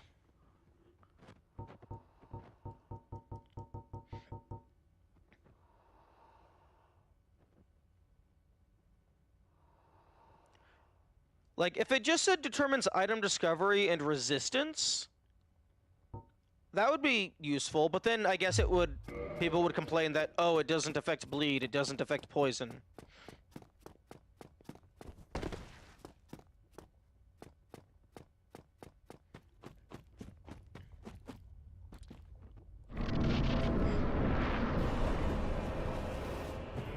Okay, now I should survive fire laser. Emphasis on should.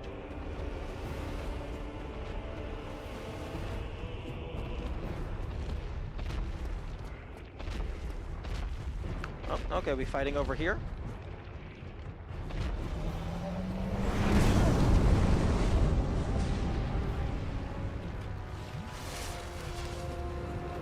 Okay, we're fighting up here.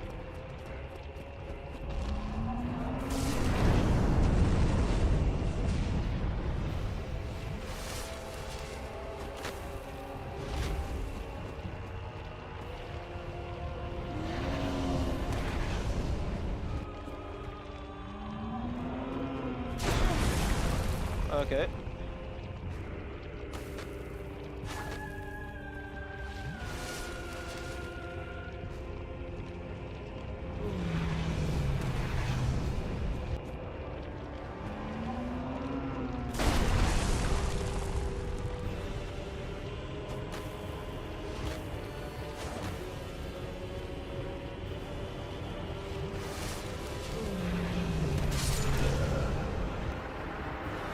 You can survive the hit, you can go back to where the armor was, and then back to the fog to get the instant kill? What?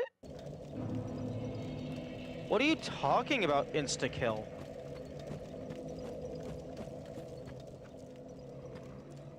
Does he just fucking fall off the cliff? Is he that stupid?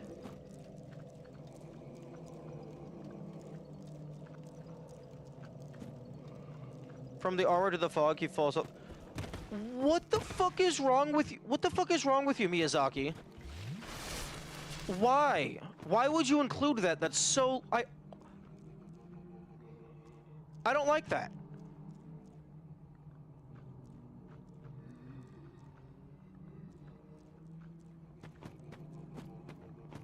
That is so much less satisfying. What the fuck?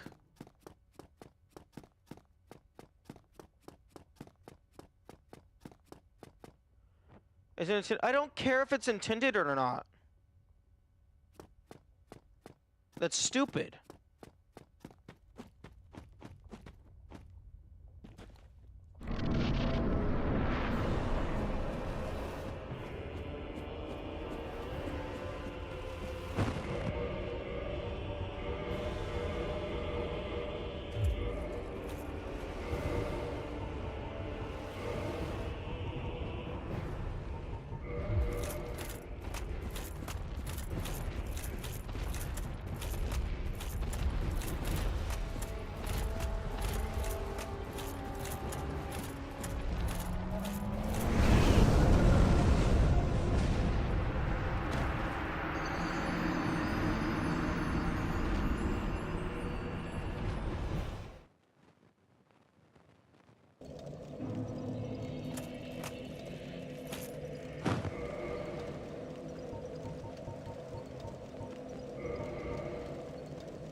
Well, probably just to prevent you from cheesing it like this.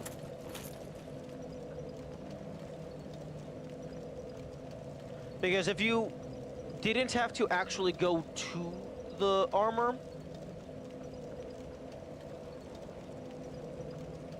if you could just go up, take the armor, die, and then respawn at the gate, you could just fucking wait, and he would just come to you.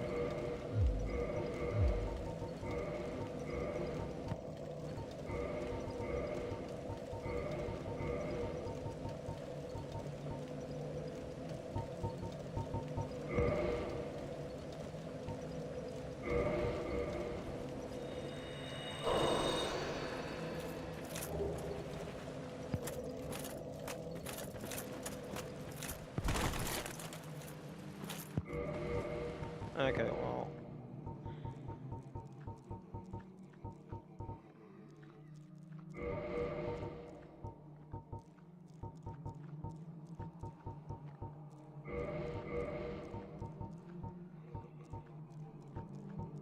Ooh, that has higher fire.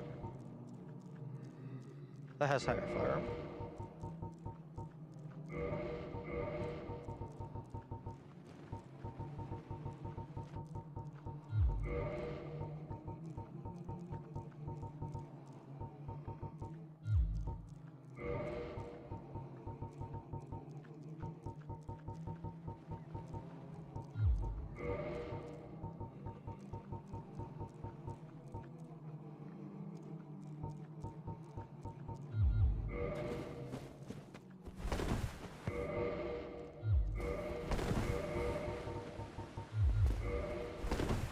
Fuck. I was hoping I could get away with not wearing the Havel's ring. Well, I guess if I'm not attacking him.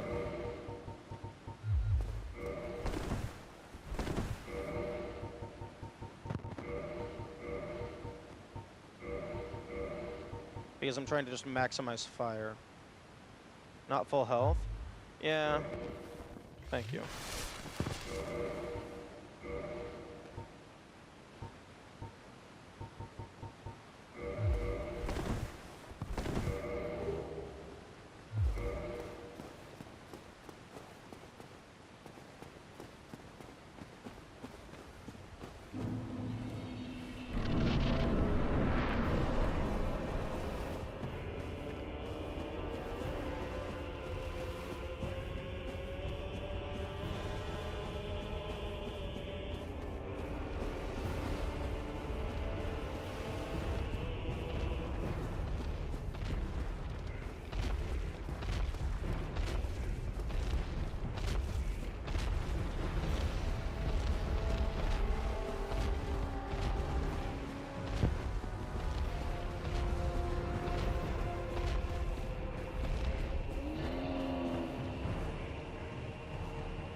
Oh, I thought you were laser. Why the fuck? Okay.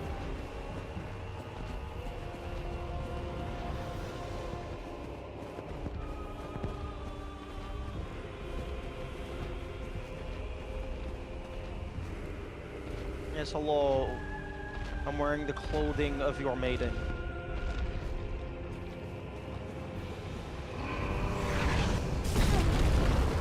What the fuck was that? Excuse me? What the fuck was that hitbox?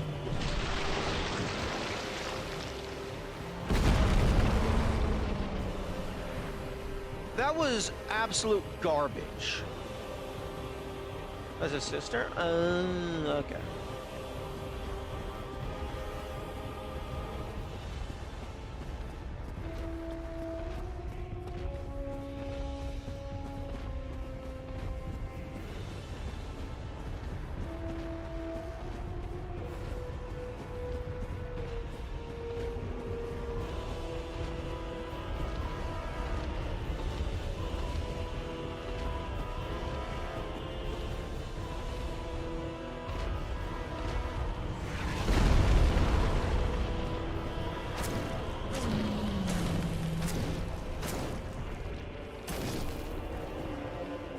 That's stupid.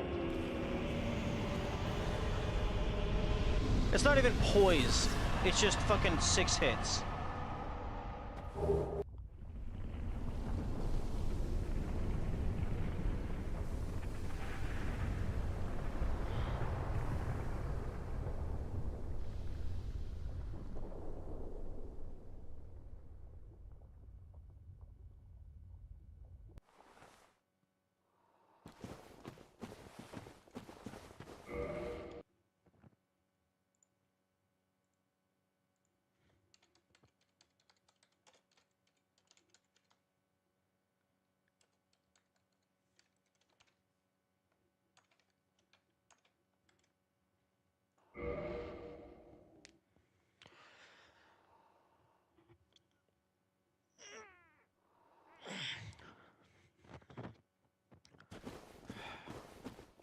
So, what happens if you miss the world's easiest counterattack?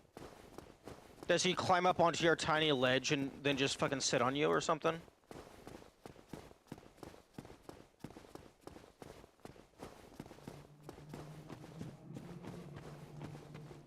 He just stays there?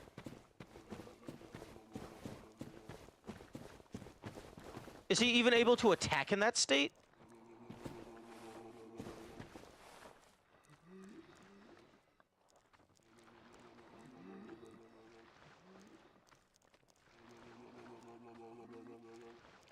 Just hangs there? That's so fucking stupid. Who thought that was a good idea?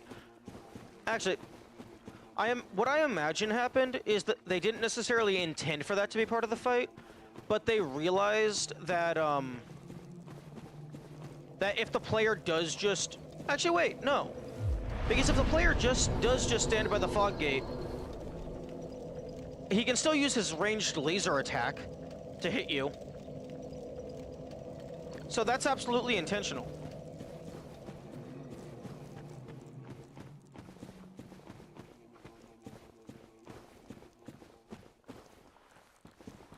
Yo, you know what would have actually been cool? Is if you kill him like that, and then, like... Actually, wait, no. I was gonna say you kill him like that, and then his body turns into, like, a staircase leading down, but that just leads down to the extra demon ruins. I was thinking that could be a secret way to get into Izalith early.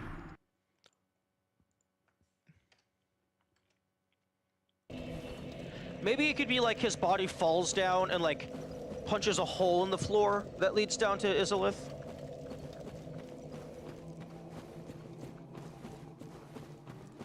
Kill him like that and he makes his body an obstacle for Centipede Demon's mushroom. That could be cool. Or maybe like, maybe he falls down into the Centipede Demon arena and like punches a hole into it that drains the lava in his arena.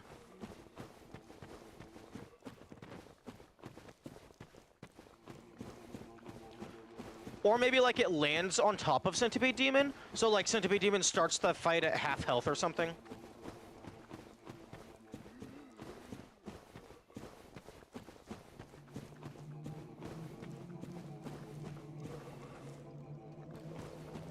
Is there anything in Demon Town that I care about? I don't think there is.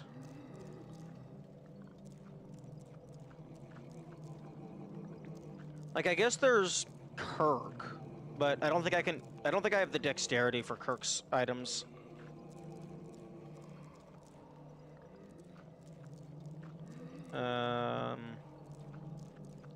There's the Embers, which I don't give a shit about.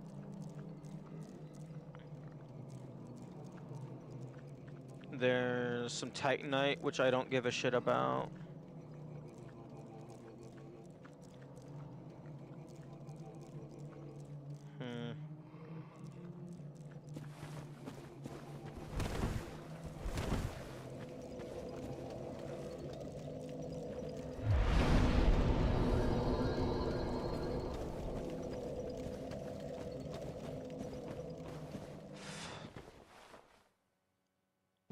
I like the idea Like, I like the idea of doing something interesting to have alternative ways to kill a boss. But that's just so disappointing. It's too easy.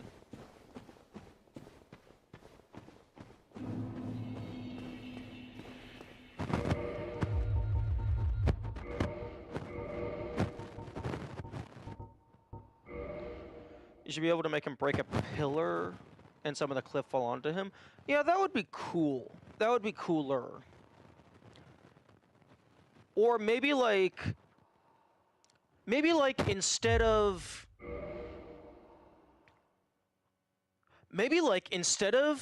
just, oh, you punch him 6 times and he just stubs half of his fingernail and then dies. Maybe like you hit him.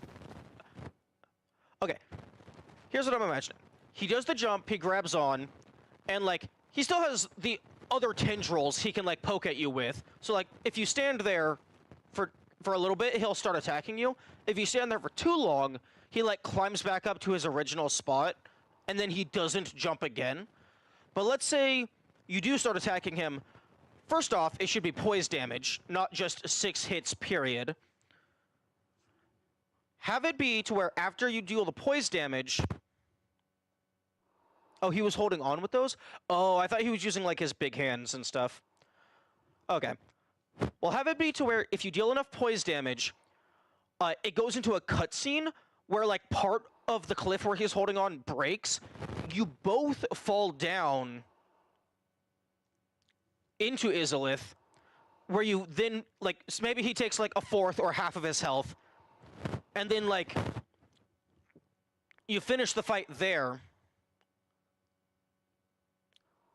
Or I don't know. Like maybe like just do something other than a lame-ass instant death.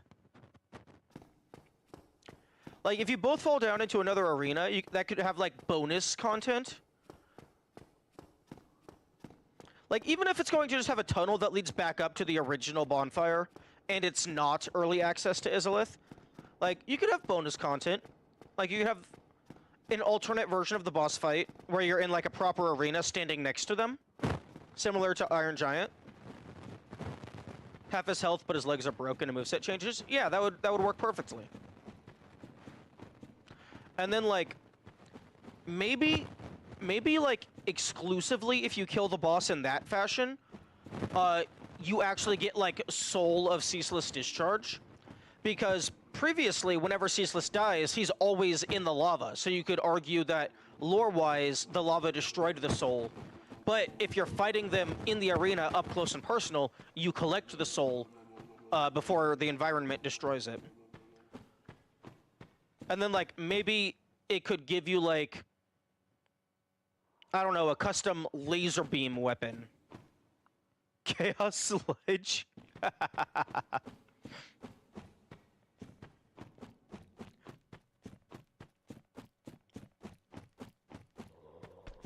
Or, like...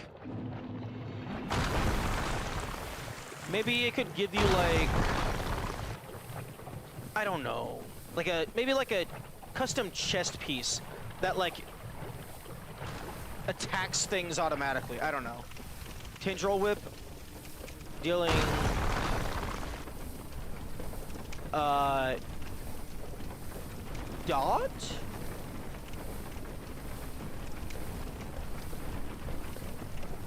I don't think I know that acronym. Oh, damage over time.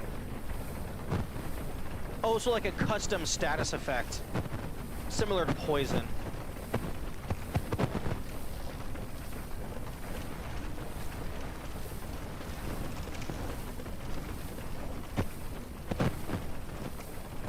But yeah, pretty much anything would have been better than what they actually did.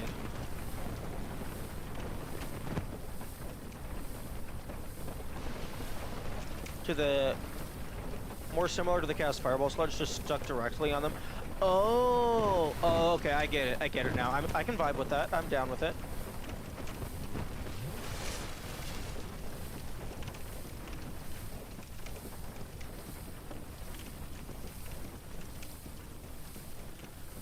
honestly, because the like Dark Souls Remastered Edition is just already currently available on Steam.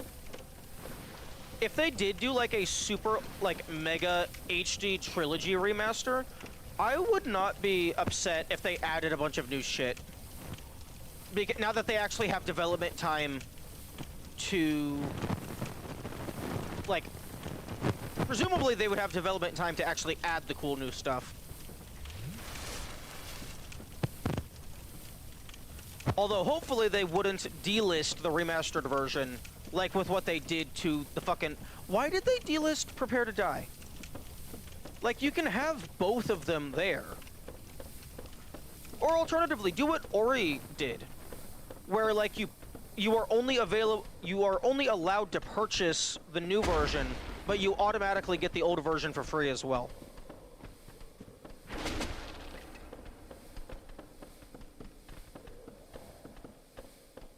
But it functions for pyromancy casting too?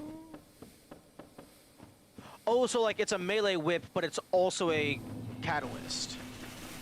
Cool, I like the idea. They wouldn't delist Remastered, they'd delist DS2 Scholar of the First Sin. Was that like, a DLC for DS2?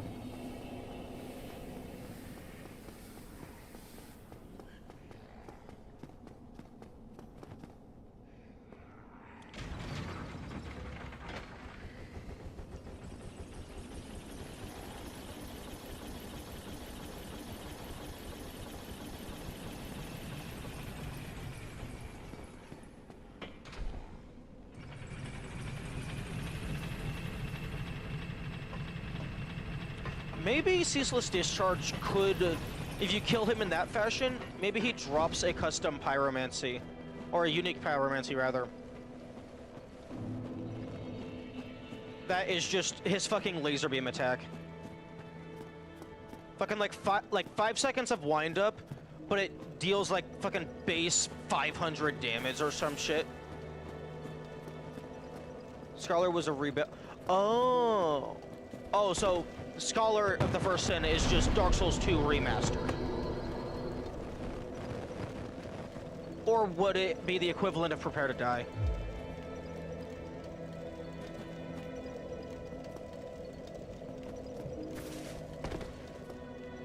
Enemy placement changes, location of a blacksmith, relevant item change to be way earlier. Oh, I don't like that. That's like a lot of change.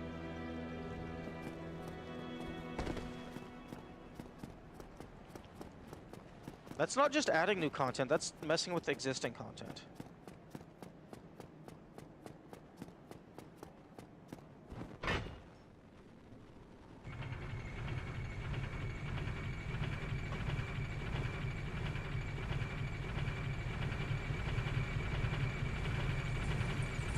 Ooh, Soul of Ceaseless Discharge. If the boss souls have like special upgrades tied to them, you could make it to where like all of your pyromancies get a buff if you choose to consume it rather than make the weapon.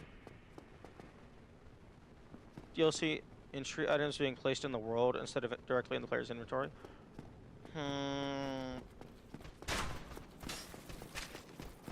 Okay, well now I don't know what I believe because I like that, because then you actually have to go and get this shit.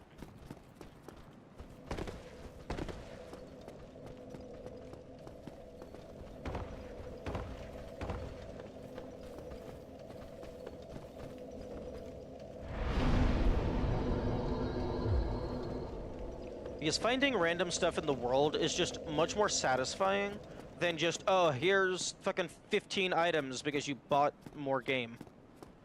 Like, similar to, like, I think Baldur's Gate DLC, like, it just plops down all of the DLC stuff in your camp.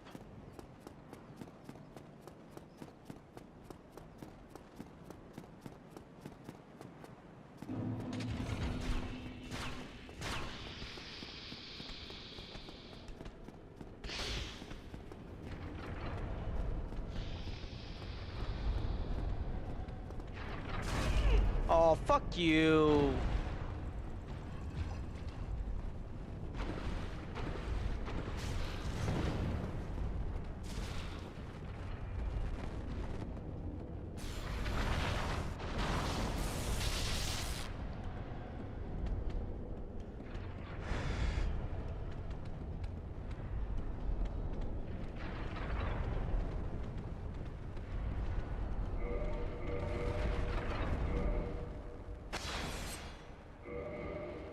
DS2 is an incredibly rushed game.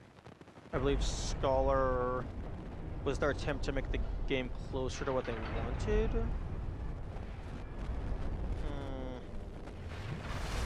Here's an idea. Hey, FromSoft, how about you just give your dev team more time to do the shit that they want to do?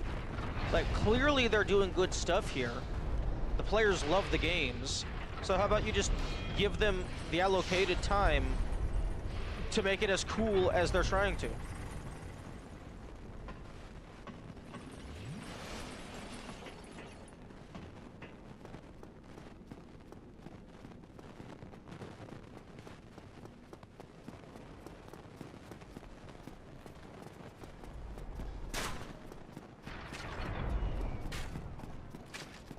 Wasn't FromSoft's choice publisher? Oh, fuck publishers. What the fuck you mean publishers? The games are releasing on Steam. There is no publishers on the computer. Oh, I guess PS3. Blech. That's stupid. I greatly dislike that.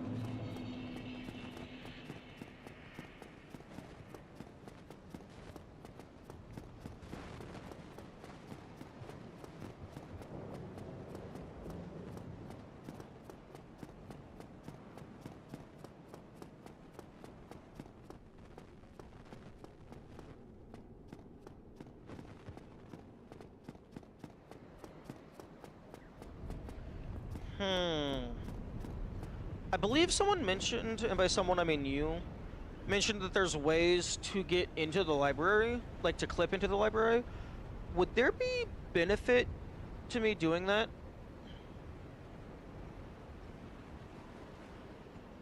I don't know if there's any items in there I care about.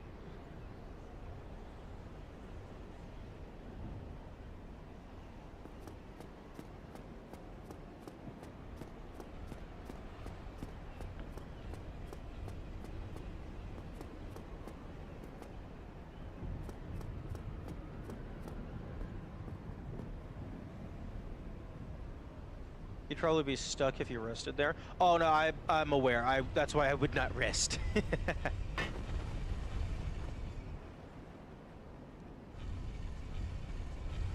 I wouldn't be able to fight Seth because he would like do a hard rest.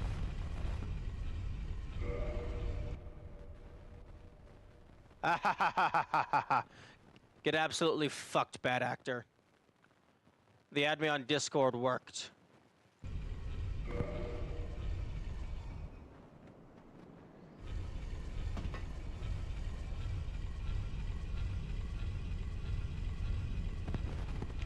Man, it really sucks that level 1 is a single dexterity point away from being able to use the crystal straight sword.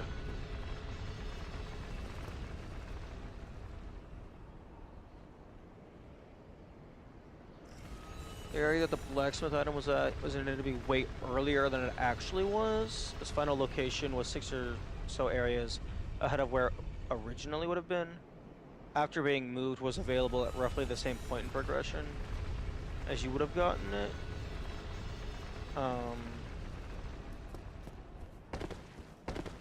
I don't understand how games go through major changes at the end of development. Like, if you're already tight on time, how do you fucking have major changes right at the very end?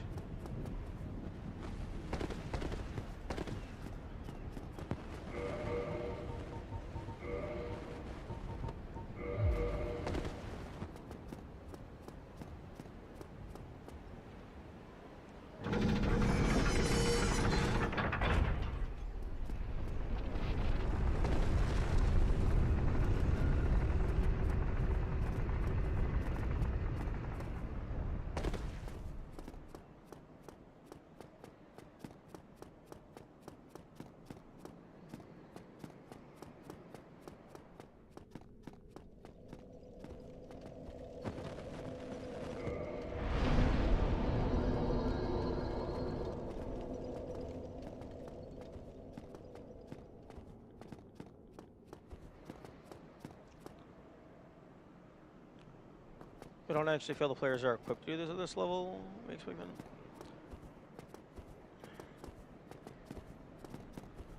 I mean, I guess I can't really comment on game balancing. I don't have experience in that yet. But honestly, like, Dark Souls really doesn't feel like a game that is balanced. Because, like, everything is just killing you unless you level up. Like, that is the balance. Like, allowing the player to level up.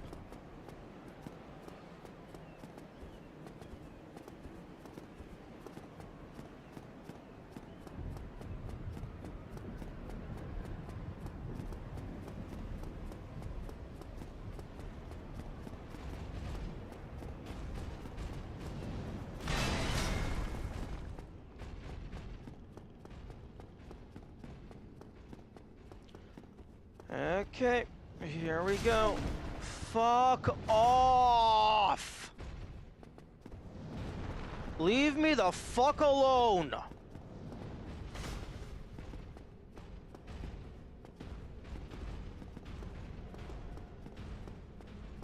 I highly doubt it. Because 25 minutes of that half hour is gonna be me running back to the boss.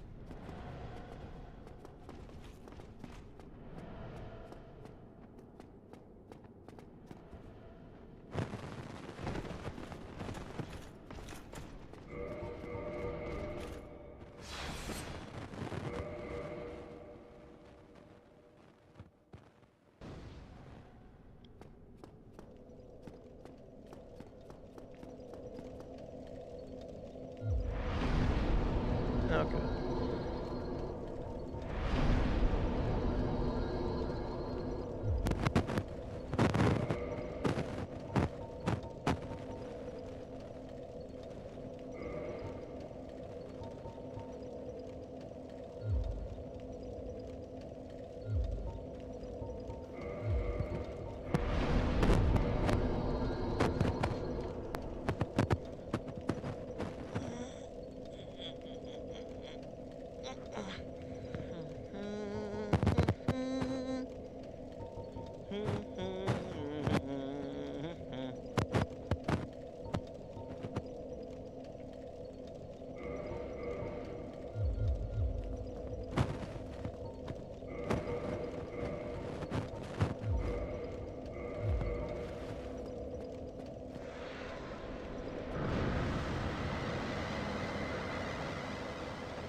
Maybe if I acid surge Smo.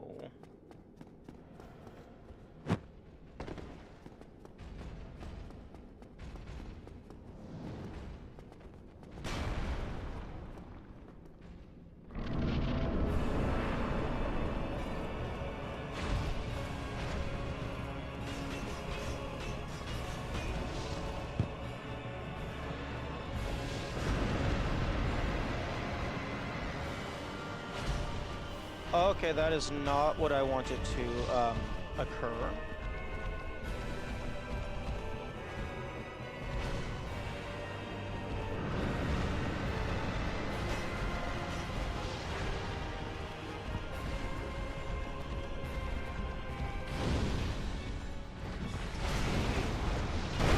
Okay, the fireball, not worth it.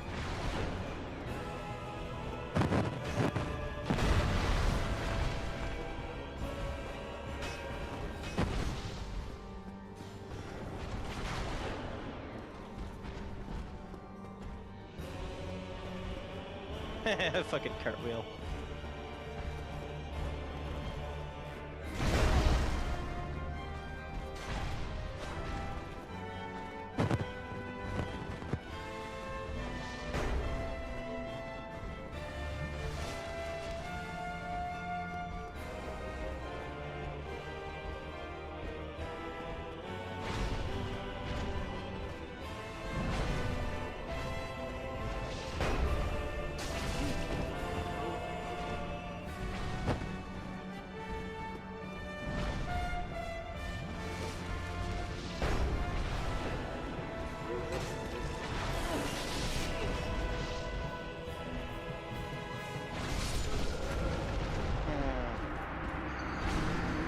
Okay, I can actually survive decent hits if I have fucking full humanity. Possibly lower than full humanity, but...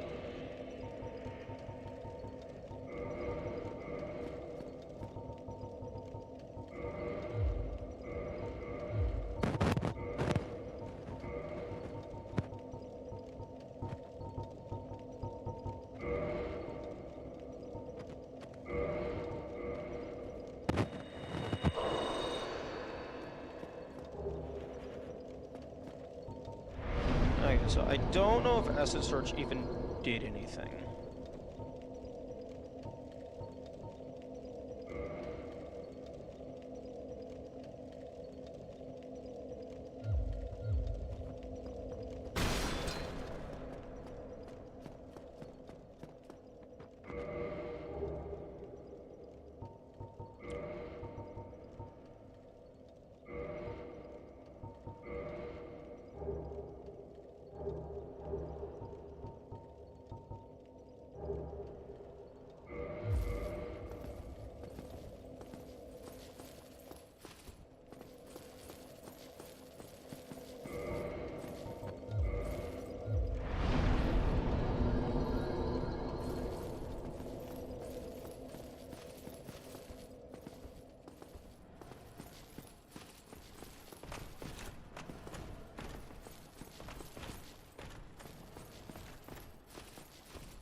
If I can just get...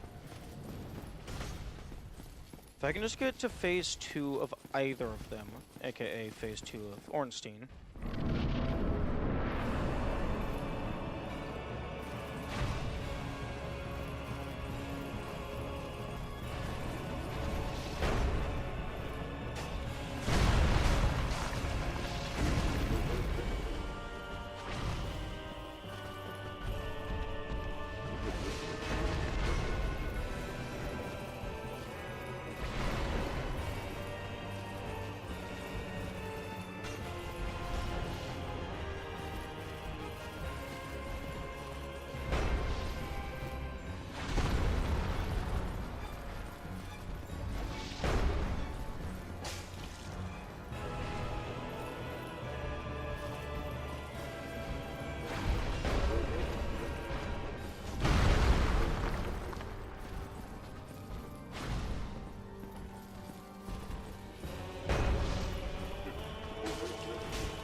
Oh, really?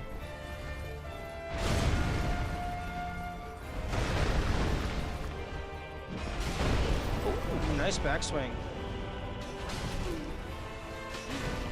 Fuck you! I was spamming the dodge roll button.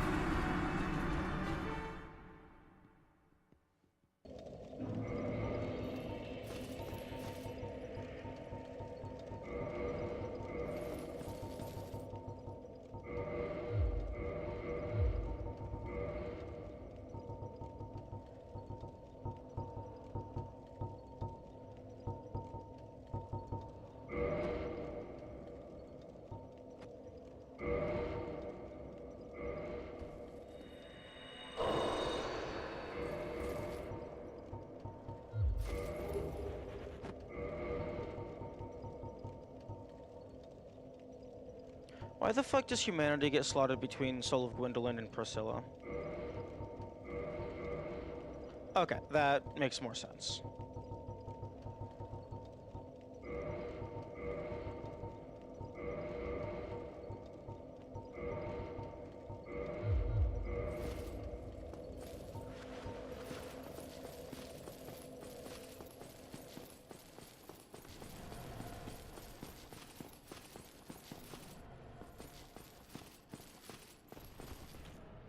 Oh, that's the wrong one.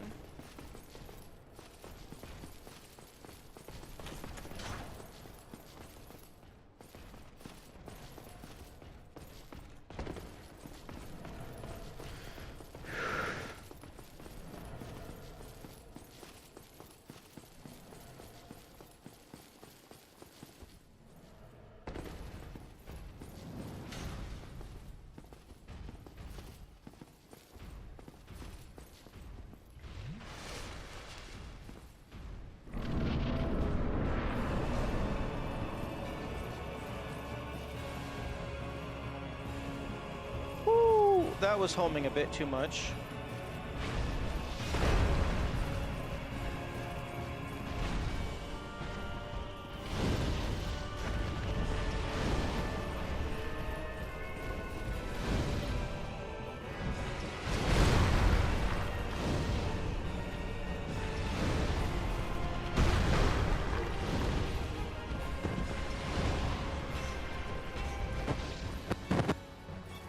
Okay, decent damage. Decent damage.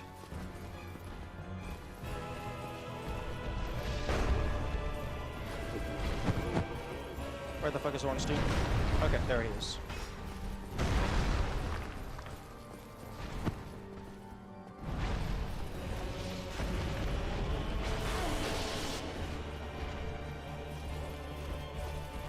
Got a little greedy.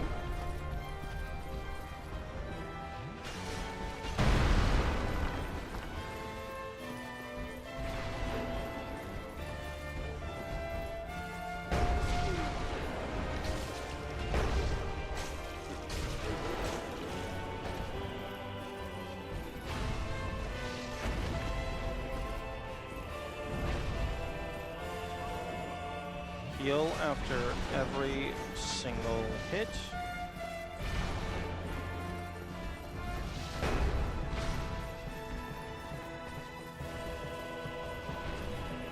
Two-hand your weapon, because you're not going to be blocking with your shield.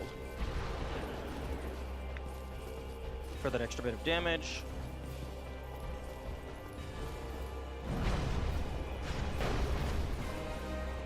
Fuck you.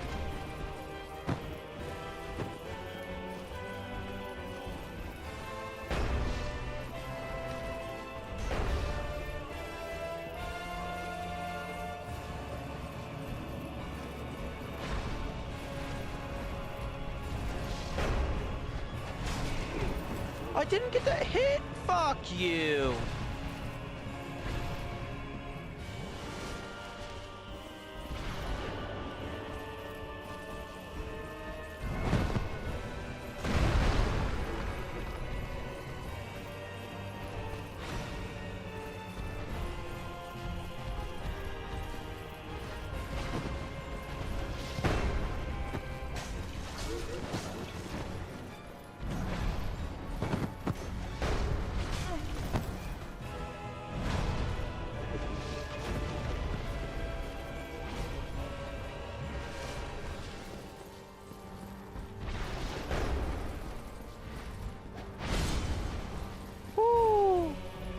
That was a little close for comfort.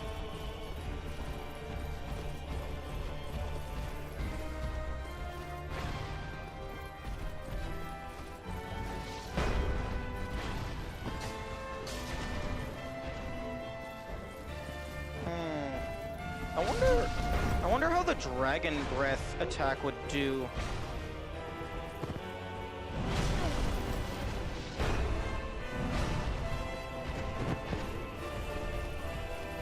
Because I think Smo is vulnerable to fire.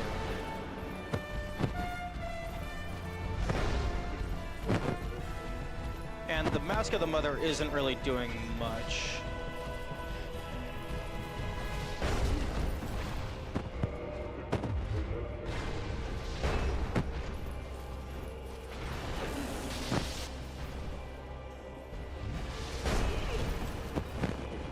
Honestly, my 99 humanity is doing far more than any of my actual armor.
Hit, but he gets hit.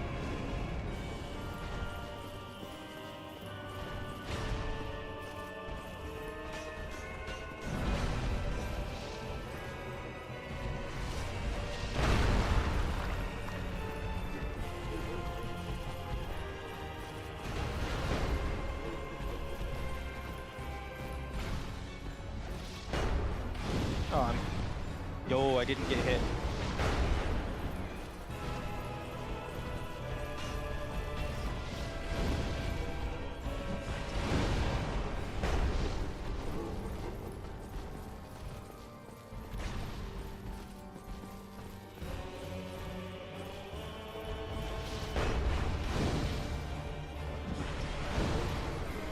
Oh, it fucking missed.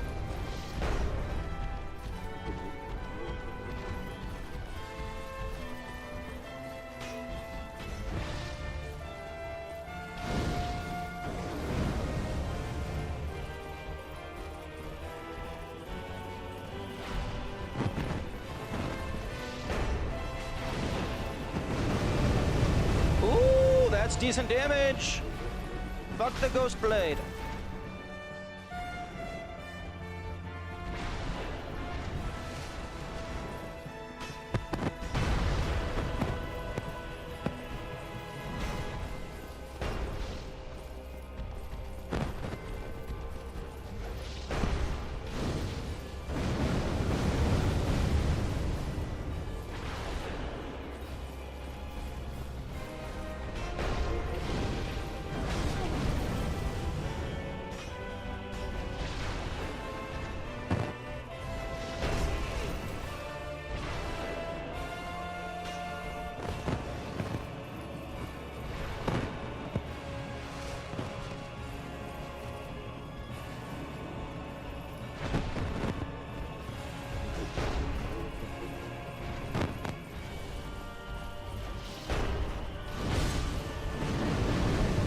Fucking his massive ass hammer's acting as a shield.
Okay, I thought I dodge rolled that in time.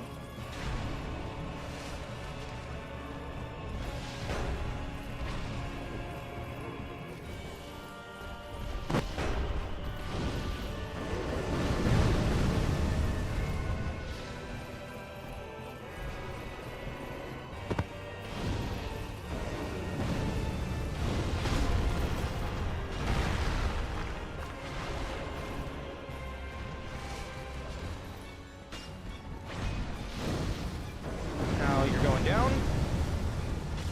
Fuck. Fuck!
Oh, fuck.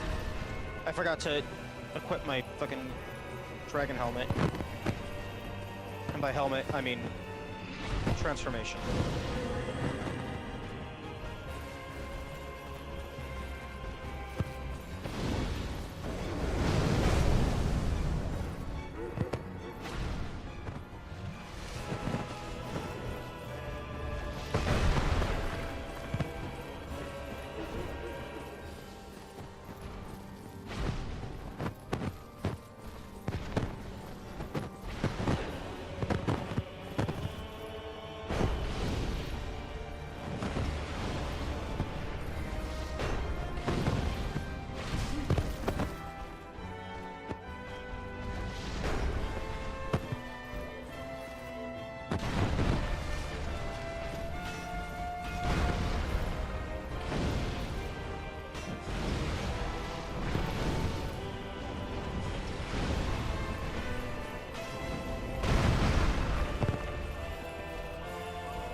The Ornstein!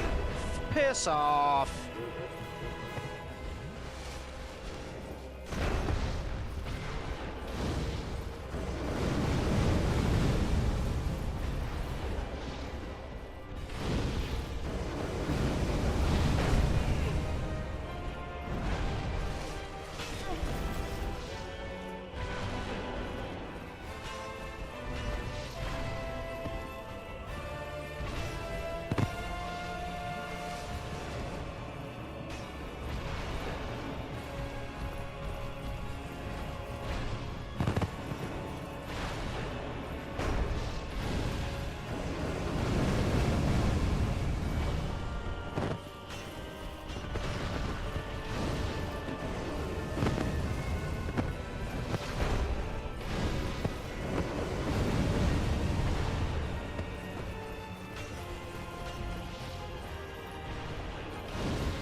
not sure if I've seen that attack.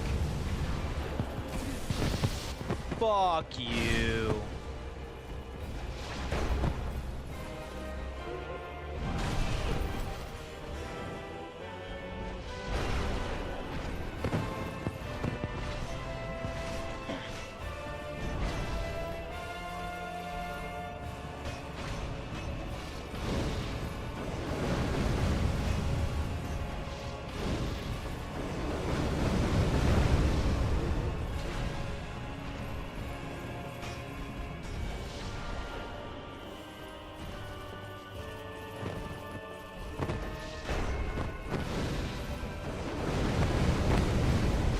There we go.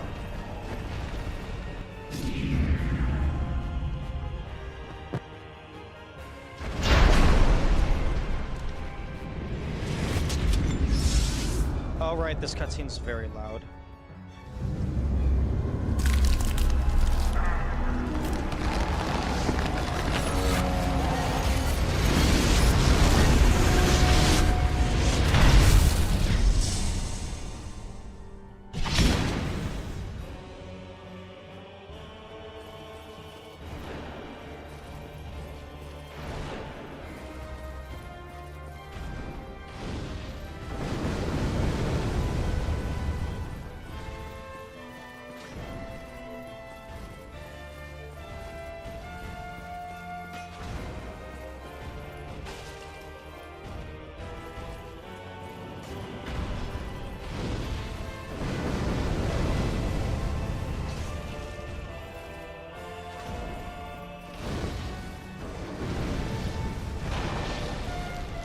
Okay, I don't know where my electricity resistance lands in terms of surviving that.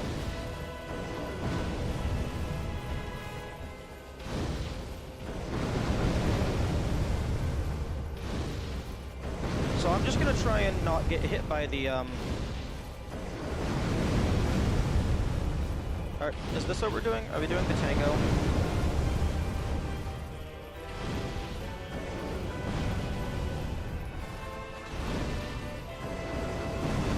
Surely you have something in your AI that prevents you from just doing this one attack forever. Nope, nope. Okay.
Okay, so turns out Dragon Head Stone just kind of hard counters Ornstein because he just gets stuck into this loop. Like, not completely stuck. Maybe it's not specifically the Dragon Head Stone, maybe it's just strafing.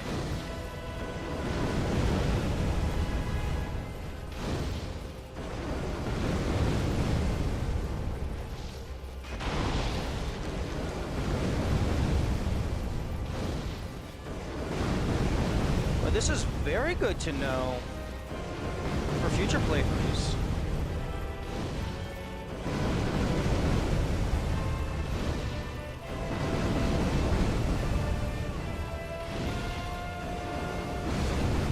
There we go.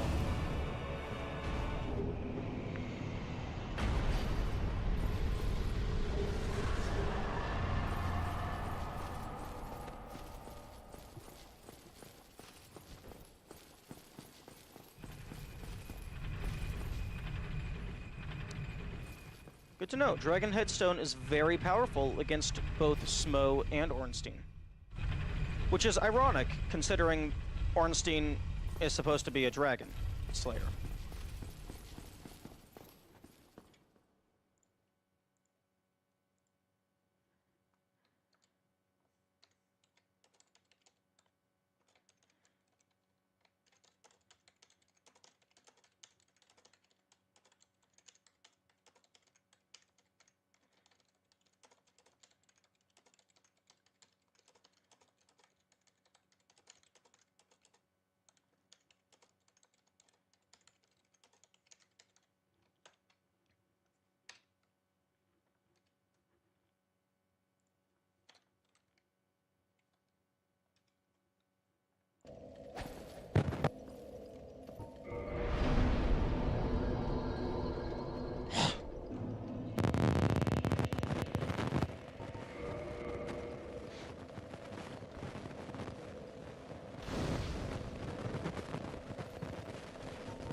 How the fuck are you still alive? Thou hast journeyed far, and overcome much, chosen undead. Come hither, child. O chosen undead, I am Guinevere, daughter of Lord Gwyn and Queen of Sunlight. Since the day Father his form did obscureth, I have awaited thee. I bequeath the Lord vessel to thee, and beseech thee, succeed Lord Gwyn, and inheriteth the fire of our world. Thou shalt endeth this eternal twilight, and avert further undead sacrifices.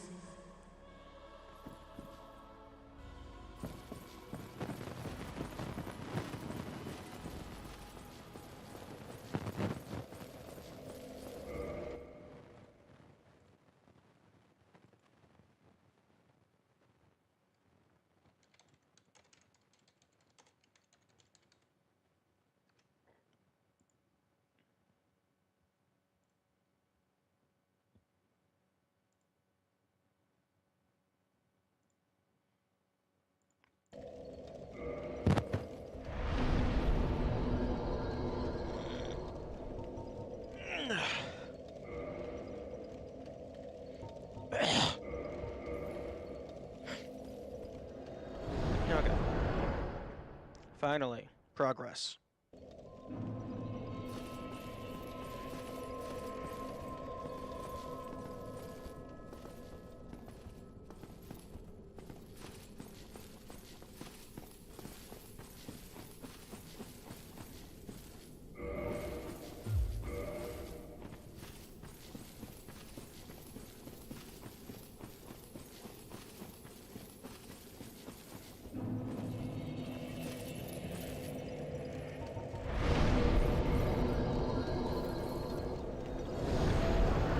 To remember this time that I have to actually place down the Lord Vessel before I do the shebang-a-bang. The shaboodles. Allah. Heavens! You have done it! After a now, I assume...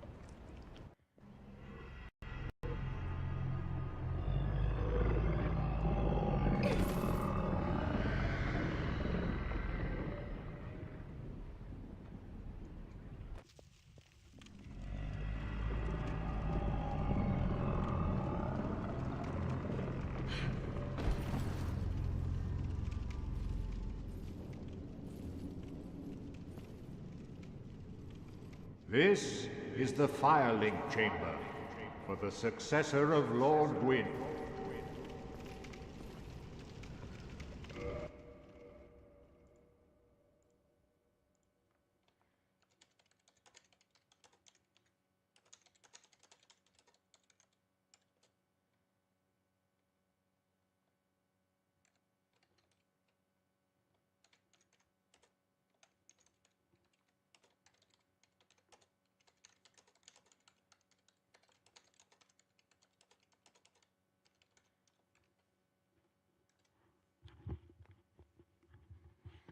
Welcome back.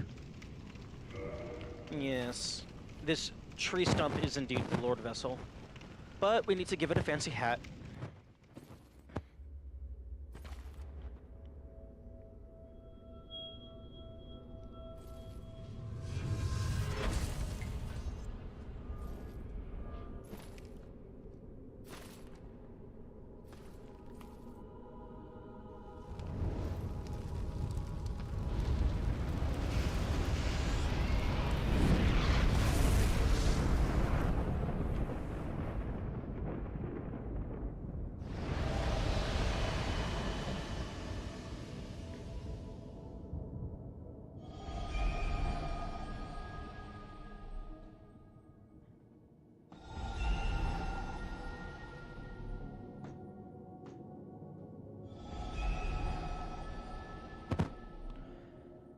Yeah, as it turns out, the Dragon Head Stone just completely...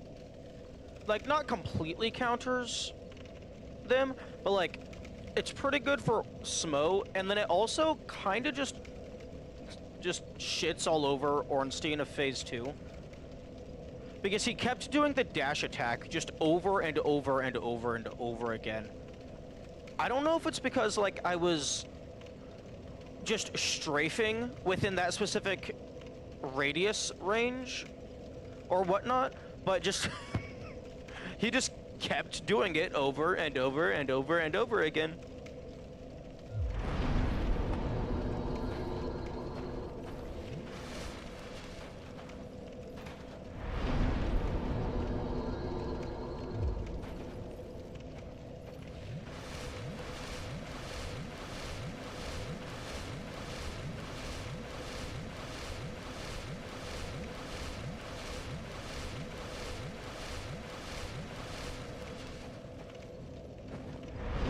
Interesting.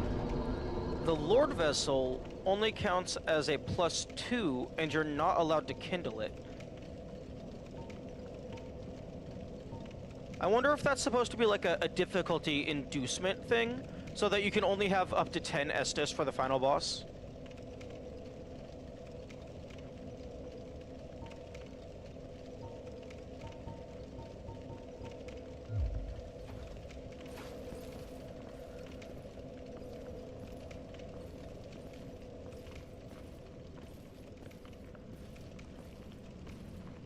Very well.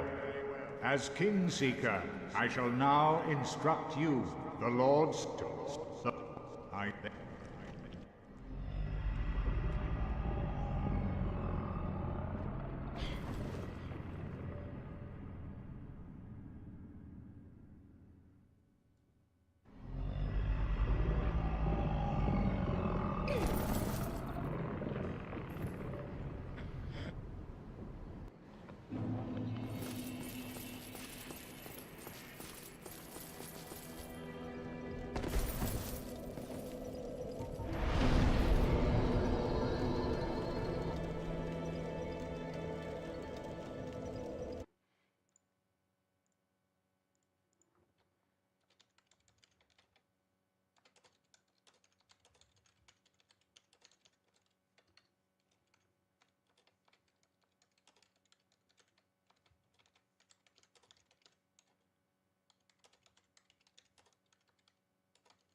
Okay, let's go. Open up Izalith, so that I may go and properly rejoin the Dragon Covenant to make my breath stronger.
Dumbass.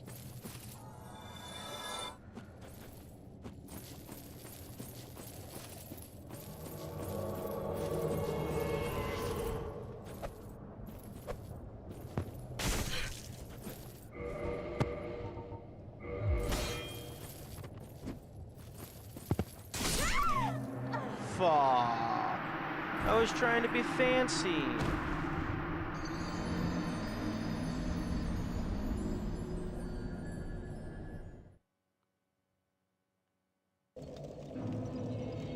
Oh, fuck you, Kirk.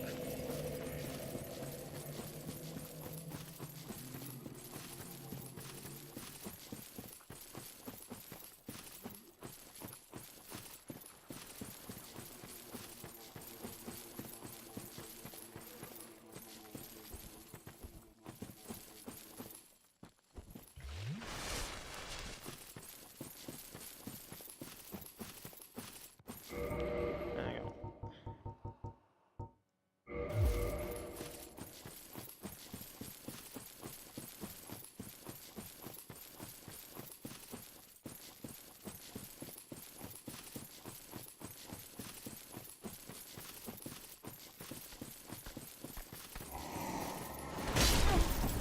What the fuck?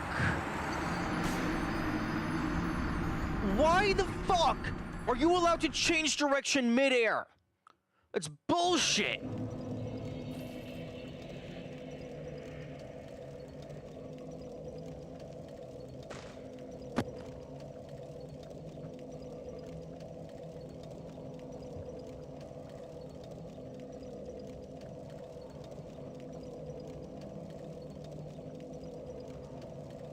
Your arrows should not be homing. Your jump attacks should not be homing. Your magic can be homing because it's fucking magic.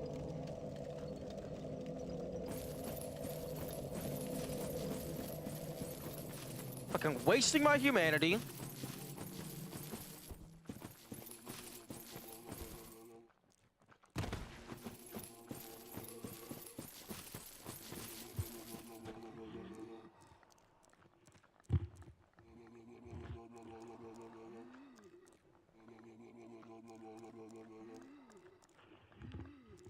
Ugh, neck's getting stiff.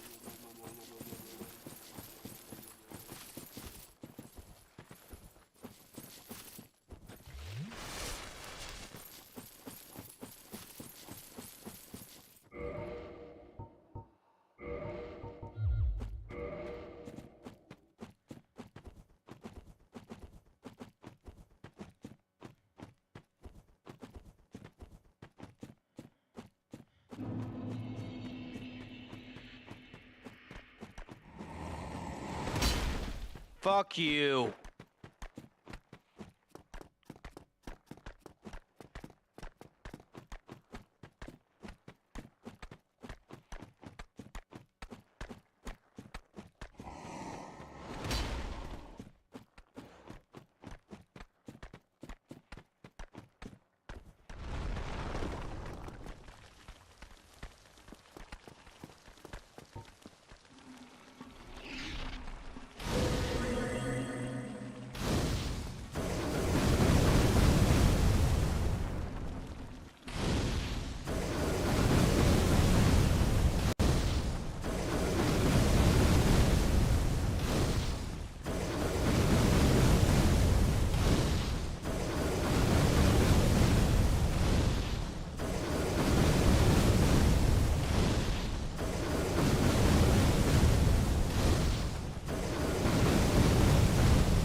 No, fuck off.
Call that a fire breath?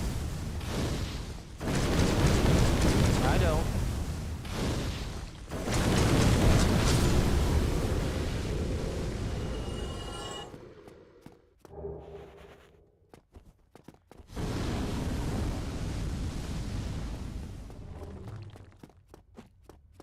Also, why the fuck are you not immune to fire?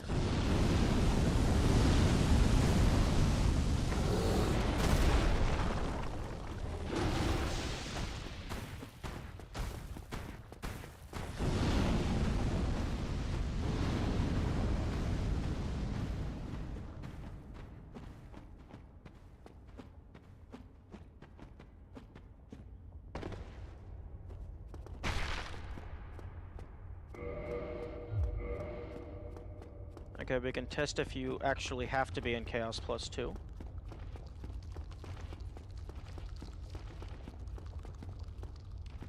Oh, nope.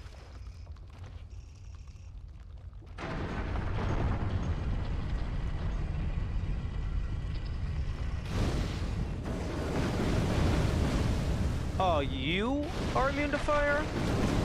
Oh, no, you're not. I just had a bad angle. No, no, no, no. Okay.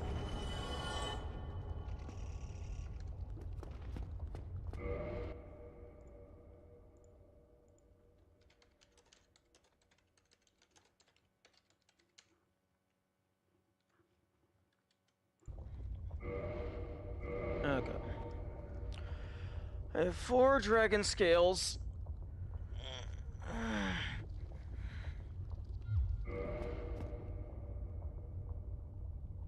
Oh no, wait a minute. No, I killed the undead dragon in... I killed the undead dragon in fucking... Priscilla's Painted World. Does the fucking Darkroot Hydra only drop 1 scale?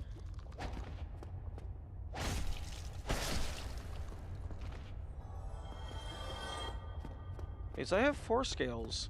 And I can count 3 static scales that I definitely would have gotten.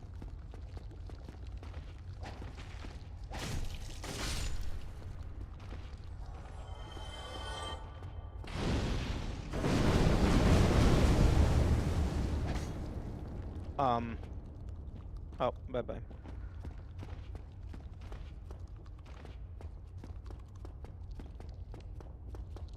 Yeah, well, I mean, I guess I'm down here. I can go ahead and try to do Bed of Chaos.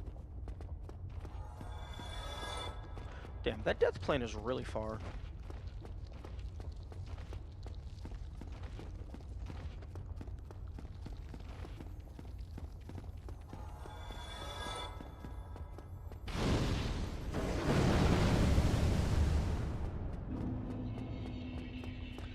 There is the possibility that I die to this boyo.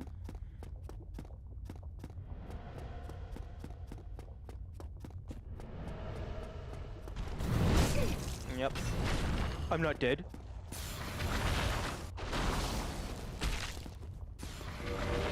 I'm at 2 HP!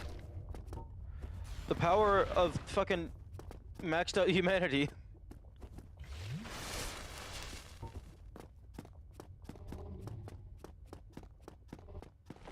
Okay, I don't think there's any point in me going down there, because I already have the speckled stone plate.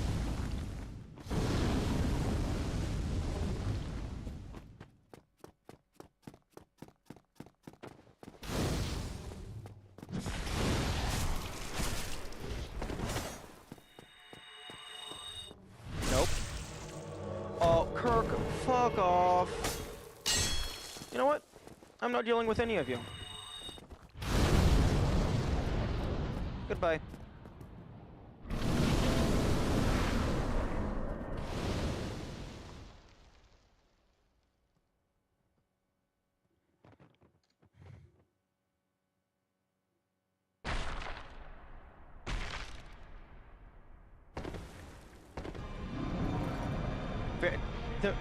Has returned home? Interesting. Okay, so you can make them fuck off by entering a boss room.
Probably doable.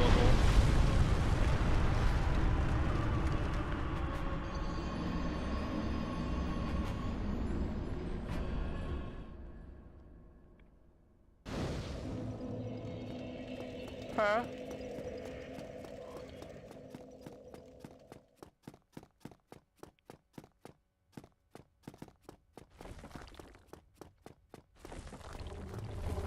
Right.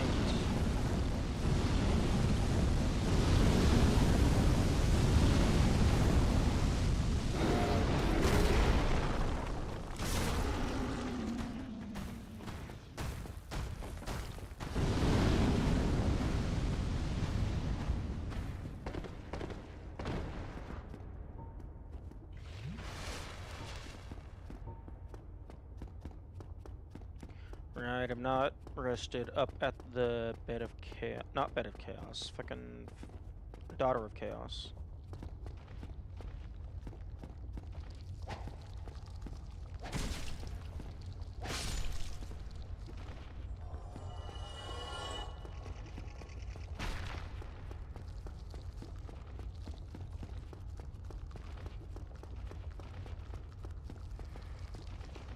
Okay,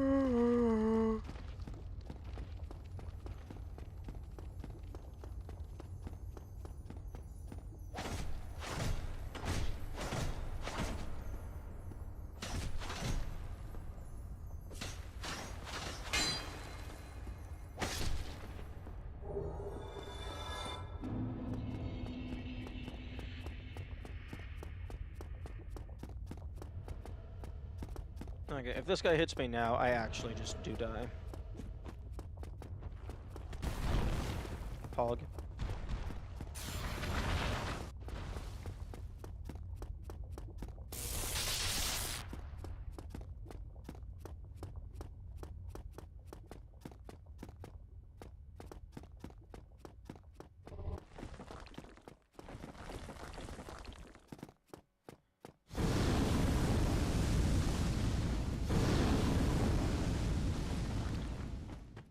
Ooh! Ooh, fucking Chaos Fire Whip. This is my last, Pyromancy.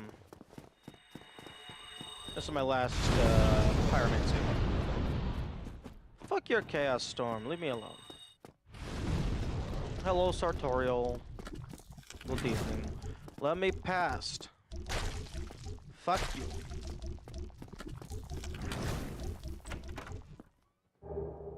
Nice.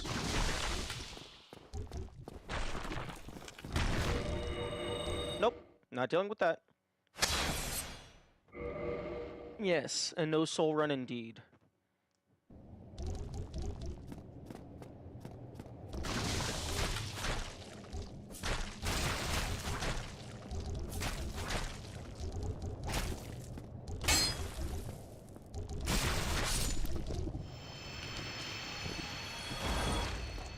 And do you know what no soul run means? It means I have 500 jagged ghost blades in my inventory because I'm not allowed to repair any of them.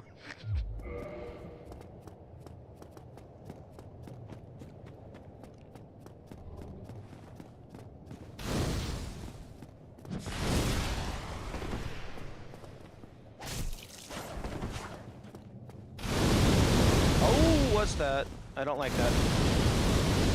Nope, nope, I'm going over here. You can play with your fire in the other room. Woo!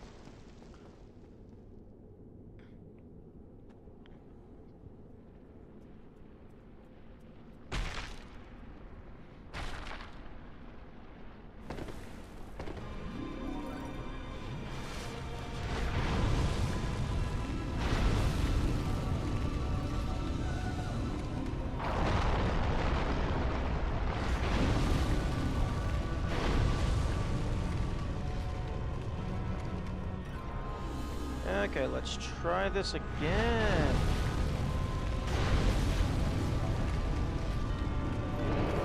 Nice.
And now for the pain and suffering. Where maybe you just fucking die because the boss said so. Yep, there we go.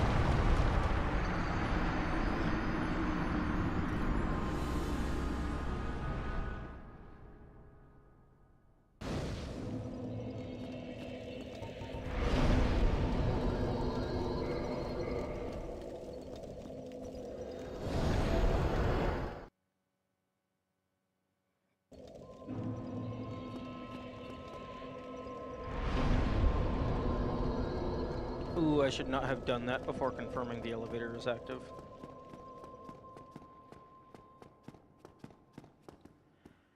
Yep, it's tied to killing Centipede Demon, probably. Fuck.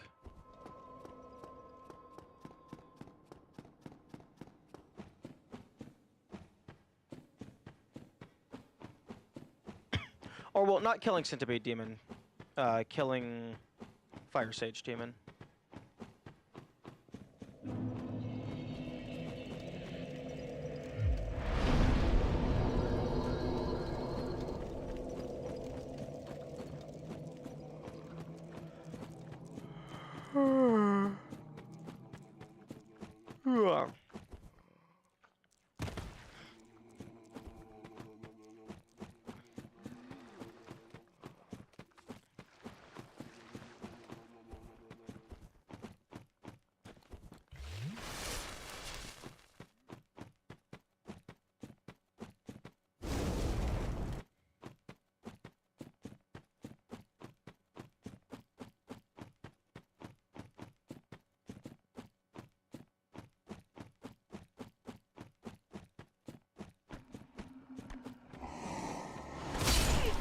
Game? I'm pressing the dodge roll button. What the fuck is your problem?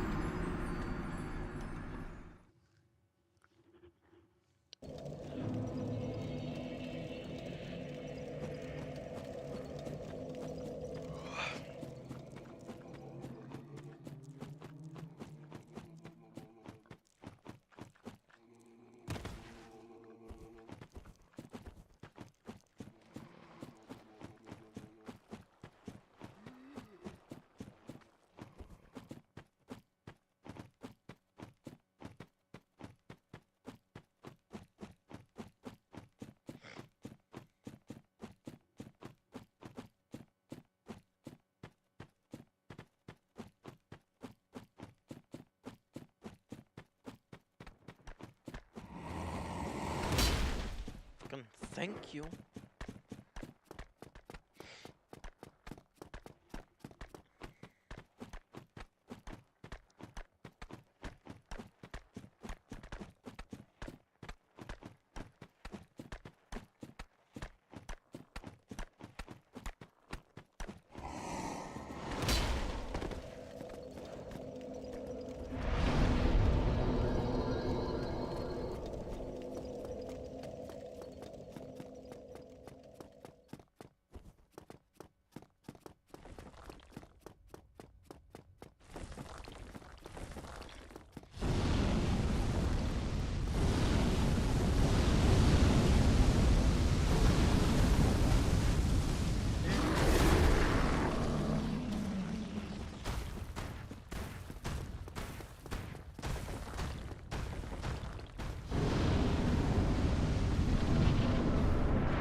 Oh, I thought I got out of there in time. I thought I went far enough.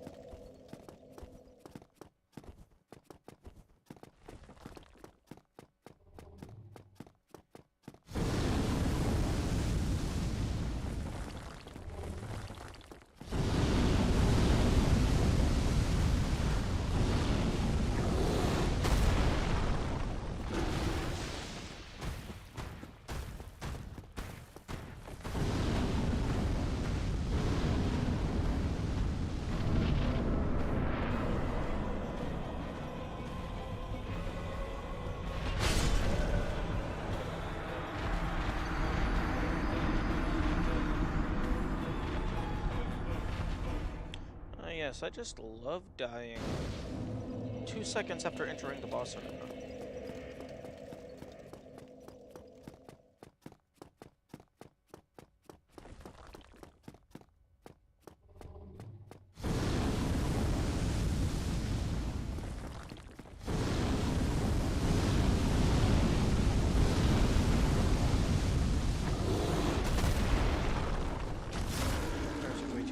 going on in this run-up.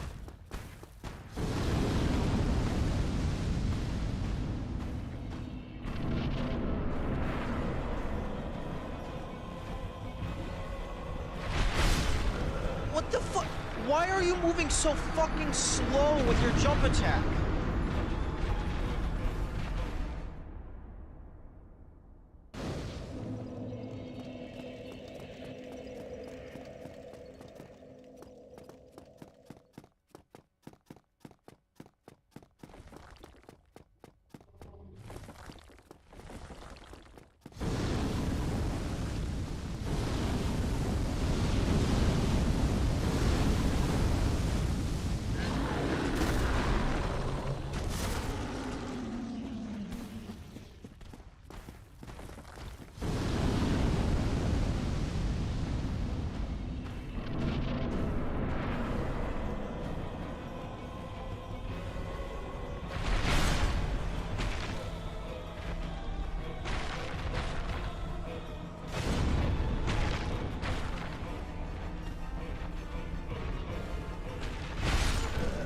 Oh, fuck. Oh, you have what? Ugh. So much fucking range.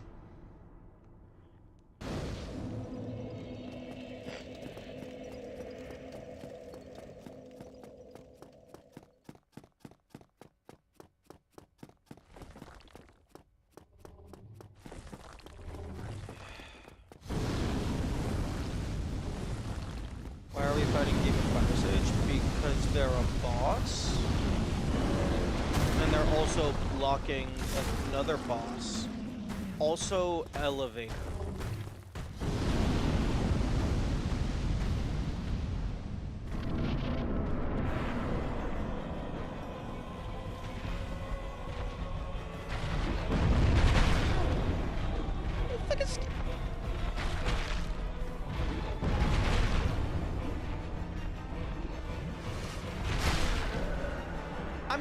I'm surviving the explosion, but dying to the melee attack. What the fuck is that?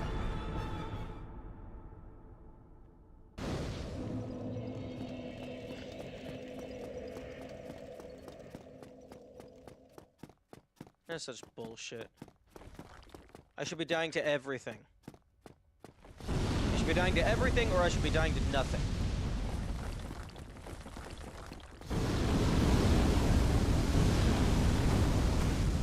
What's the game plan? My first game plan is to get them stuck on the tree, and then just see if the Dragon Breath has enough range to cheese them, because that's really funny. And then if that doesn't work, I'll figure something out.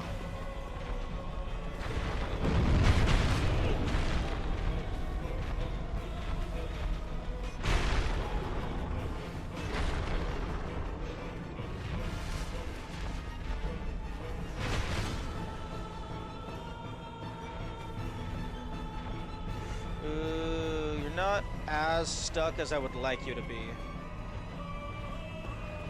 I would prefer you to be closer to the wall.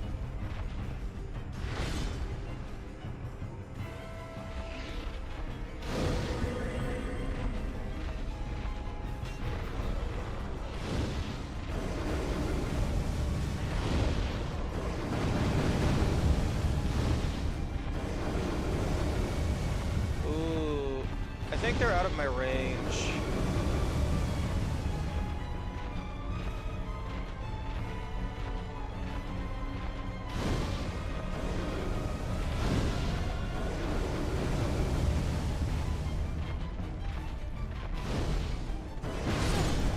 Yep, okay.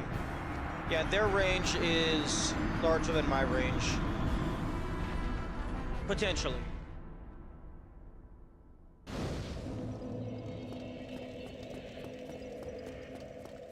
There might be a sweet spot. I should just fight them like Stray Demon. Yeah, Stray Demon has a bigger arena.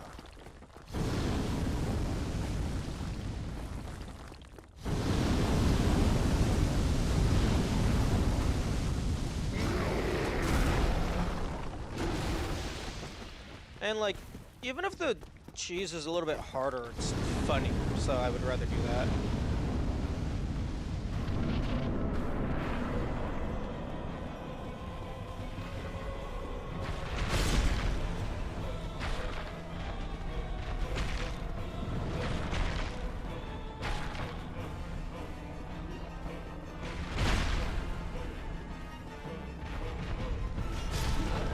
Fuck off.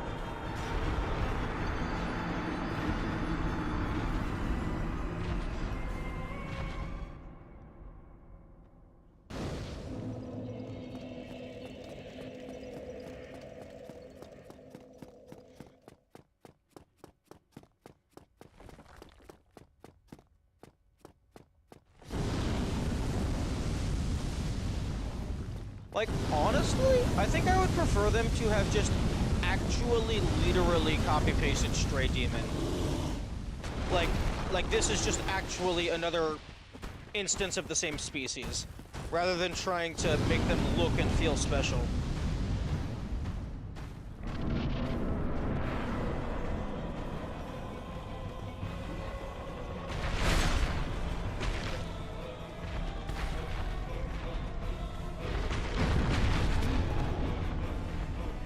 Ah, nice explosion.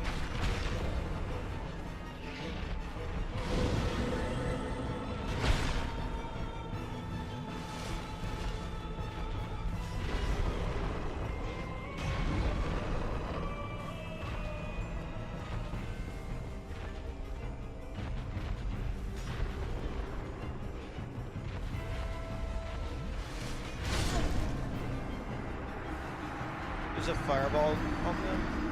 See if they're coming. I thought you said they were weak to fire.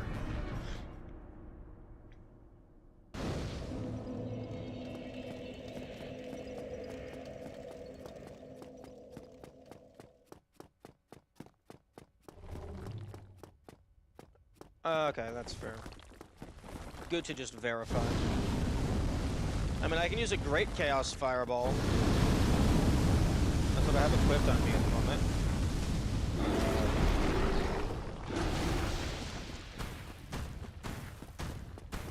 Like, honestly, like, it would kind of suck for, like, pyromancy-only playthroughs, but I feel that everything in Izalith, or most things, should just be immune to fire.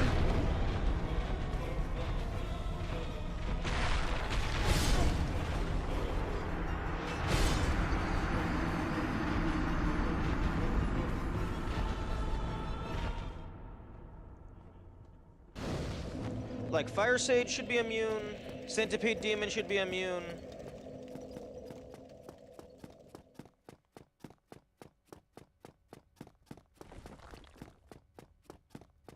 These fucking stone guys should be immune.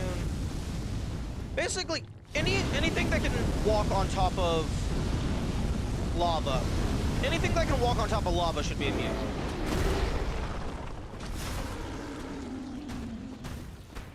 These are pyromancy only, you can skip those two. Yeah, but what if I want to do all bosses?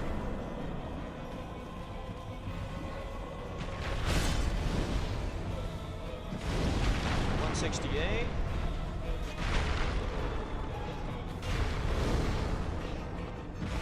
You should have to use Toxic Mist to kill Bed of Chaos. Well, I mean, that would be pyromancy only.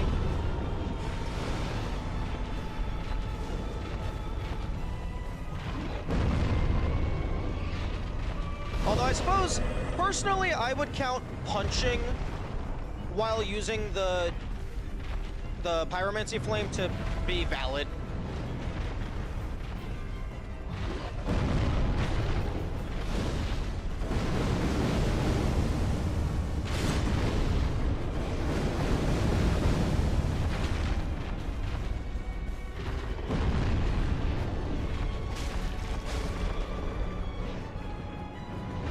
Still pure fire. Oh, fair.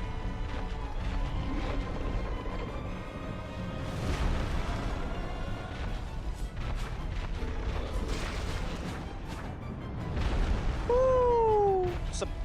Surprised that didn't kill me.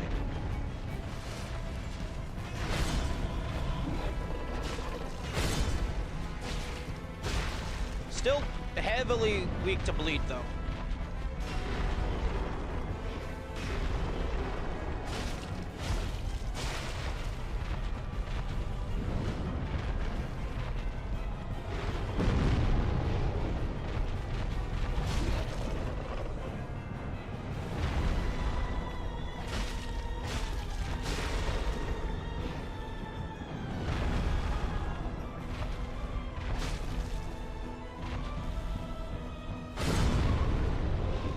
Like,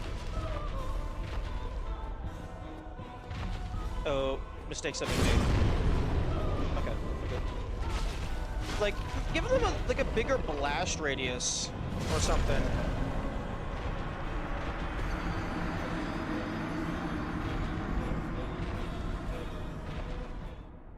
Make their maybe make their butt slam have like a fire shockwave similar to Ornstein's electric shockwave.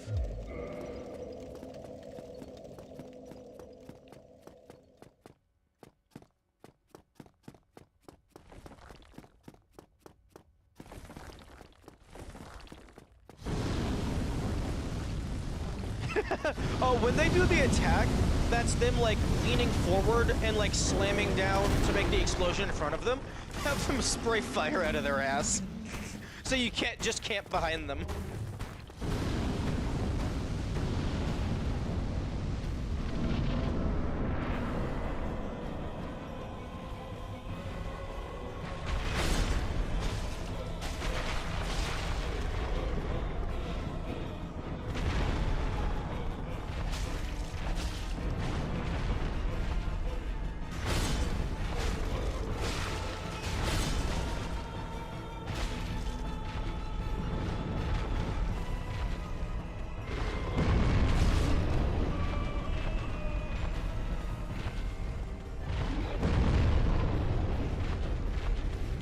Honestly, it almost feels like it has a smaller hit range than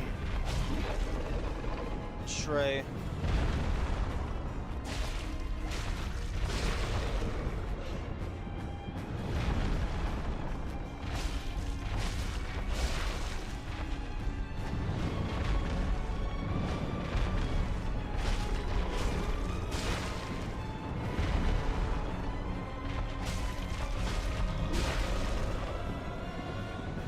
Oh yeah, no, this weapon just tears through them.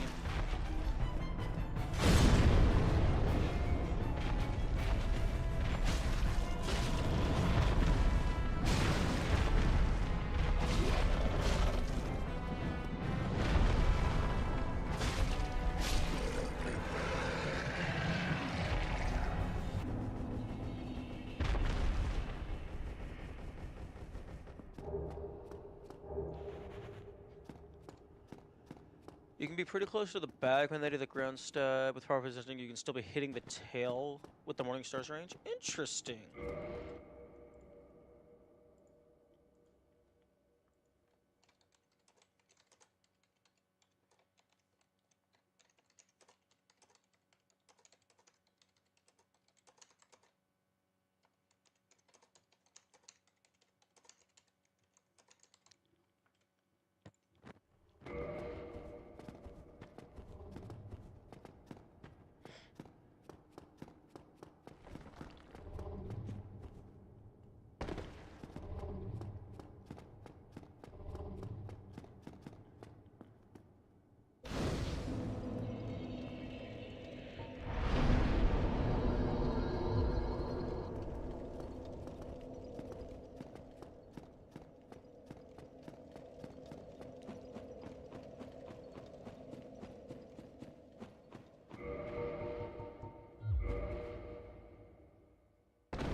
Solaire for this?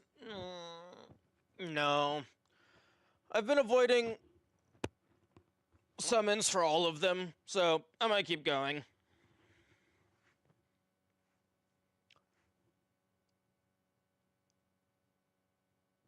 Is fucking poison and toxic mist the...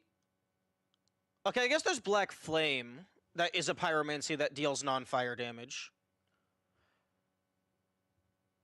I wonder if Black Flame wouldn't have enough uses to kill Fire Sage and Centipede. Like, I can't imagine a single... Like, even with the Dusk Crown giving you extra castings...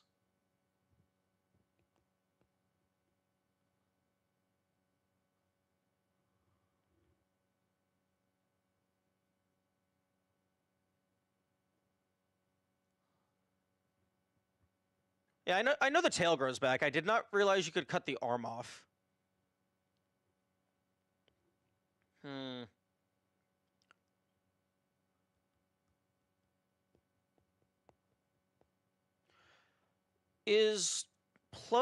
What's the highest level pyromancy catalyst? Is it like +5 or +10 of the level 2 spark?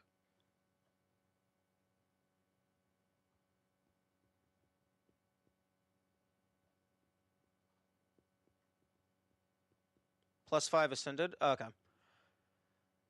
Actually, you could potentially do Power Within and /or Ruby Ring. Although I actually don't know how many uses Black Flame has. Because, like, I can't imagine, like, even with extra damage, I can't imagine a single spell as your damage source would be enough to take out a boss. Like, you could have Power Within and or Ruby Ring. You could have the Dusk Hat. You could have fucking this. I don't think does the words. Does the Sorcery Ring impact pyromancy damage? It would not surprise me if that was super jank like that. You can kill Kalog with it in all bosses after doing Sin's Gate skip. Interesting.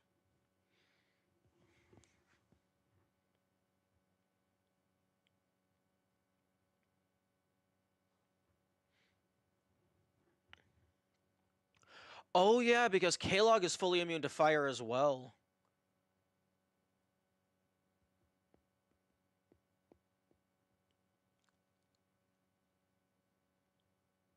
So if you were doing pyromancy only, you would have to skip past you would either have to skip past Sin's Gate in order to go to there, or I guess maybe just skip past Kalog entirely to ring the bell. Maybe...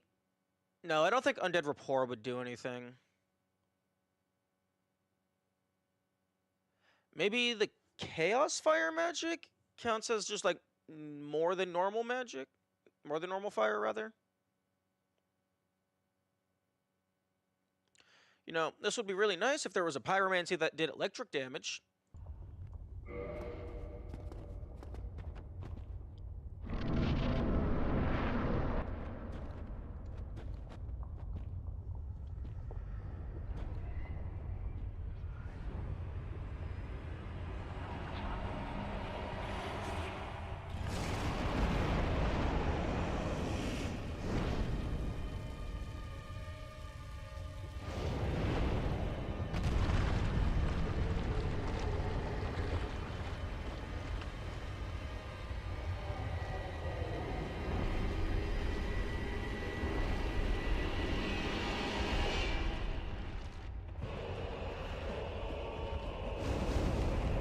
Haha. I take no damage from your shenanigan. Woo! Pyromancy is already good enough. We don't need it encroaching on miracles. I mean that's fair, but pyromancy only. Just give it one. We have a physical pyromancy. Give us one.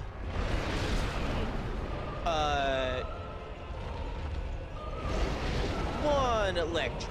One. Just one. Make it be plasma.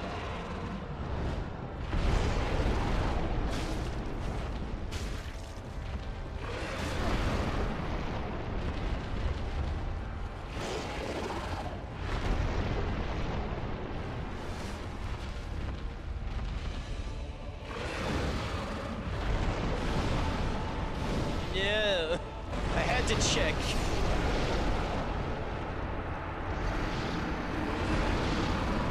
Fully immune.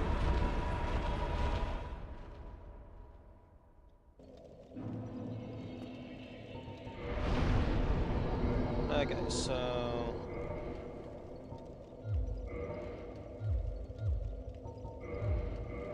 The other two magic types also have physical damage sources? I mean, yeah. I don't know, I guess I just like variety.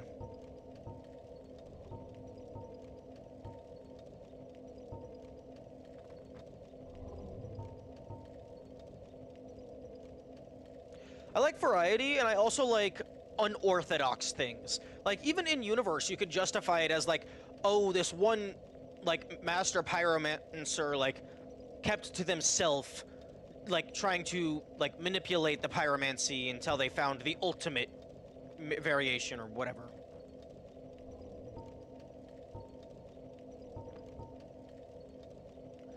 Poison Mist has 3 uses.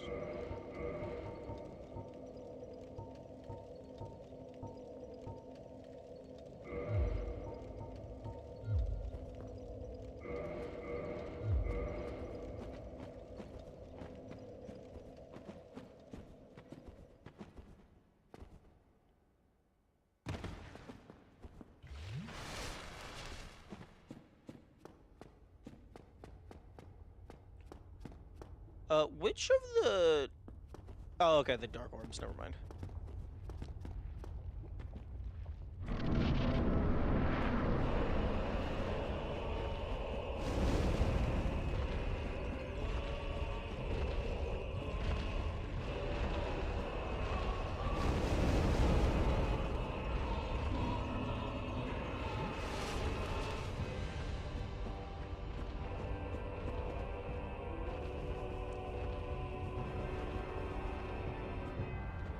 Lightning and fire in this series are entirely different things. It would be far more impressive than you think for someone to learn how to turn this version of fire into this version of electricity.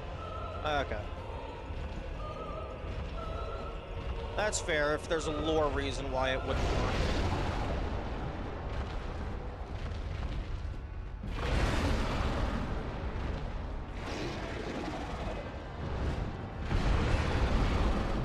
Okay, I don't know how I survived that.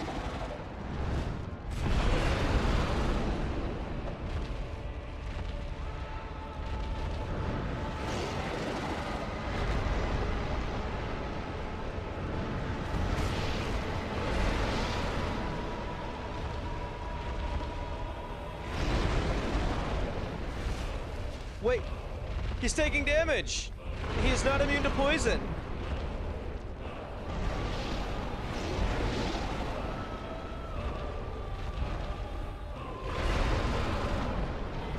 No fucking clue how long it would last, though. And then you'd have to fucking run around and survive.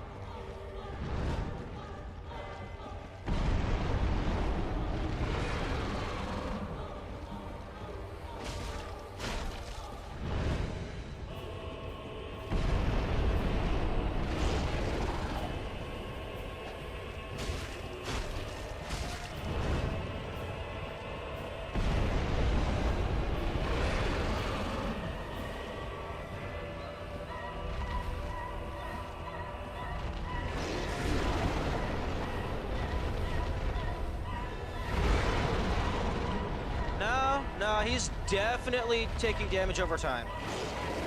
If you focus on the, I won't hit him for a little bit. If you focus on the, health bar.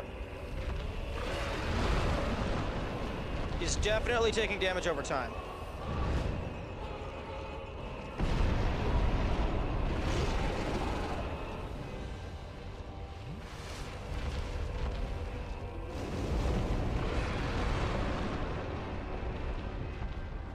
Poison activation shows the no, it doesn't.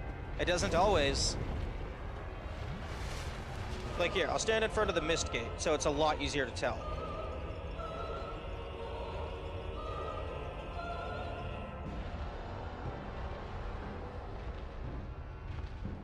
I guess if it's small enough damage, it does not show the number. Or maybe it just doesn't show it for bosses.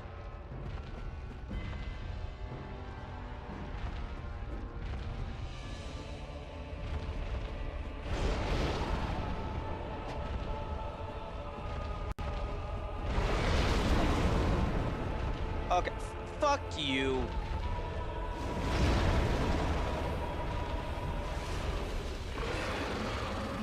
My best guess is if the damage value is small enough compared to their maximum health, it doesn't show a number.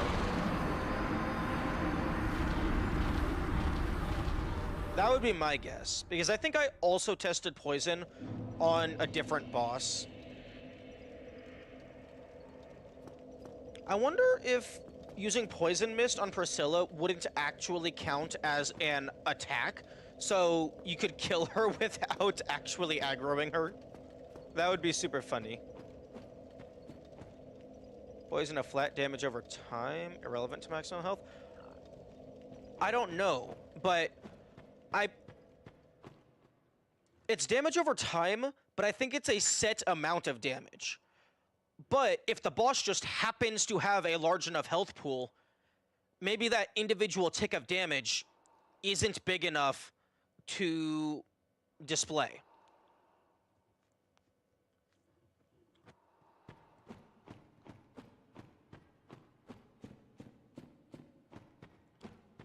Because, like, I know for normal enemies, it does show above their health.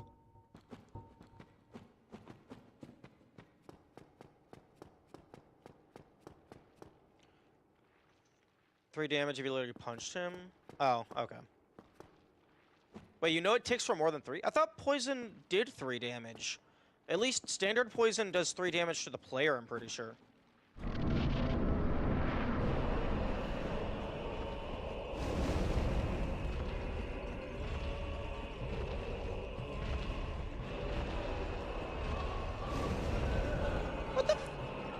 Why is lava allowed to hurt you if you're jumping over it?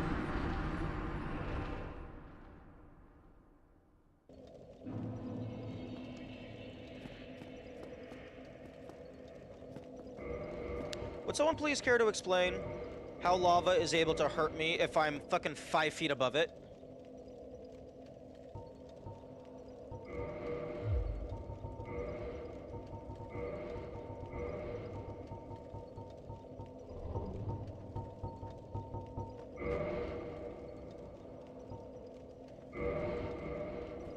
Inverse Skrilla, you know, fair.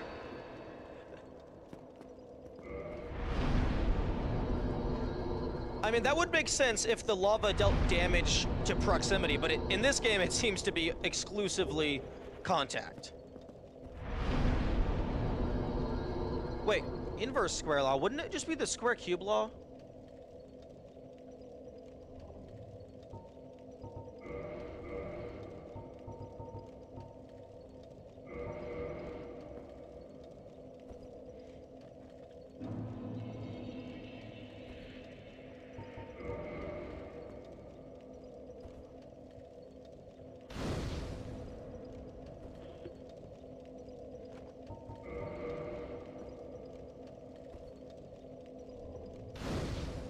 No clue, I'm tired. Understandable.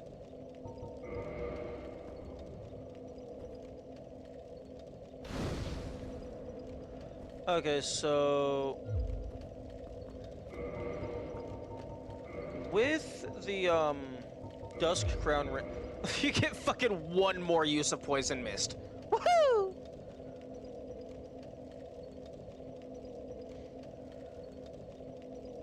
Yeah, I can try punching the giant bug monster.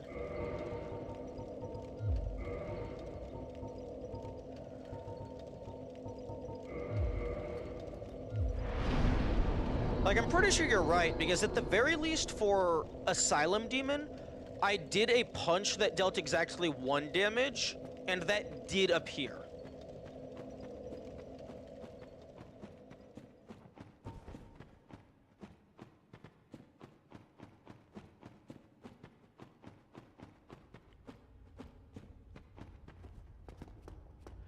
It could also be that maybe Poison Mist, specifically, internally, is a different thing than, like, poison from weapons. So maybe they just didn't account for it, even though it's supposed to be the same thing. Which wouldn't make sense for it to be any different, but maybe it is.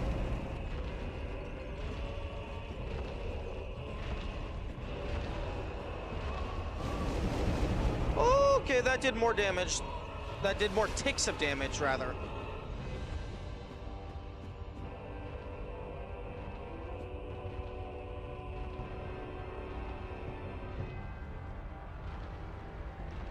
Come on, Mr. Bug Monster, let me punch you.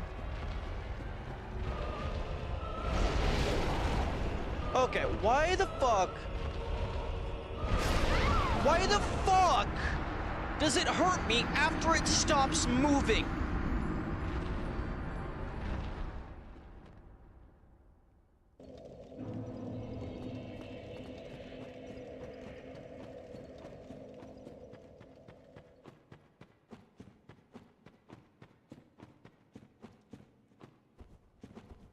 Also, I don't think that cared about my extra defense. It seemed like it did a round of the same damage regardless.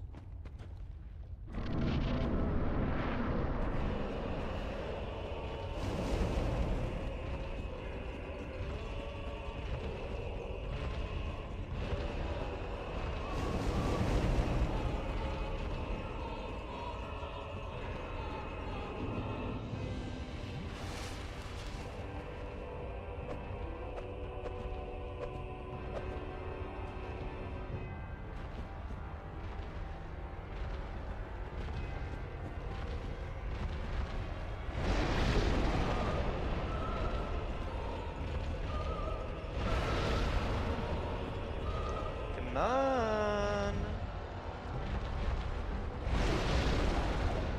Come on over.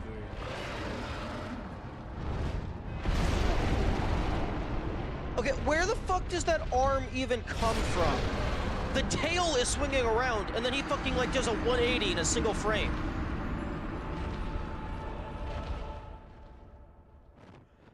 Like, that animation startup looks like he's going to hit you with the tail. But then suddenly, the arm just fucking teleports to the ground.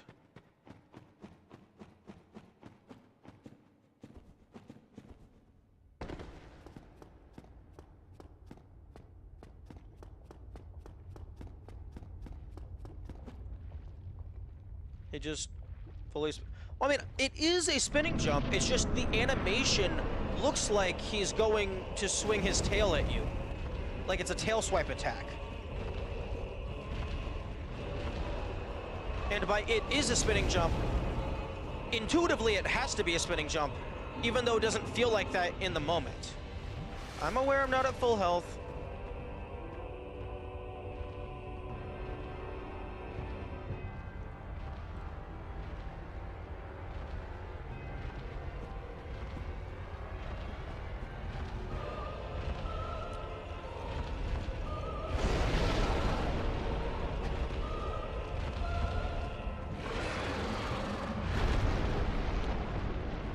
I think the,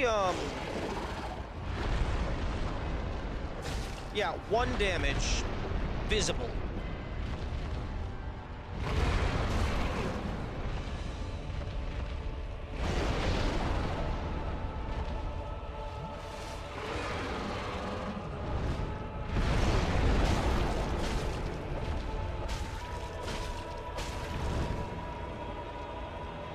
So I don't know why the poison's not displaying.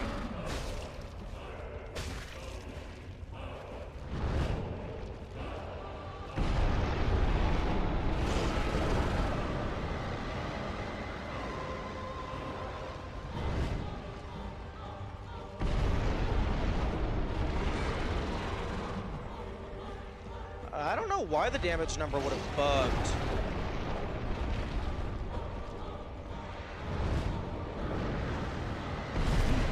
Because, I was attacking him while he was poisoned. And it was fine.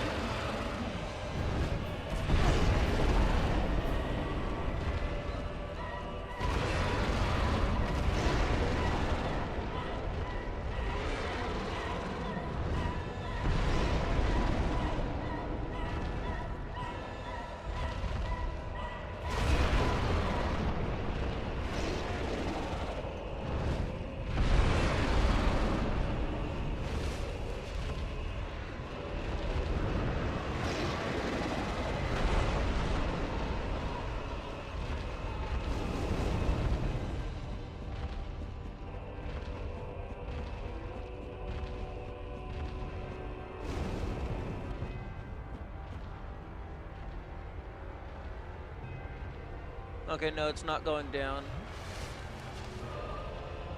I wonder if the poison cloud has to actually hit their head.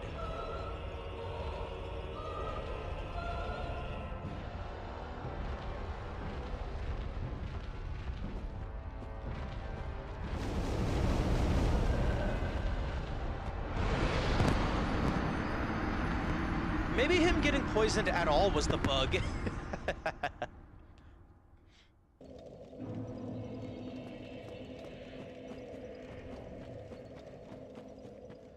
But assuming they can be poisoned, I think the play would be to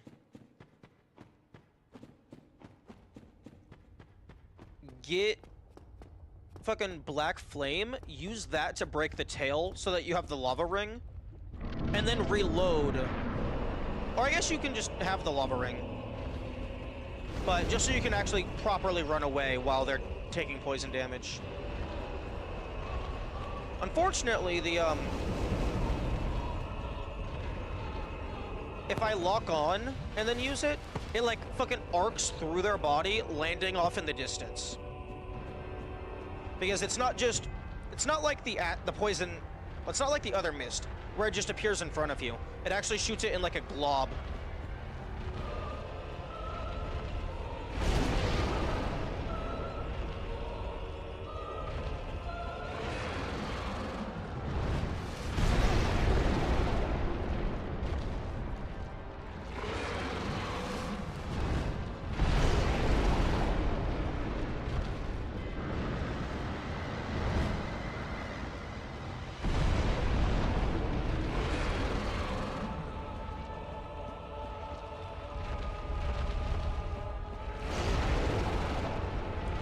Or maybe you actually do have to get 2 of them off for them to properly poison.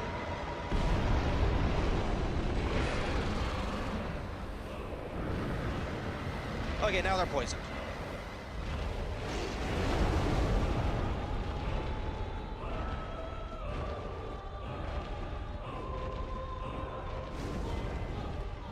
Yeah, health is just going down without any visual update.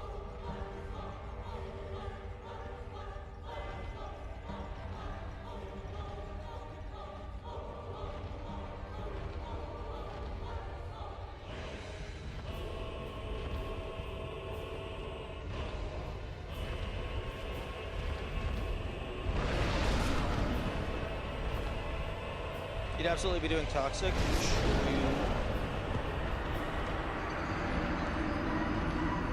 Oh, wait, yo, actually, because you would have both poison mist and toxic mist, that would give you a lot more castings of a viable damage source. So you could have the fucking Dusk Ring on, and then you would have both of those and Black Flame.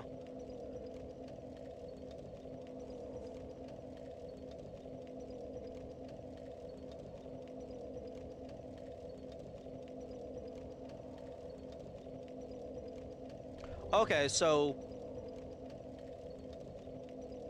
And you would also just have a maximum, like a max level Pyromancy Flame, so Poison Mist and Toxic Mist would presumably be doing more damage.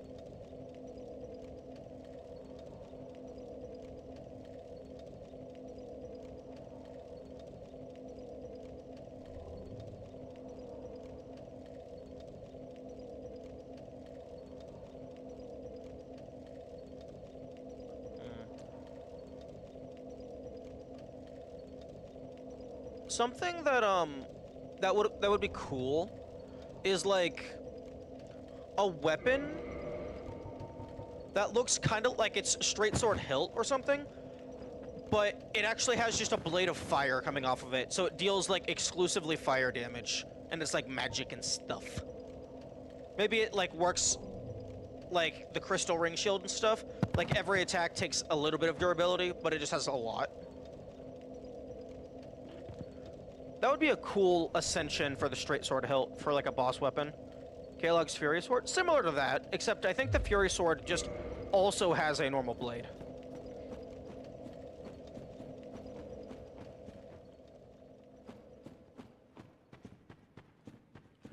But yeah, I think the play here would be to... Wait, where do you get Toxic Mist?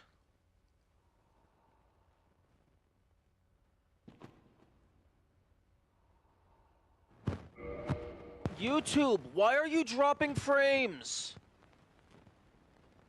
Why the fuck are you dropping frames? Stop dropping frames. Be stable. Bought from Bug Boy? Oh. Spider leg just... Fuck you mean spider leg? It's not a is it a spider leg? I didn't think it was a spider leg.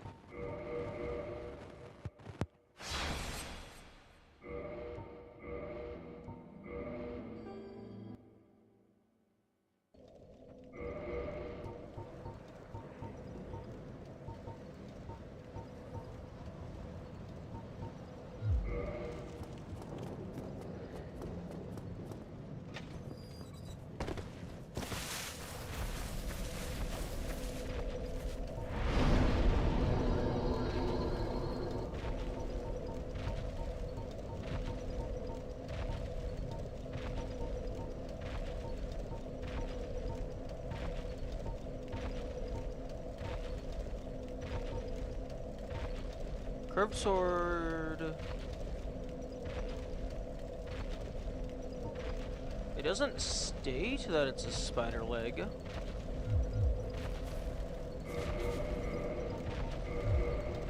Oh, okay, yeah, no, that's a spider leg.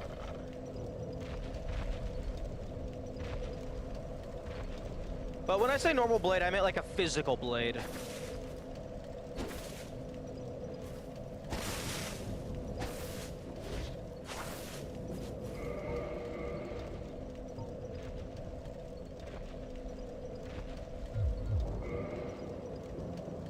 It definitely looks cool.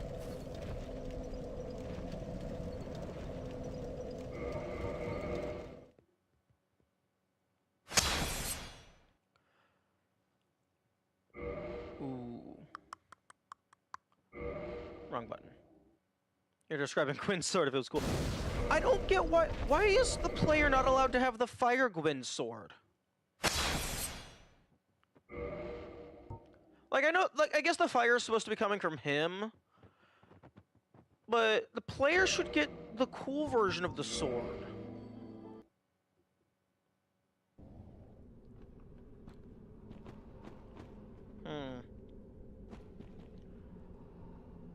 Shit, I don't know if there would be a way to kill Kalog Pyromancy only without doing skips and glitches. Because I highly doubt 4 casts of Poison Mist would be enough to kill her. Like, I guess you would have maximum level flame. I doubt damage increases would affect poison. So like Power Within and Ruby Ring probably wouldn't do anything.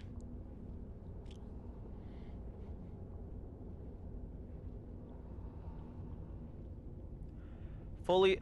Oh, I thought they were just resistant to poison, my bad. Yeah, Toxic Mist is behind her.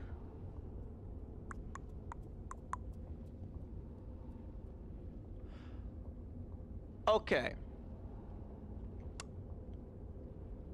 If you want to be a little cheeky about the definition of pyromancy only, technically speaking, the player is not using something that is not pyromancy if you have Mildred deal all of the damage for you.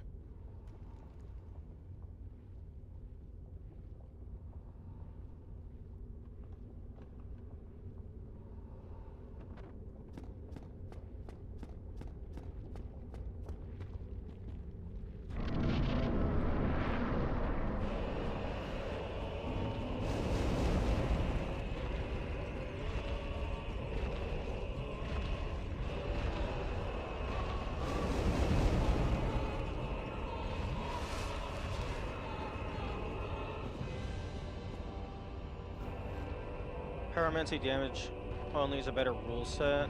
Yeah, no, I'm absolutely just being cheeky. Like, I don't see, like, you would have to have a very specific rules where that would be allowed in a quote-unquote pyromancy only run. Like, I guess if your rule was the only weapon you are allowed to equip is the pyromancer flame, but then that's like, yeah, that's completely violating spirit of the challenge.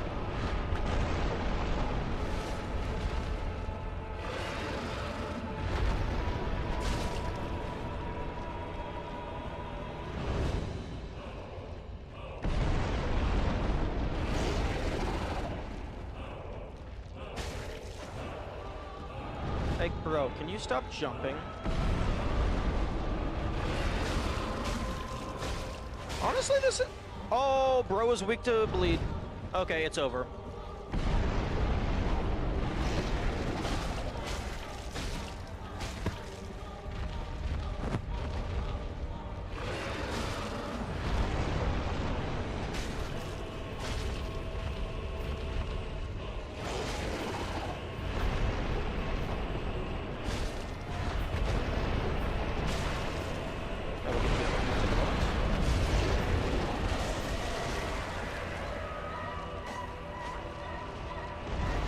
Oh fuck, you would have to... I forgot you have to kill this guy as well.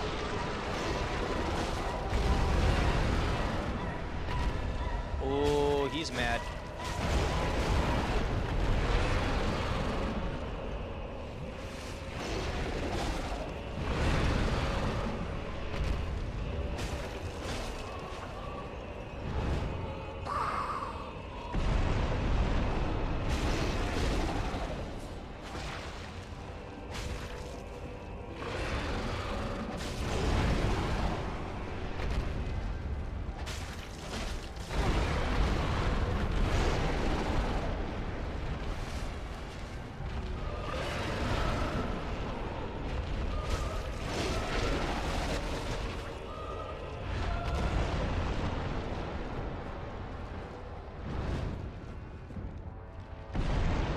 Yes, good.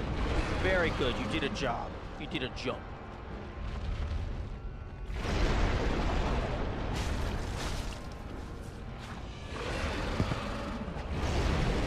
Oh, fuck. Mistakes have been made.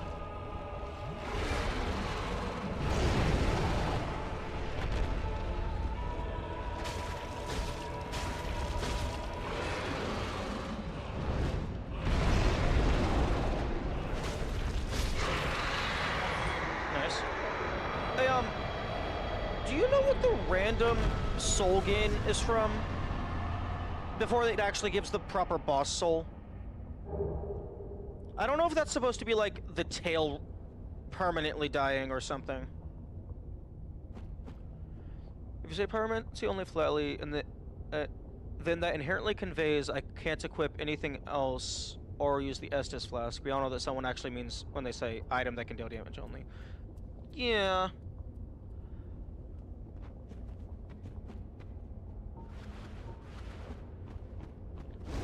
But the thing is, I think the additional limbs. Okay, that would make sense because I think the same thing happens with Nito. He actually gives soul, but like on death immediately, which I think is the skeletons. But for me, you can't have a rule set, quote unquote, inherently convey anything. Like if you're making a rule set, it needs to be very specific in what is or is not allowed. But fuck, I guess we're saving Solera. I already killed the bug. Wait, what the fuck am I doing?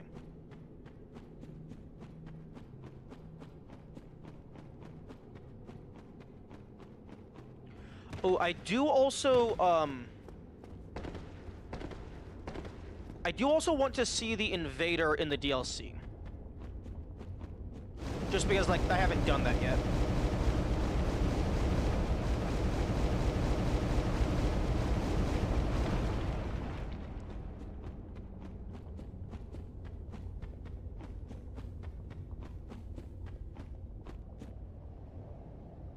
Oh, is Solaire just gonna be chilling it in Orlando until I chat him up? What are you expecting out of an invader at the DLC? Evil Sith. Nah, hang on, let me think about it. Well, it's in Ulasil.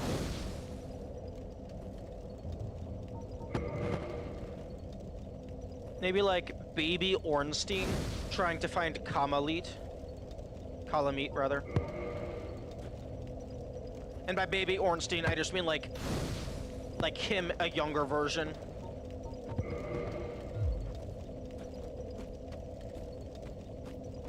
John Light Soul. What the fuck is that? Oh, Dark Soul. Okay.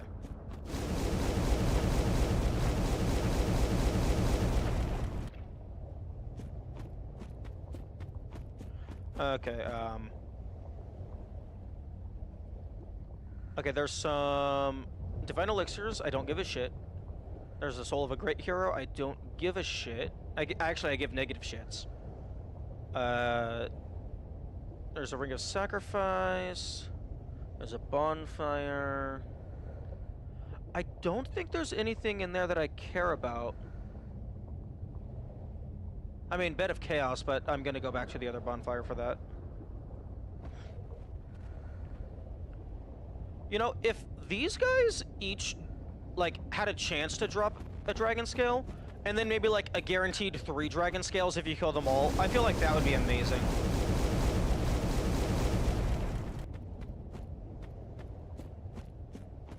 Infinitely respawning Titan. Yeah, I don't care enough. What's the damage output on that? Because I have really easy access to infinite Ghost Blades.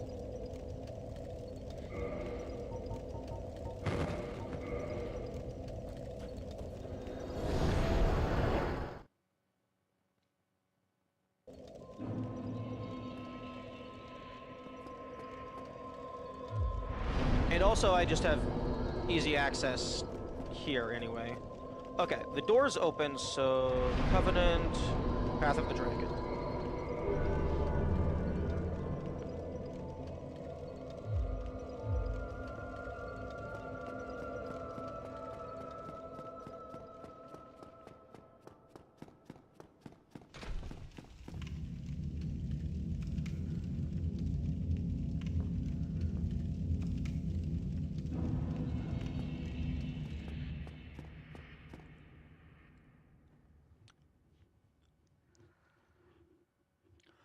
Yo, if Kalameet gave us a boss soul that could be used to, like, I don't know, give a target the double damage modifier, that would be insane.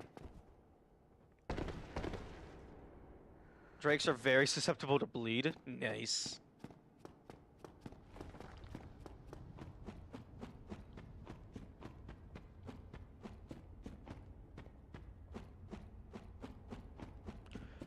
Okay, Bed of Chaos is currently on level 2. Phase 3.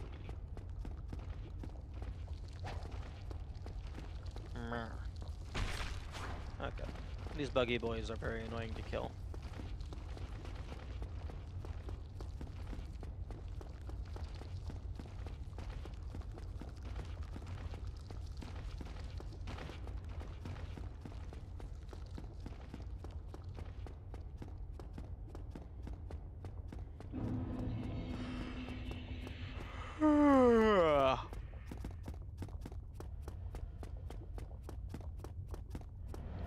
Okay.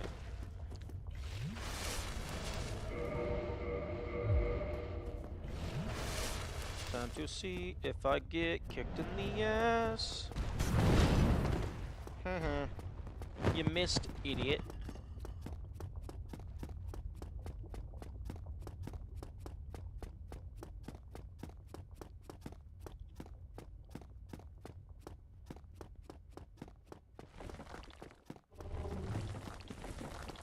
And there's There's only... I think there's just the red Titanite slab down there.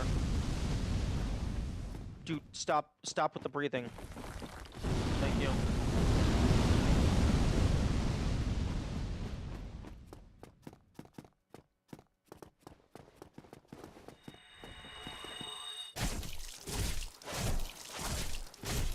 Bro has 0 poise. Oh fuck, Kirk. Goodbye.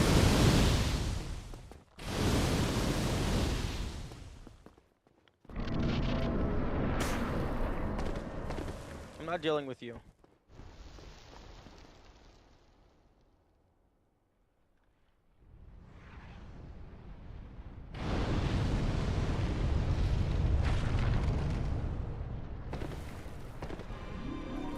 Yeah, go home.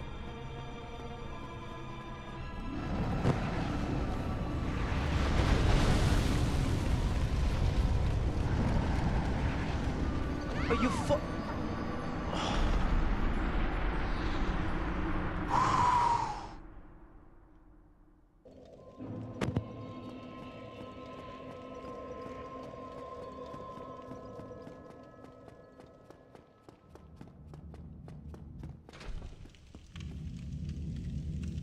Oh, I wish that Kirk could follow me into the arena.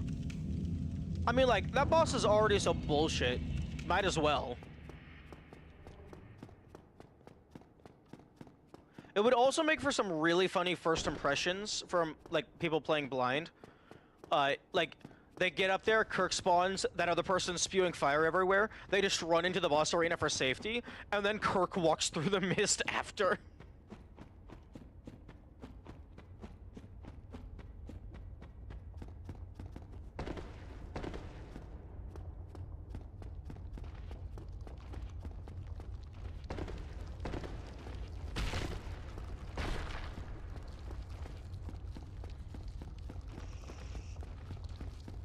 Does entering a boss arena force online invaders to fuck off as well?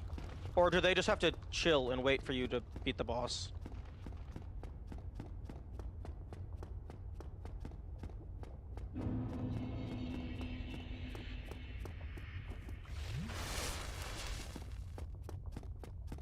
Forces them out? Okay, makes sense.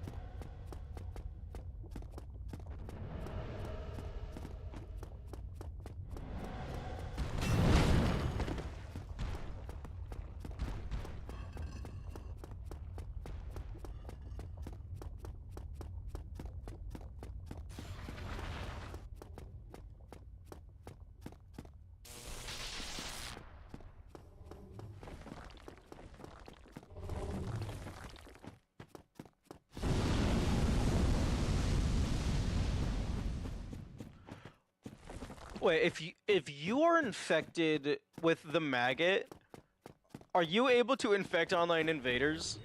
That would be super funny. Fuck you!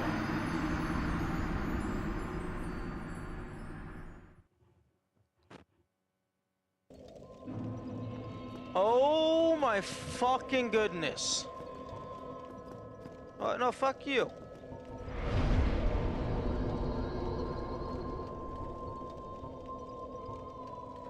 You wanna play with fire? We can play with fire.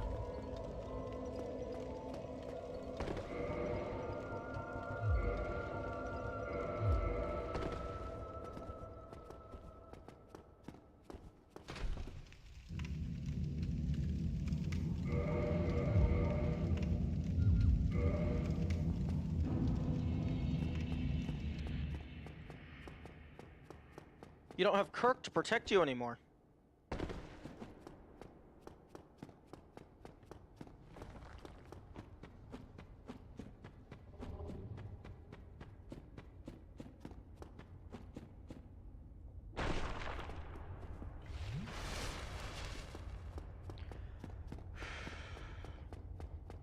Actually, no, I should be using my Estus, like, immediately after running out of stamina.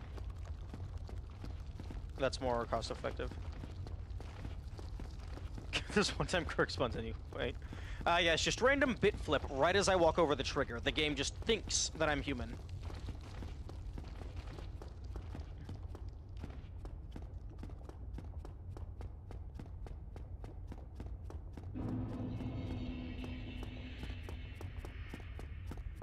Honestly, it would be really funny if Kirk could still invade, even if you weren't human, because he's just that big of an asshole.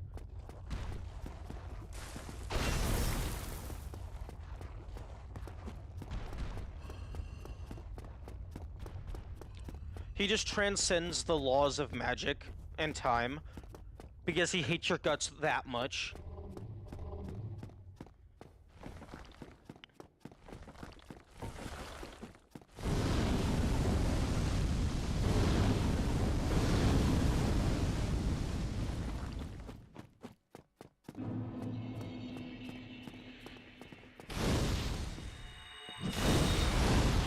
Oh. How the fuck?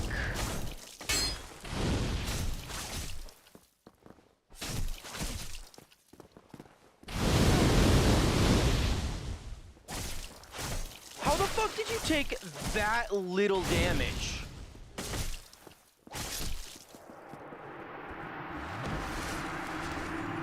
Like, your fucking defenses are insane. Like, I know you're wearing the gold hemmed set, but shit. You didn't even have Flash Sweat going. 3 damage from a Great Chaos Fireball. Fuck, does bro has 2 Flame Plate rings equipped?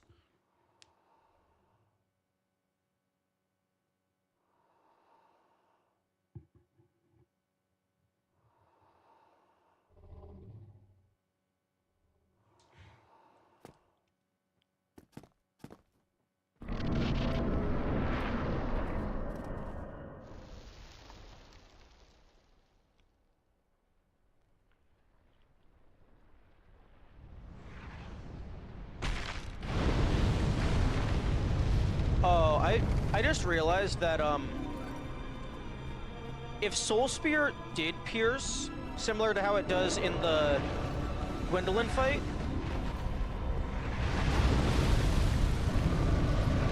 that would make Bed of Chaos just completely obliterated. Because you could just snipe them without breaking any of the seals.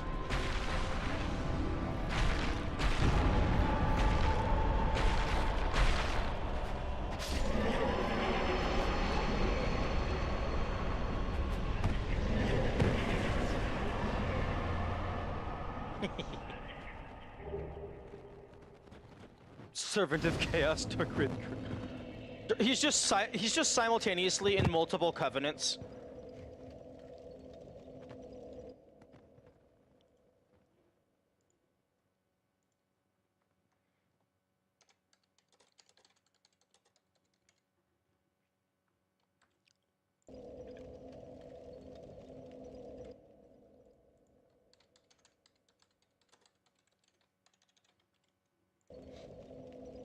Different covenants with slightly different names, but the exact same armor. Yes, and just Koth never bothers to check with Kaelana. Not Kaelana. Koth just never checks with fucking insane spider lady.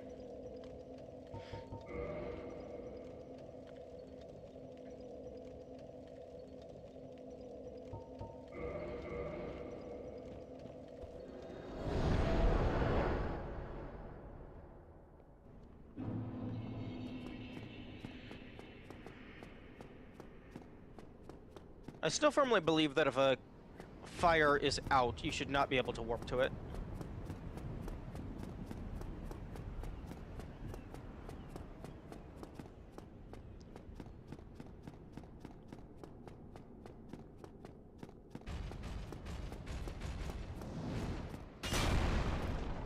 Forest Hunter is the only one he's not a part of because he kept attacking the others. Yes, absolutely.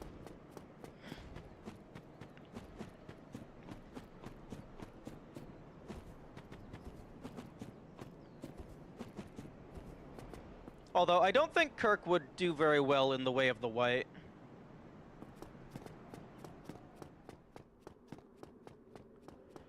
But yo, what if that's why the Stone Eternal Dragon doesn't really give a shit about the player attacking them? Because Kirk already lobotomized him. Woo!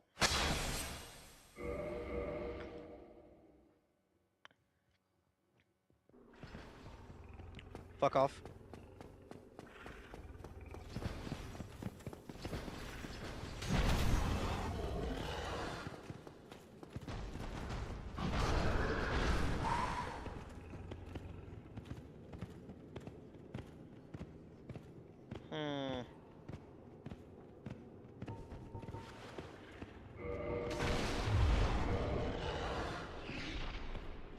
Warrior Sunlight Turk. So he appears as a golden phantom and shoots them anyway.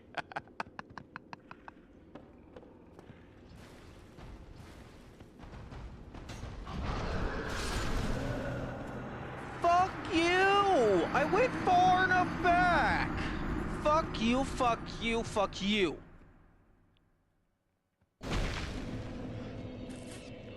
Warp! Fuck you! Count as a rest!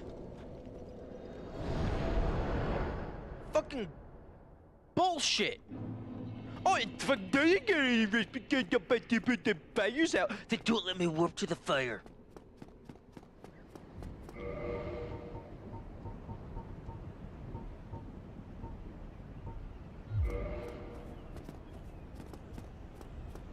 There's probably alluring skulls fucking just sitting in the city.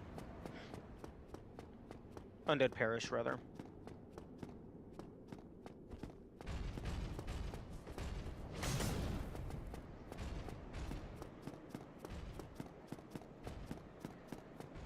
Although, I don't think alluring skulls would help me kill the thing. Unless, like, they just don't give a shit that you're attacking them.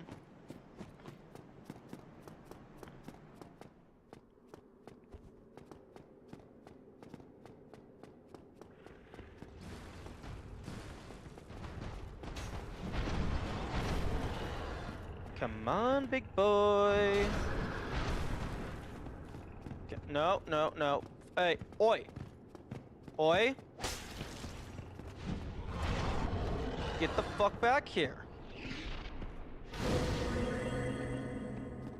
Just far enough away to rest.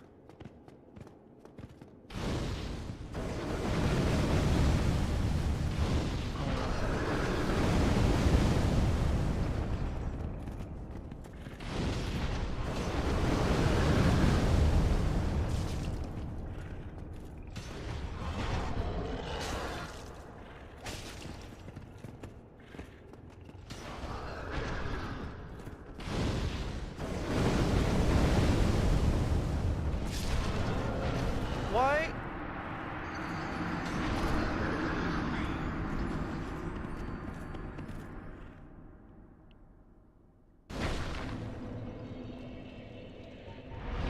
This is bullshit.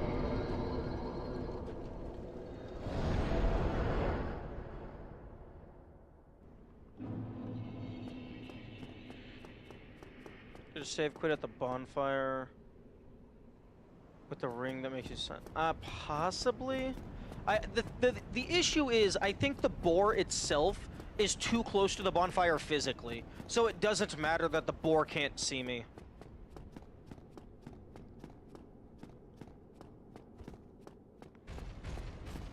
I mean, I'll test it, but I think that the boar's proximity is making the bonfire be non-restable.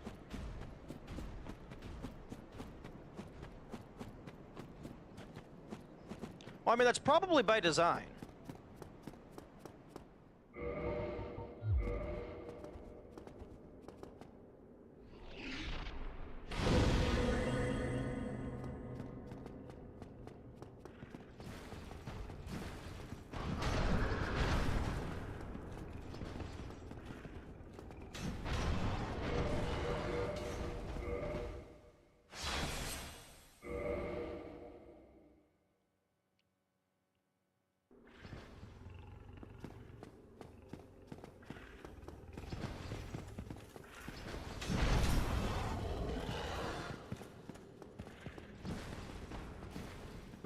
Nothing else.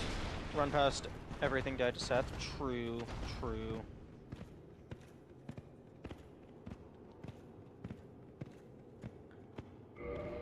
Although...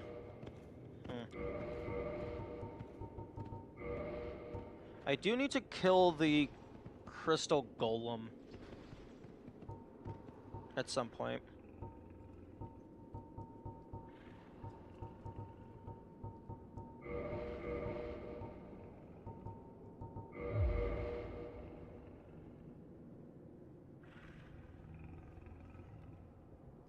Yeah, the board itself is just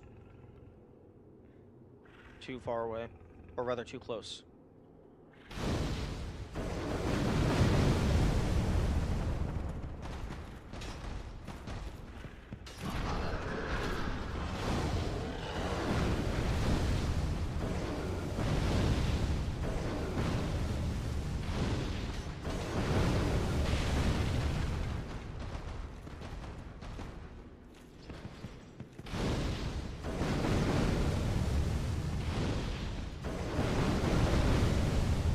I can't hit him through the thing.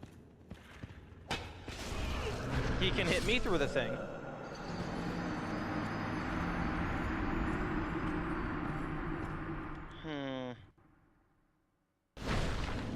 Here's an idea.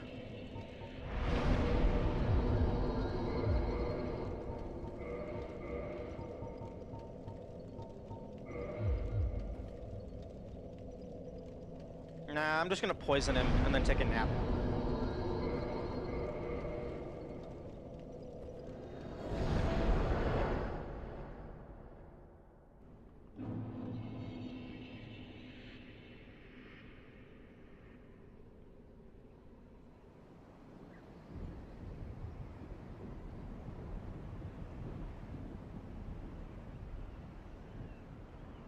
I mean, the path to Seth is just like a single room.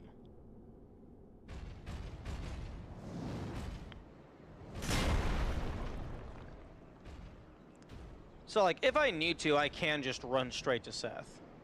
Like you said.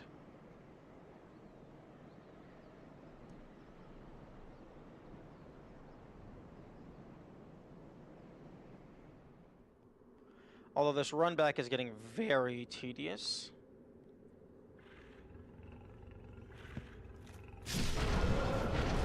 Fuck you! What the fuck? You're supposed to do a stompy stompy animation. You're not supposed to just jump forward, instantly accelerating to top speed. That's fucking bullshit.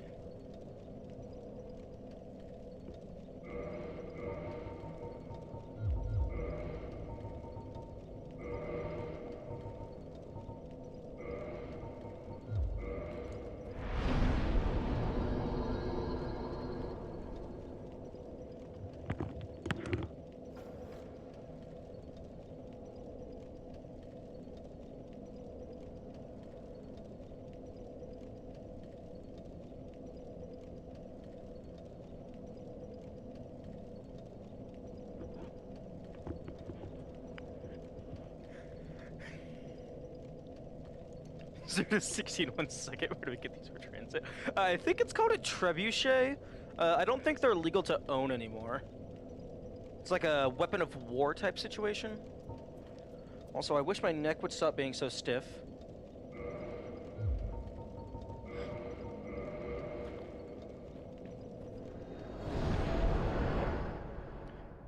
Like I fucking slept on it wrong or something like fucking 2 weeks ago. And it's still bothering me. Although it is getting better. I can tell it's healing. It's just being annoyingly slow about it.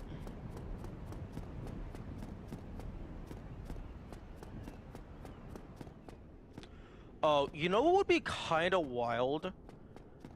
If, having the dragon head modified the pyromancies that used a blowing out animation. Like, I think, like, poison and toxic mist, like, visually look like you're spewing it out of your mouth. Let's see them do something about it. I'll be miles away in 10 seconds. You'll also be miles apart in about 5 other seconds.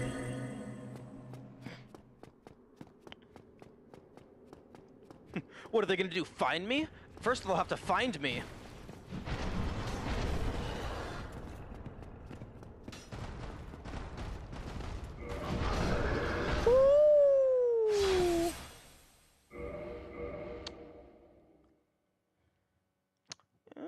yeah. That's how you work out the fucking adrenaline spike.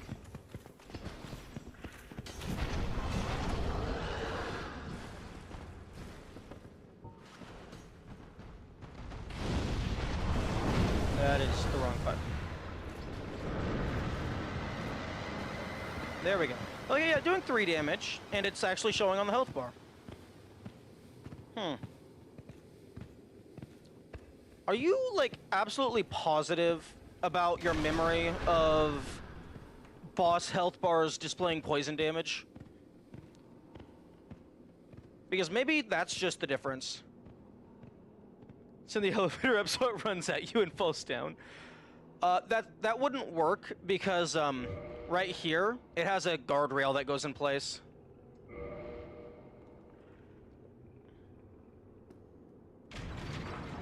Oh wait, no, the guardrail is part of the... Oh! I thought there was a guardrail in place.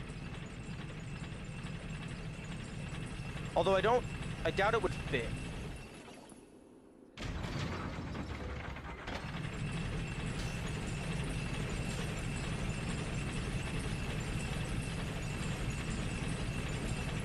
Like, I know,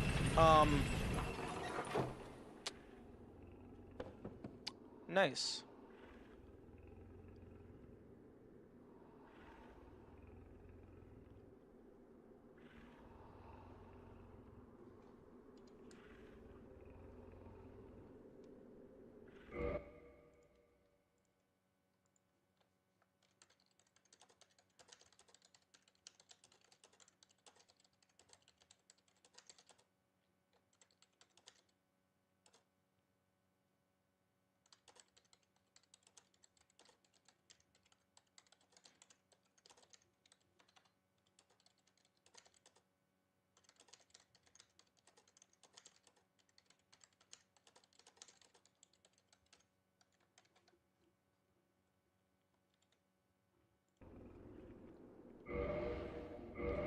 I highly doubt the bonfire is accessible.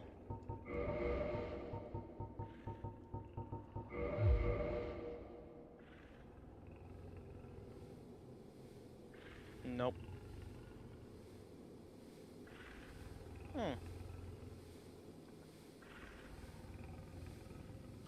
Oh, actually, if the poison is based on the specific enemy's resistance, then that means an enemy that has a higher resistance would take more poison damage, similar to how it works for the player.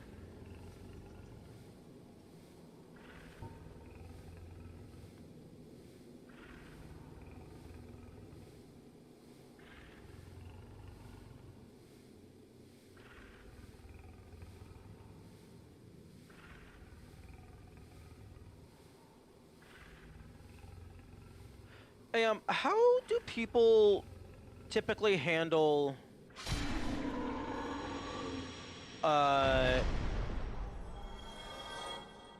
like Fire Sage and Centipede Demon in Pyromancy only? Do they just not do them? Like, they just don't do all bosses?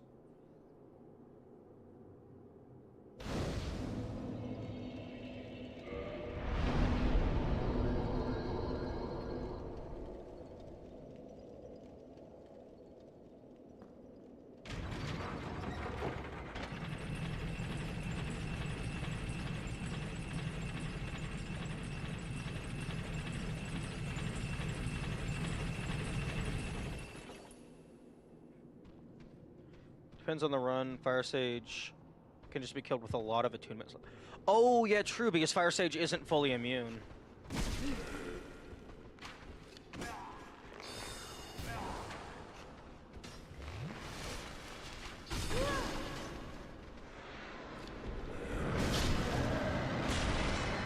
Centipede, I think people usually just skip. So what I am hearing is maybe nobody has actually done true Pyromancy only all bosses. Oh, okay, yeah, no, this does go into place. They don't give you a secret tunnel down there to find goodies.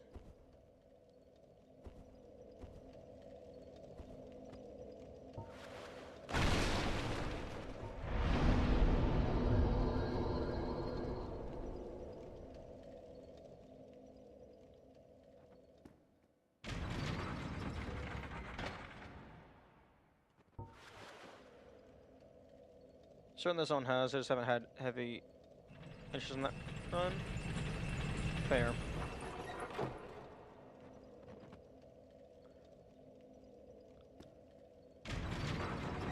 But sort of easy to just beat the game with.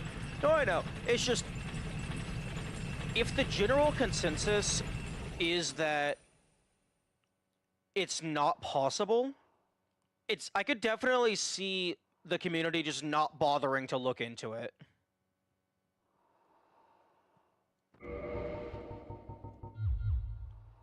Why the fuck is part of the player's model fully invisible?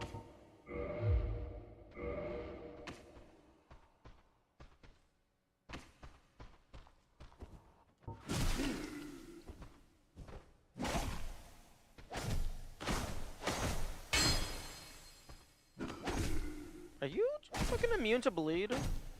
You're not bleeding. Oh, never mind. There's a reason that nobody knew Kalog wasn't fully immune to toxic for some time. Well, that's because it's impossible to get access to it.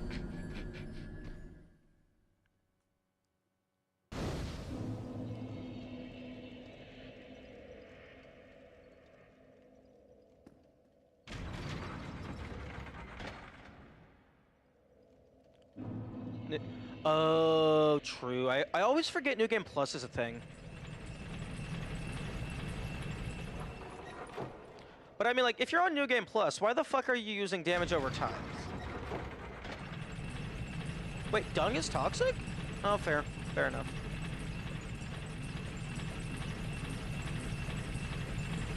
Yeah, that makes sense. And I think I did know that. But I mean, who's throwing poop at the spider booba? Oh, it is so nice. It is so nice to not have the entire gang trying to rush me down.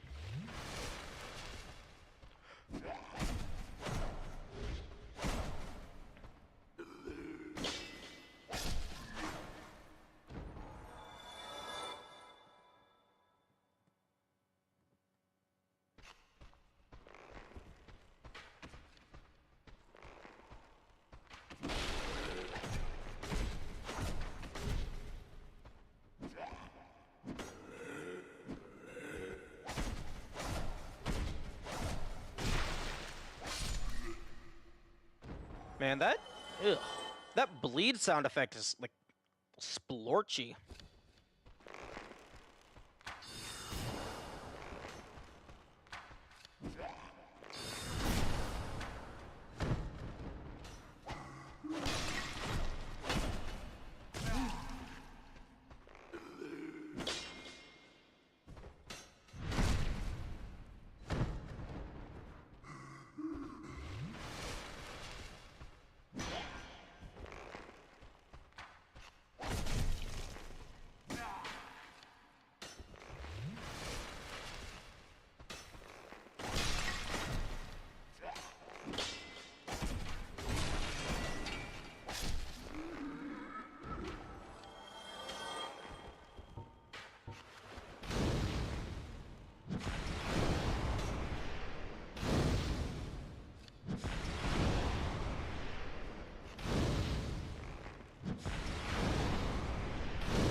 Interesting.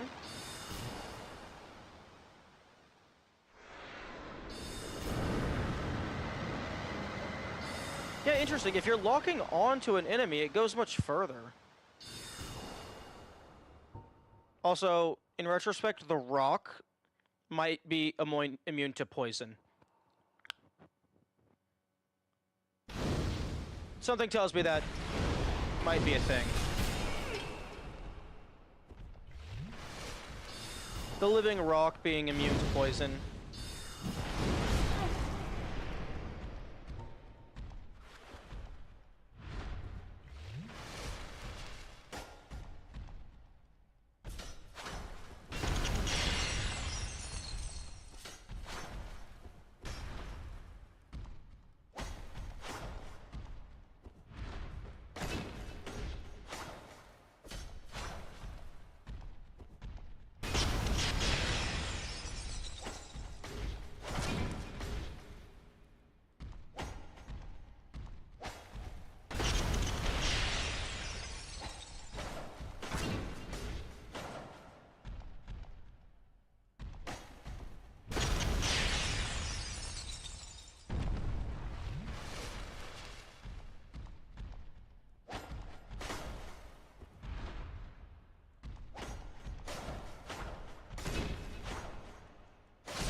You have a Uranite sculptor. Yes, just slash and slash and slash and slash.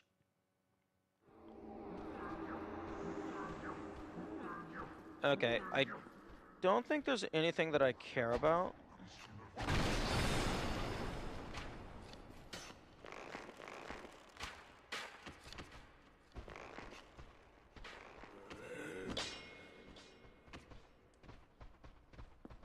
In this room. I mean, there's the chest, but I can't get that. I mean, I guess tactically I can if I wanted to jump.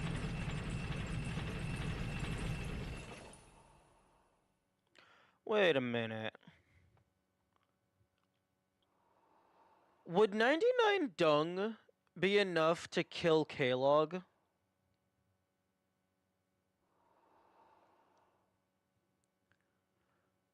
Because if you don't want to use any skips, that could potentially be a alternative method to kill her in pyromancy only. Because, like, using an item is, like, still... I think it's closer to the spirit, because it's not, like, a proper weapon.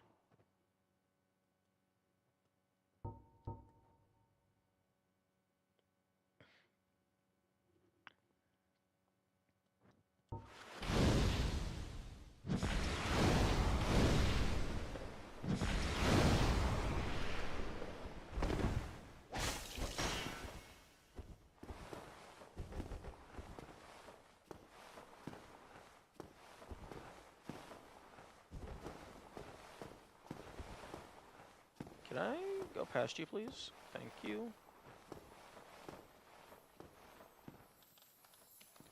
Get the fuck out of my way, buggo. Presumably, yes, but you have to contend with the time it takes to untoxic yourself. Remember, dog. Oh, true, I forgot. It also applies to you. But that's fine, because you can just...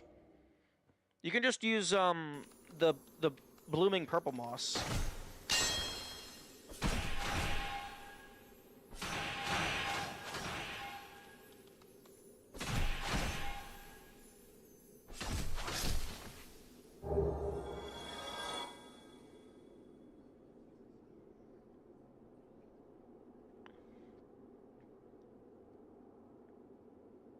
Actually, is Seth immune to toxic?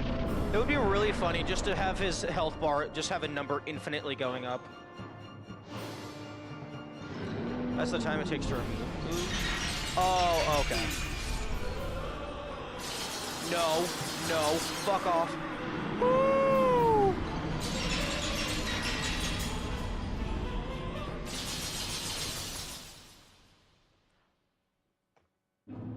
That was almost very bad.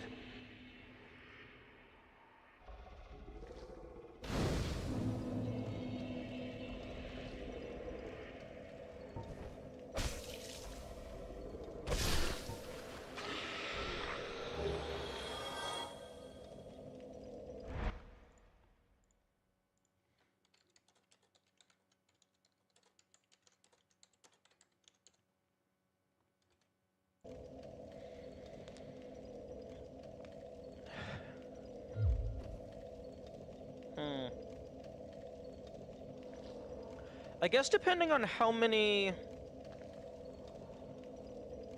dungs it takes to actually apply the toxic to her, you could just, like, say it takes 5, you could just throw the 5, get fully toxic to yourself on number 2 or whatever, but then just throw until it applies to her, and then you just heal yourself after. You have Lord Vessel to warp to Ash Lake. Wait. Lord Vessel to warp to Ash Lake. No, you can't warp away from this bonfire.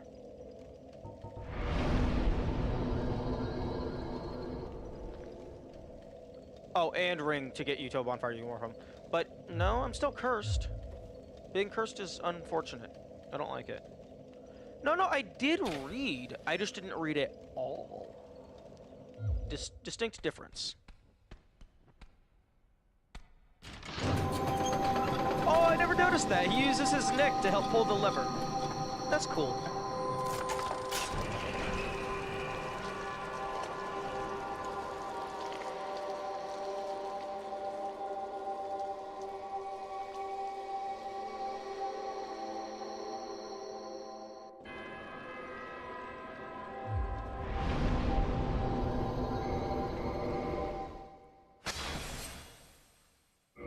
He's a tiny snake man?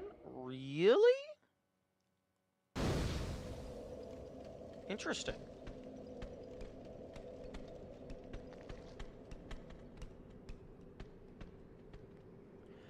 You know,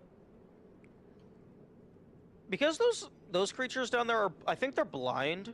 I feel like the slumbering snake ring should allow you to just completely eviscerate them. Like, they shouldn't be, like, once you are away from them, they shouldn't be able to track you anymore. That lever is the same size of every other lever in the game. Interesting. Also, the plant bush things that are, like, half buried in the ground, they should not be able to detect you if you have the quiet ring on, because you're not making any vibrations. Yeah, yep. They should not be able to hear me. I disagree with that. Oh, also, this fucking, sonogram. Sonophone, whatever the fuck it's called. Is its purpose exclusively just to be a cutscene thing and pull out those enemies? Does it have any alternative function, or is it just stupid?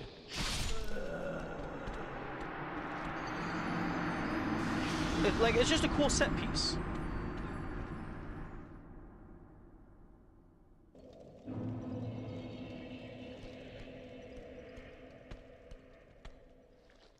Because something like that feels like it should have an alternative utilization. Oh.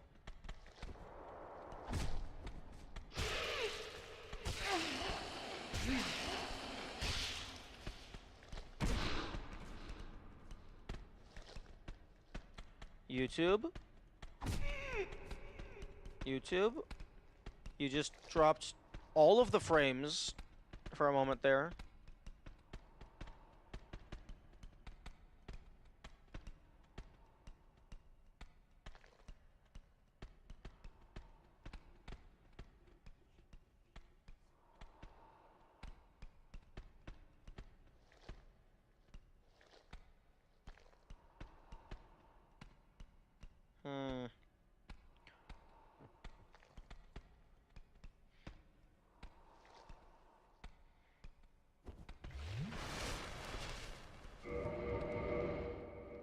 Also happened on Twitch end.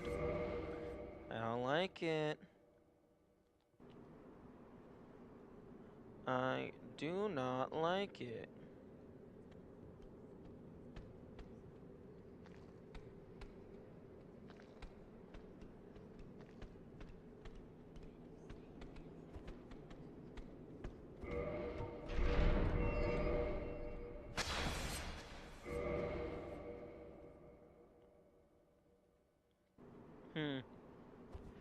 I wonder, assuming you have perfect load times and like you instantly reload like in a TAS scenario, I wonder if it's faster to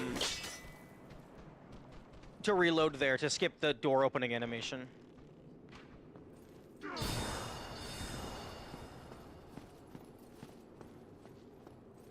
Like, I imagine there's probably some places in the game where it's faster to just reload rather than wait through an animation.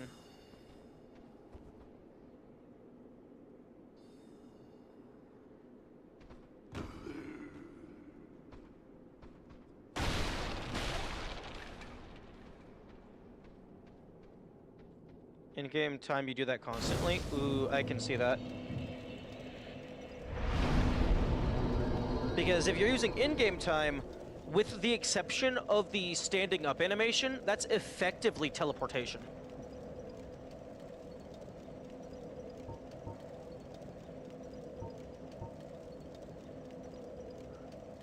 Because, like, I'm pretty sure, like, at the very, very start of the game, if you load in and then just close the game and reload, it, like, moves you closer to the door.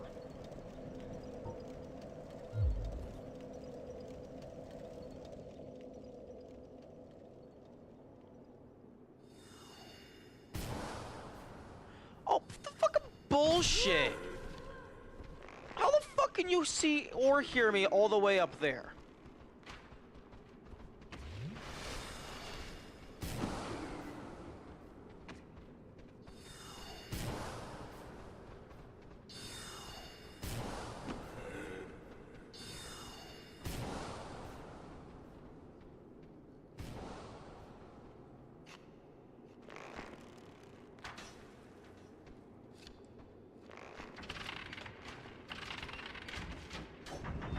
What are the rings currently? Sneaky, sneaky, and sneaky, sneaky. Fuck you.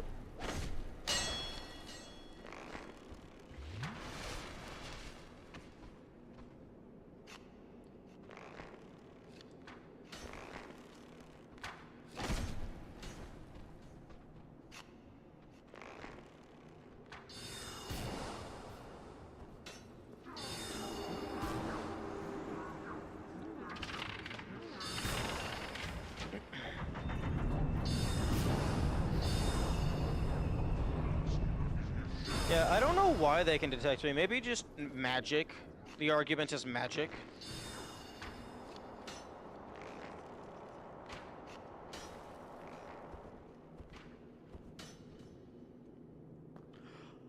Yo, it would be really cool if, like, you could survive the Mimic. Like, the Mimic didn't detect you. Aw, the Mimic does detect you. That would be cool if it was just like you were soft enough and like quiet enough you could open it and take away its tongue.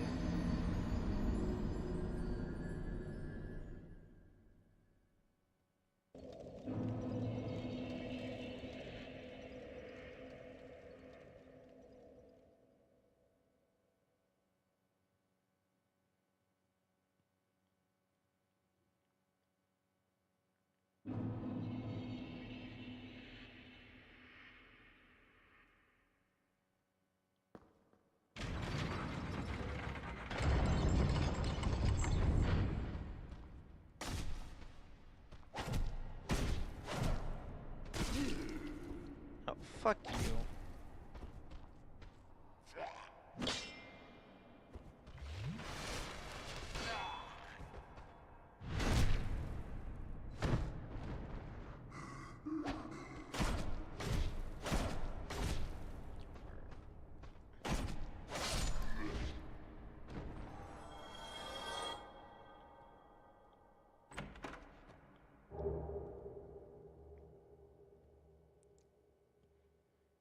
Nice, 20 prism stones. We're definitely gonna need those.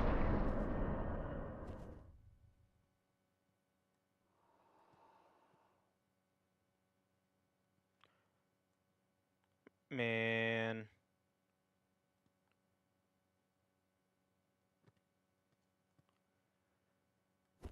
That not being anything is like, maybe they just didn't think of it, but it is such a missed opportunity to have this not be a false wall. Like, you have this fucking landing platform and everything.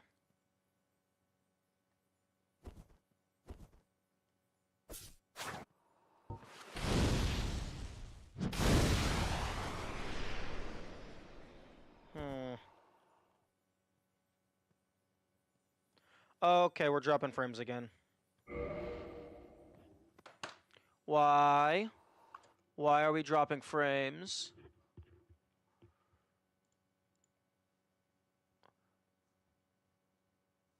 An invisible platform.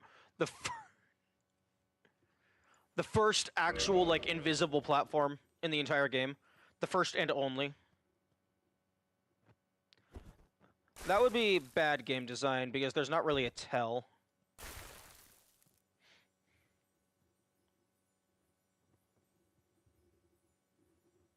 And also, like, only having something that obscure, but only having one instance of it, so that the player isn't able to actually just encounter an easier variation early on. I wouldn't like that.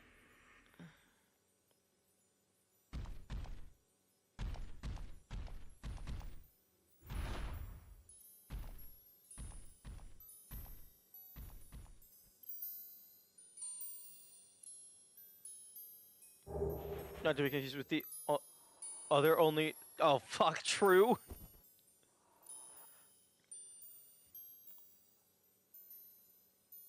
Yeah, no, you're right, you're right. Well, although there's actually three? Technically three. Because there's these first two... Wait, no, technically four. Because there's this one, there's this connecting one, there's that third connecting one, and then there's the one connecting over to the blue slab. So there's 4 invisible platforms, if we're only counting contiguousness. Oh, please. Yes, goodbye, dipshit. I'm actually very surprised that, that they didn't have a segment of invisible path out here that went away from the crystal fall thingies. Or just somewhere in the cave in general. Or, like, somewhere else just in the game. You walked on it too. Oh, true. True. That's very true. I feel like somewhere in the game, because you're required to go through this area, so you become aware that the invisible platforms exist. I feel like somewhere in the game there should have been an invisible platform that had a tell different from the fallen crystals. So like maybe it's like in Tomb of Giants or whatever. So it's like completely invisible, but the level geometry looks like, oh, maybe you can walk through here. Blah blah blah.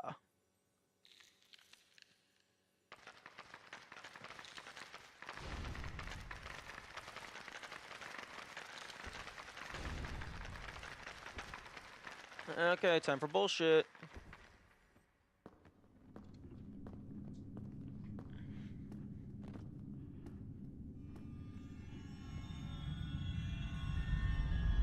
What the fuck is this supposed to be? Because I always just call it a crystal tree.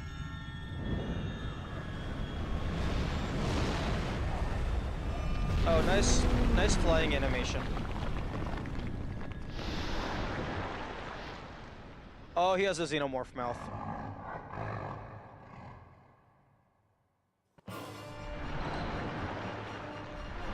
Oh no, I'm absolutely safe quitting. I just want to break that first.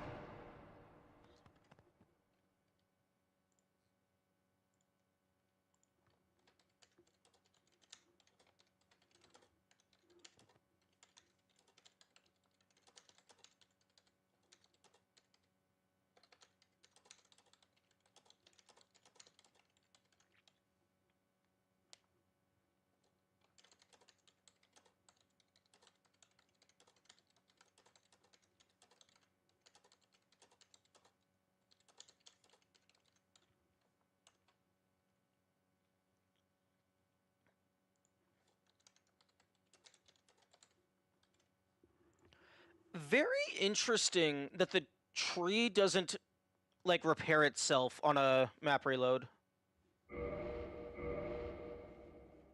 Or on, like, a game reload, rather. No, I'm not going for the Great Sword, because I do not give a single shit.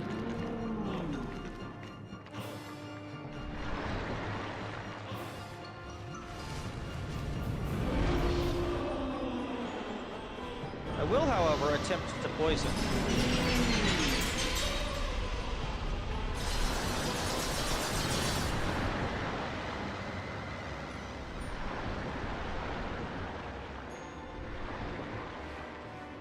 I don't think he cares about the poison.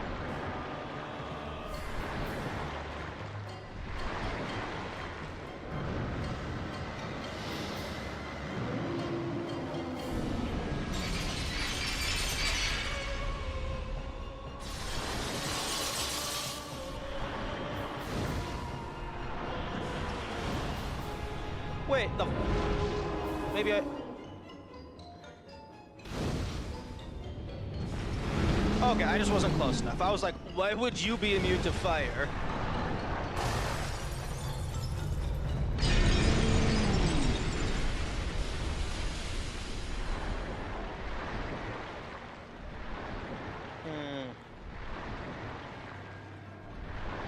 Okay, I think the idea here is guerrilla warfare.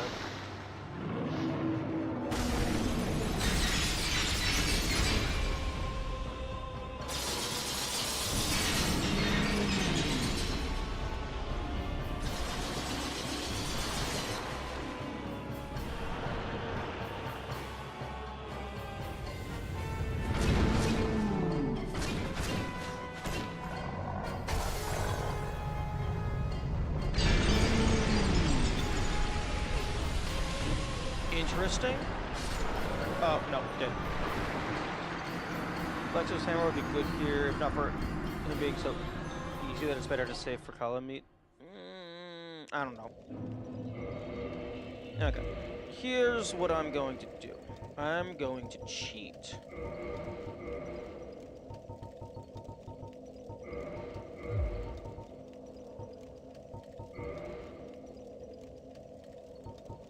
Although in retrospect, I should be doing this.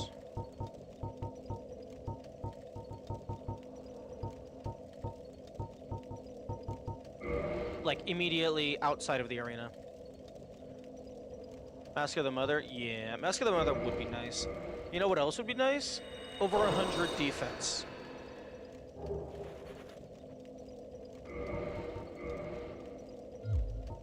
I wonder how he fares against, fire damage.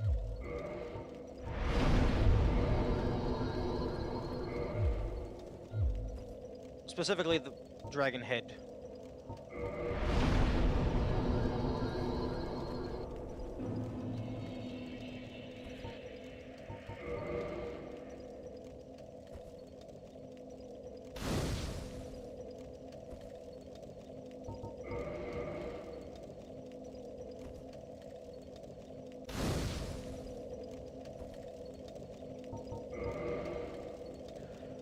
The spell Hide Body says that, like, you can't get true invisibility due to the risk of dissipation.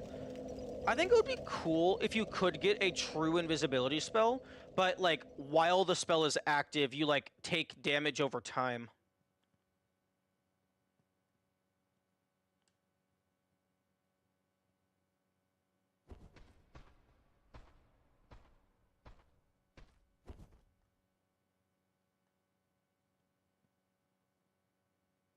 So, like, absolutely nothing sees you unless you, like, physically run into them. Or attack them. Like, you have to make contact with them in some scenario. I'm not entirely convinced the Dragon Head is fire damage. It feels like it's magic based on the damage it does to the slimes. Really? That would be a very odd game design choice to make it not fire when it's very clearly fire. Also, can we stop dropping frames? What the fuck?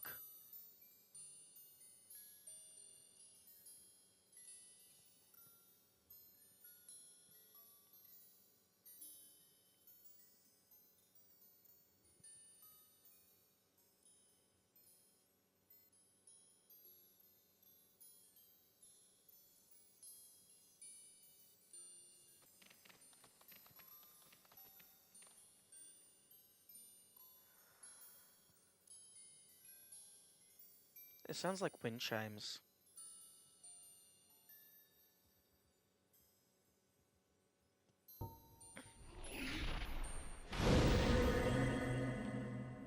To my understanding, true dragons breathe magic in the same general shape as fire. It tends to take. I suppose it is more of a yellowish white than, like, orange fire.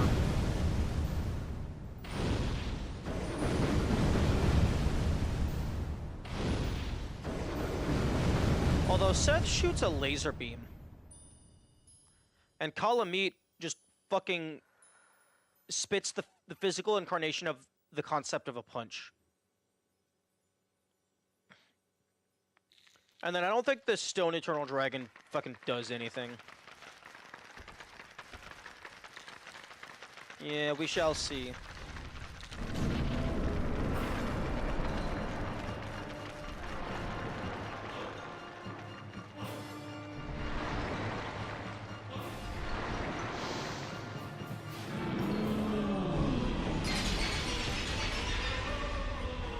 Seth put his toothpick back together.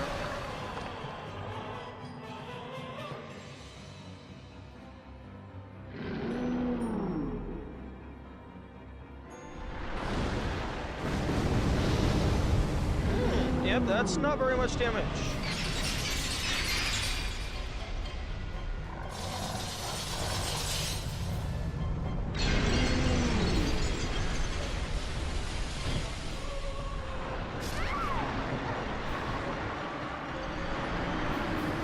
Also, my 95 humanity defense did jack shit.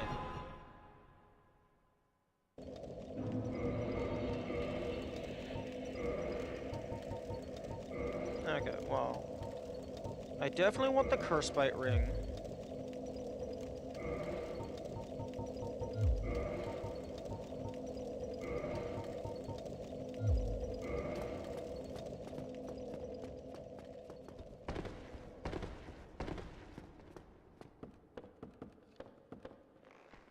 You weren't full health and still lived? Hmm.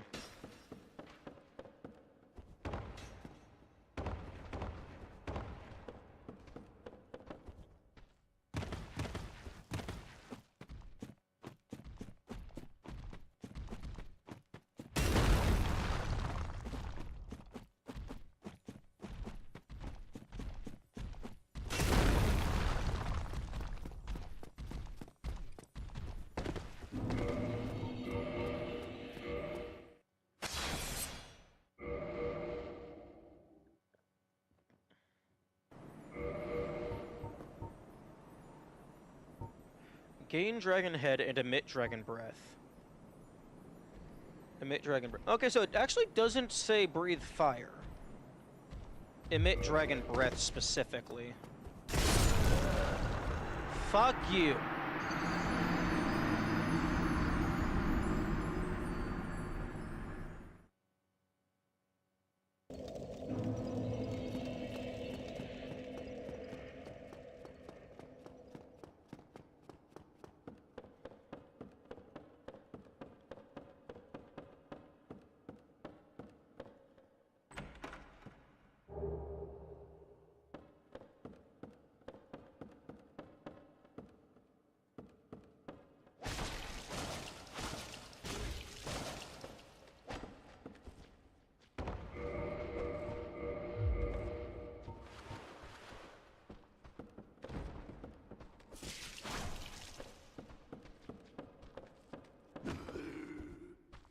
Better to have the weapon break on the Mimic than Seth.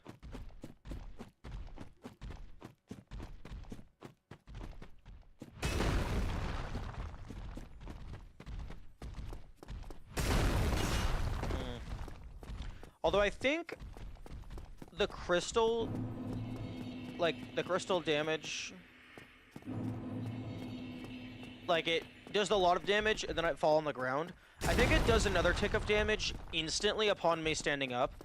So even if I survive with a sliver of health, I don't think it's possible for me to recover. Outside of, like, maybe, like, frame-perfect dodge roll shenanigans, but even then... I think there's, like, a time window when I press the button and when the dodge roll actually activates.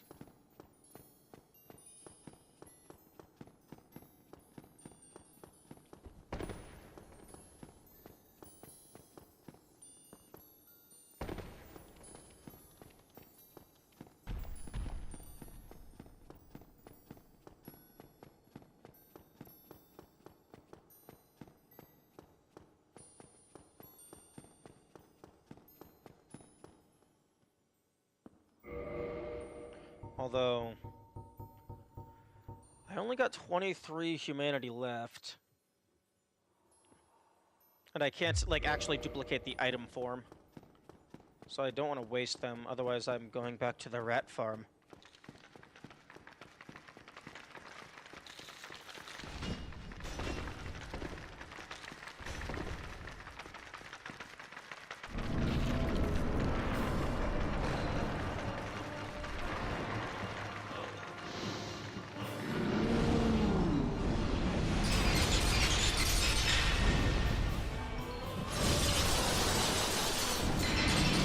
Oh, right, I forgot. He's a piece of shit.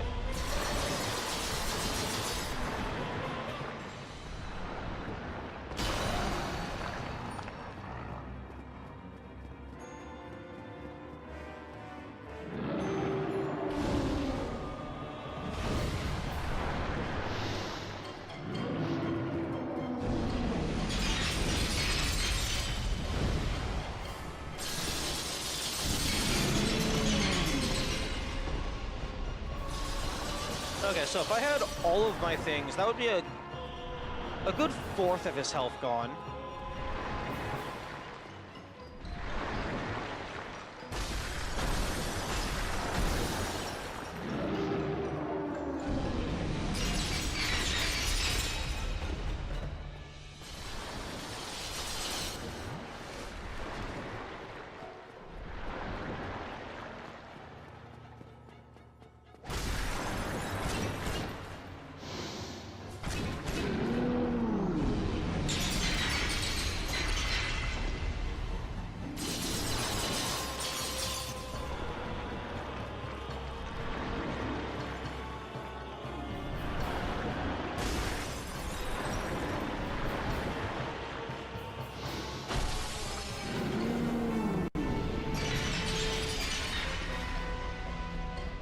Okay, I don't know if it's just the running animation giving me a placebo, but it feels like you run slower if you're two-handing a weapon.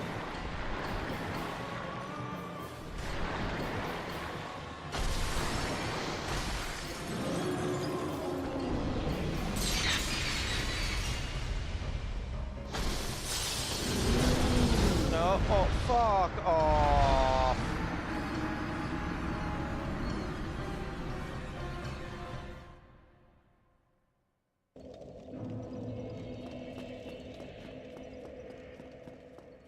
Honestly, the animation on the tendril attacks is just, like, very jarring.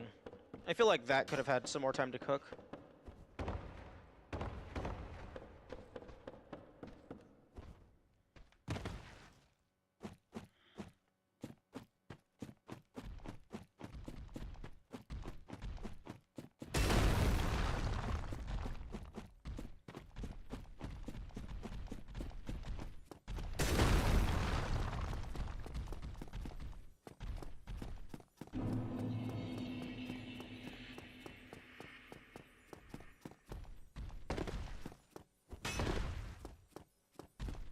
Okay, almost bad.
Dude, why you shaking your tail like that? Not interested.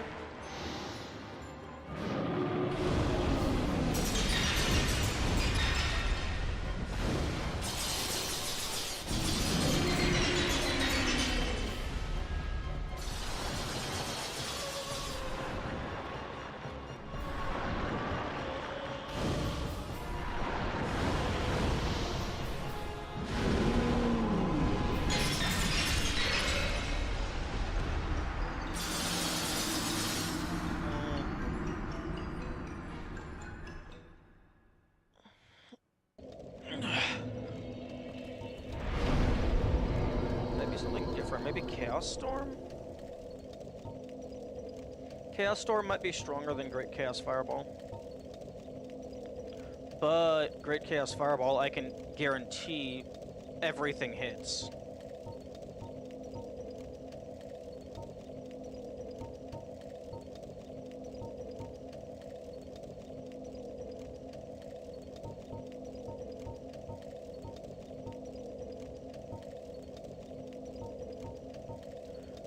Too bad I don't have lightning. Lightning would be pretty good. Actually, I do have lightning. And durability, like if you're using it for like fucking 2-3 bosses specifically, durability goes down very slow.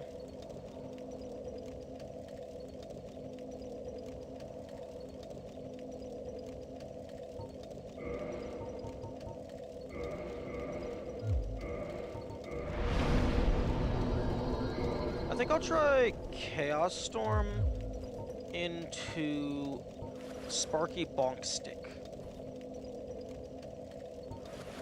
Literal bonk stick. It's made out of wood.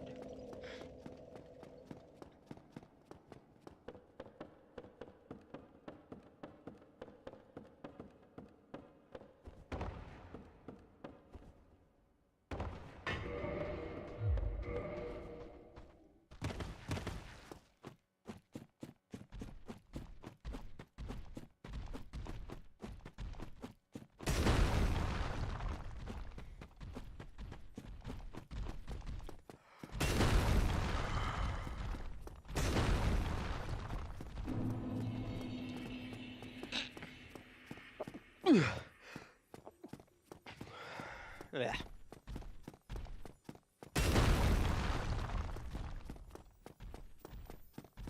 Sneezing. That's a powerful tool.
For people that do no hit, I wonder if they just carry a bunch of poop around so that they can toxic themselves down into really range.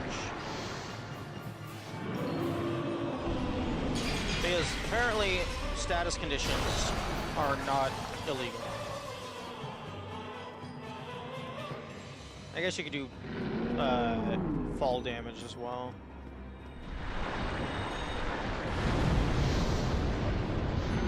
What the fuck was that? So many of those were fucking inside of him. How the fuck did he only get hit 3 times?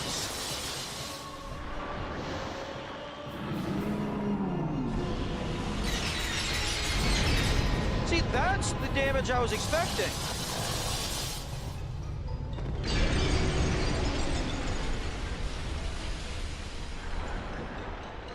Did he? What the fuck happened?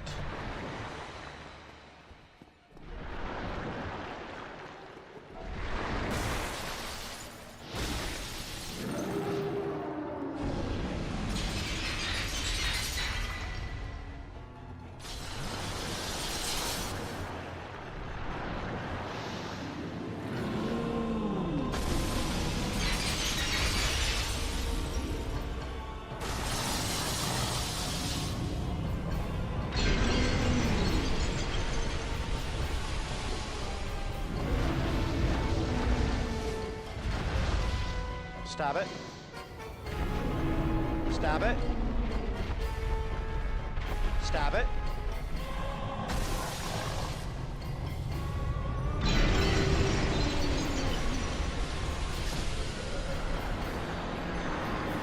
And we're dropping Why are we dropping frames? Why the fuck are we dropping frames?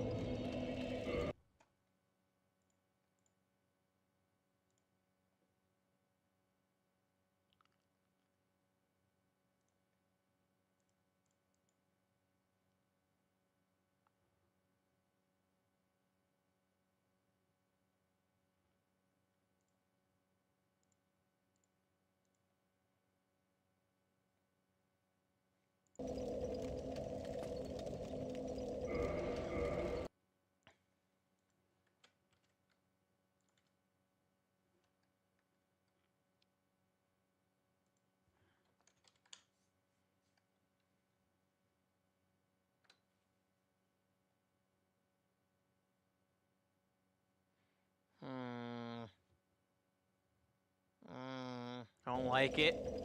I don't like it at all.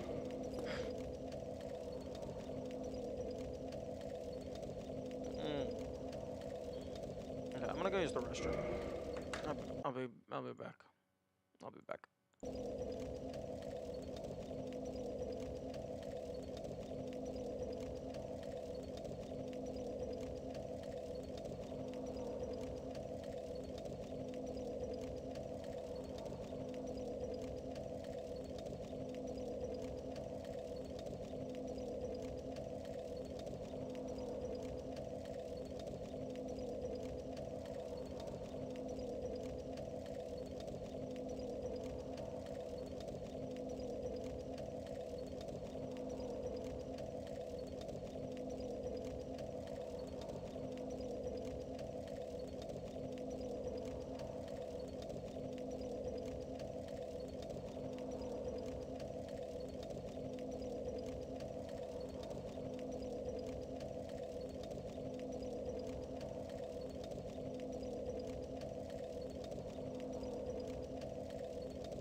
Yeah, I suppose it's made out of wood, so that would explain why it's not as heavy as the other metal giant hammer.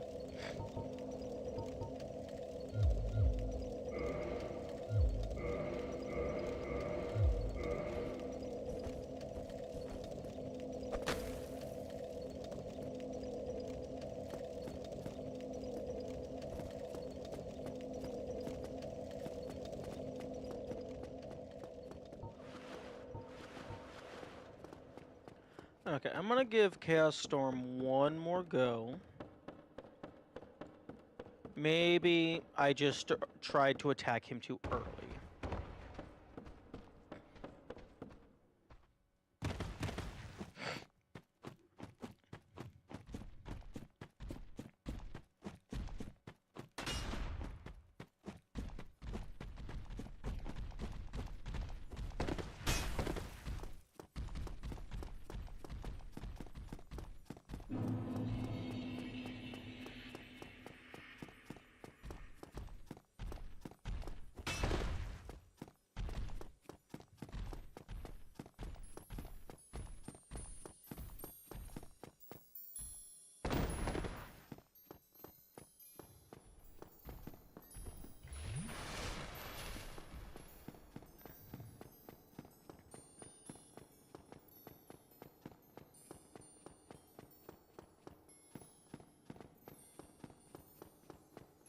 I don't like that seam.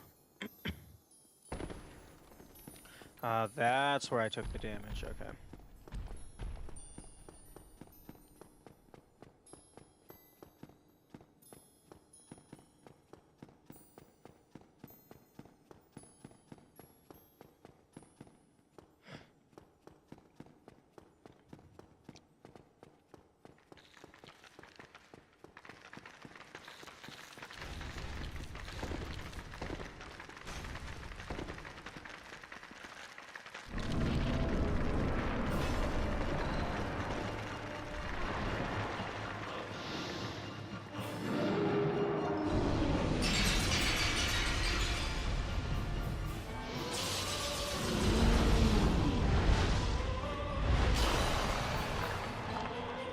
Okay, let's wait for him to fully recover.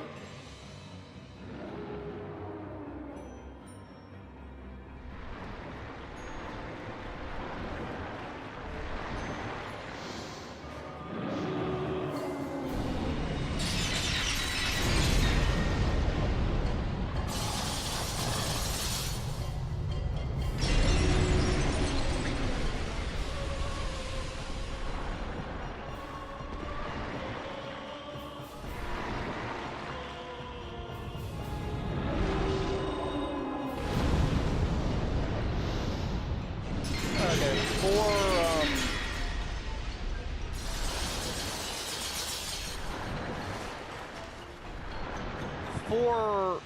four Great Chaos Fireballs definitely would do more damage than that.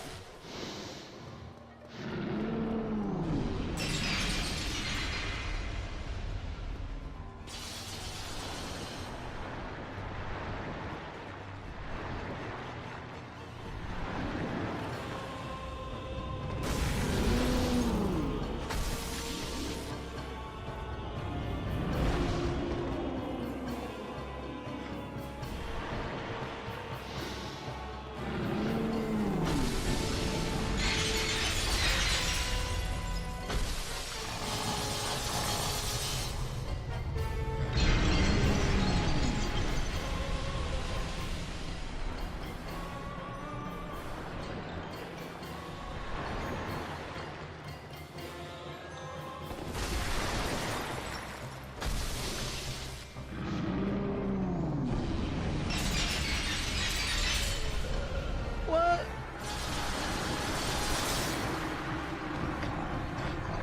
Okay. YouTube, what the why are we dropping?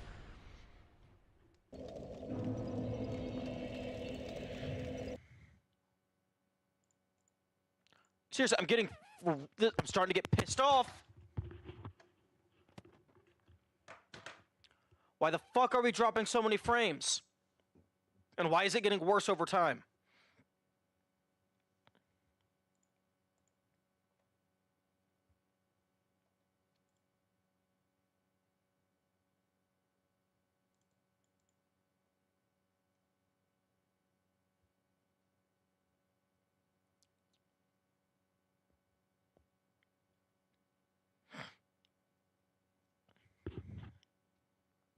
Because you're fucking not telling me, like, there is no fucking error log.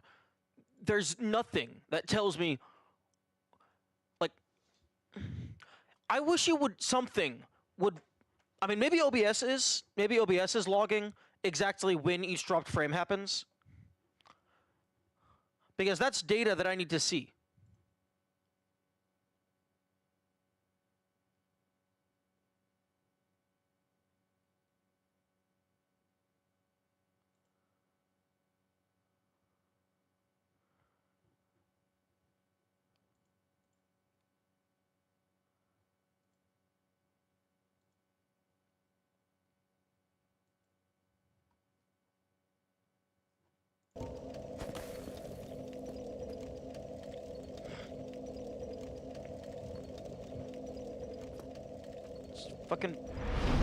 Fucking bullshit. My internet is fine. You should not be dropping frames. You should not be dropping this many frames. YouTube? Swear to fuck. If you keep dropping frames, I'm not going to accept it.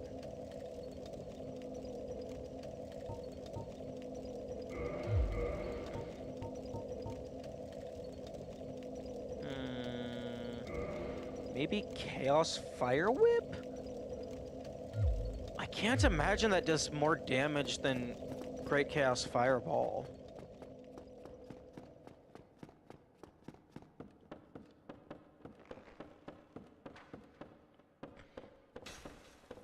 Fuck, maybe I just go straight for Power Within.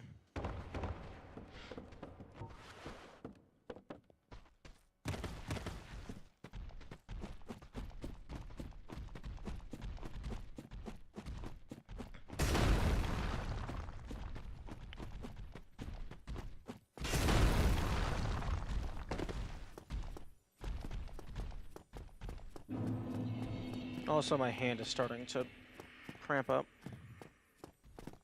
So that might be a secondary sign that maybe I should call it soon. Even though we're only at fucking 8.5 hours.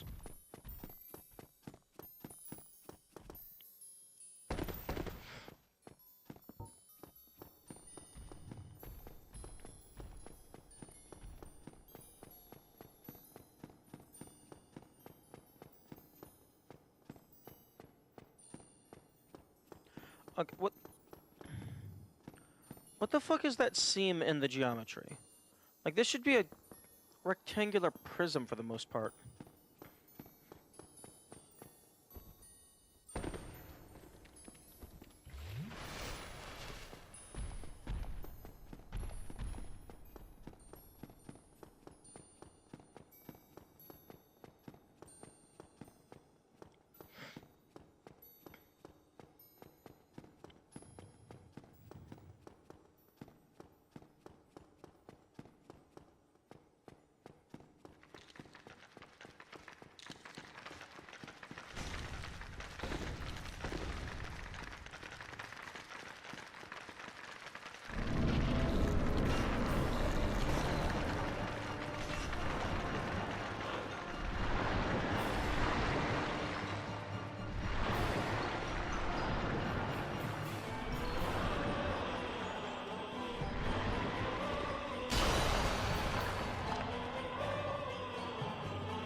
Okay.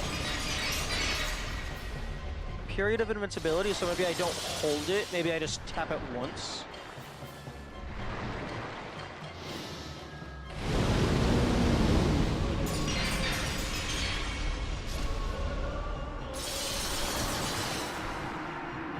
But even still, that's... Okay. Okay, I'm done. This is unacceptable.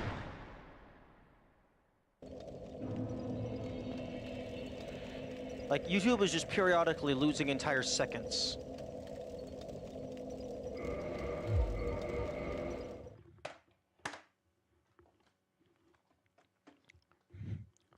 It's just, and Twitch also had a massive spike a little bit ago.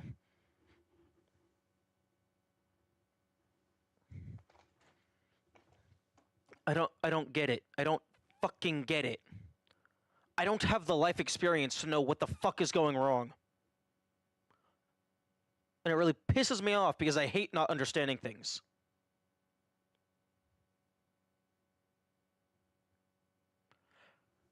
And it's fucking nowhere near the end of the month. It's like barely even close to the halfway point, so it's not... Well, it's also just fucking not Twitch. Twitch is doing fine, more or less. YouTube is being a bitch.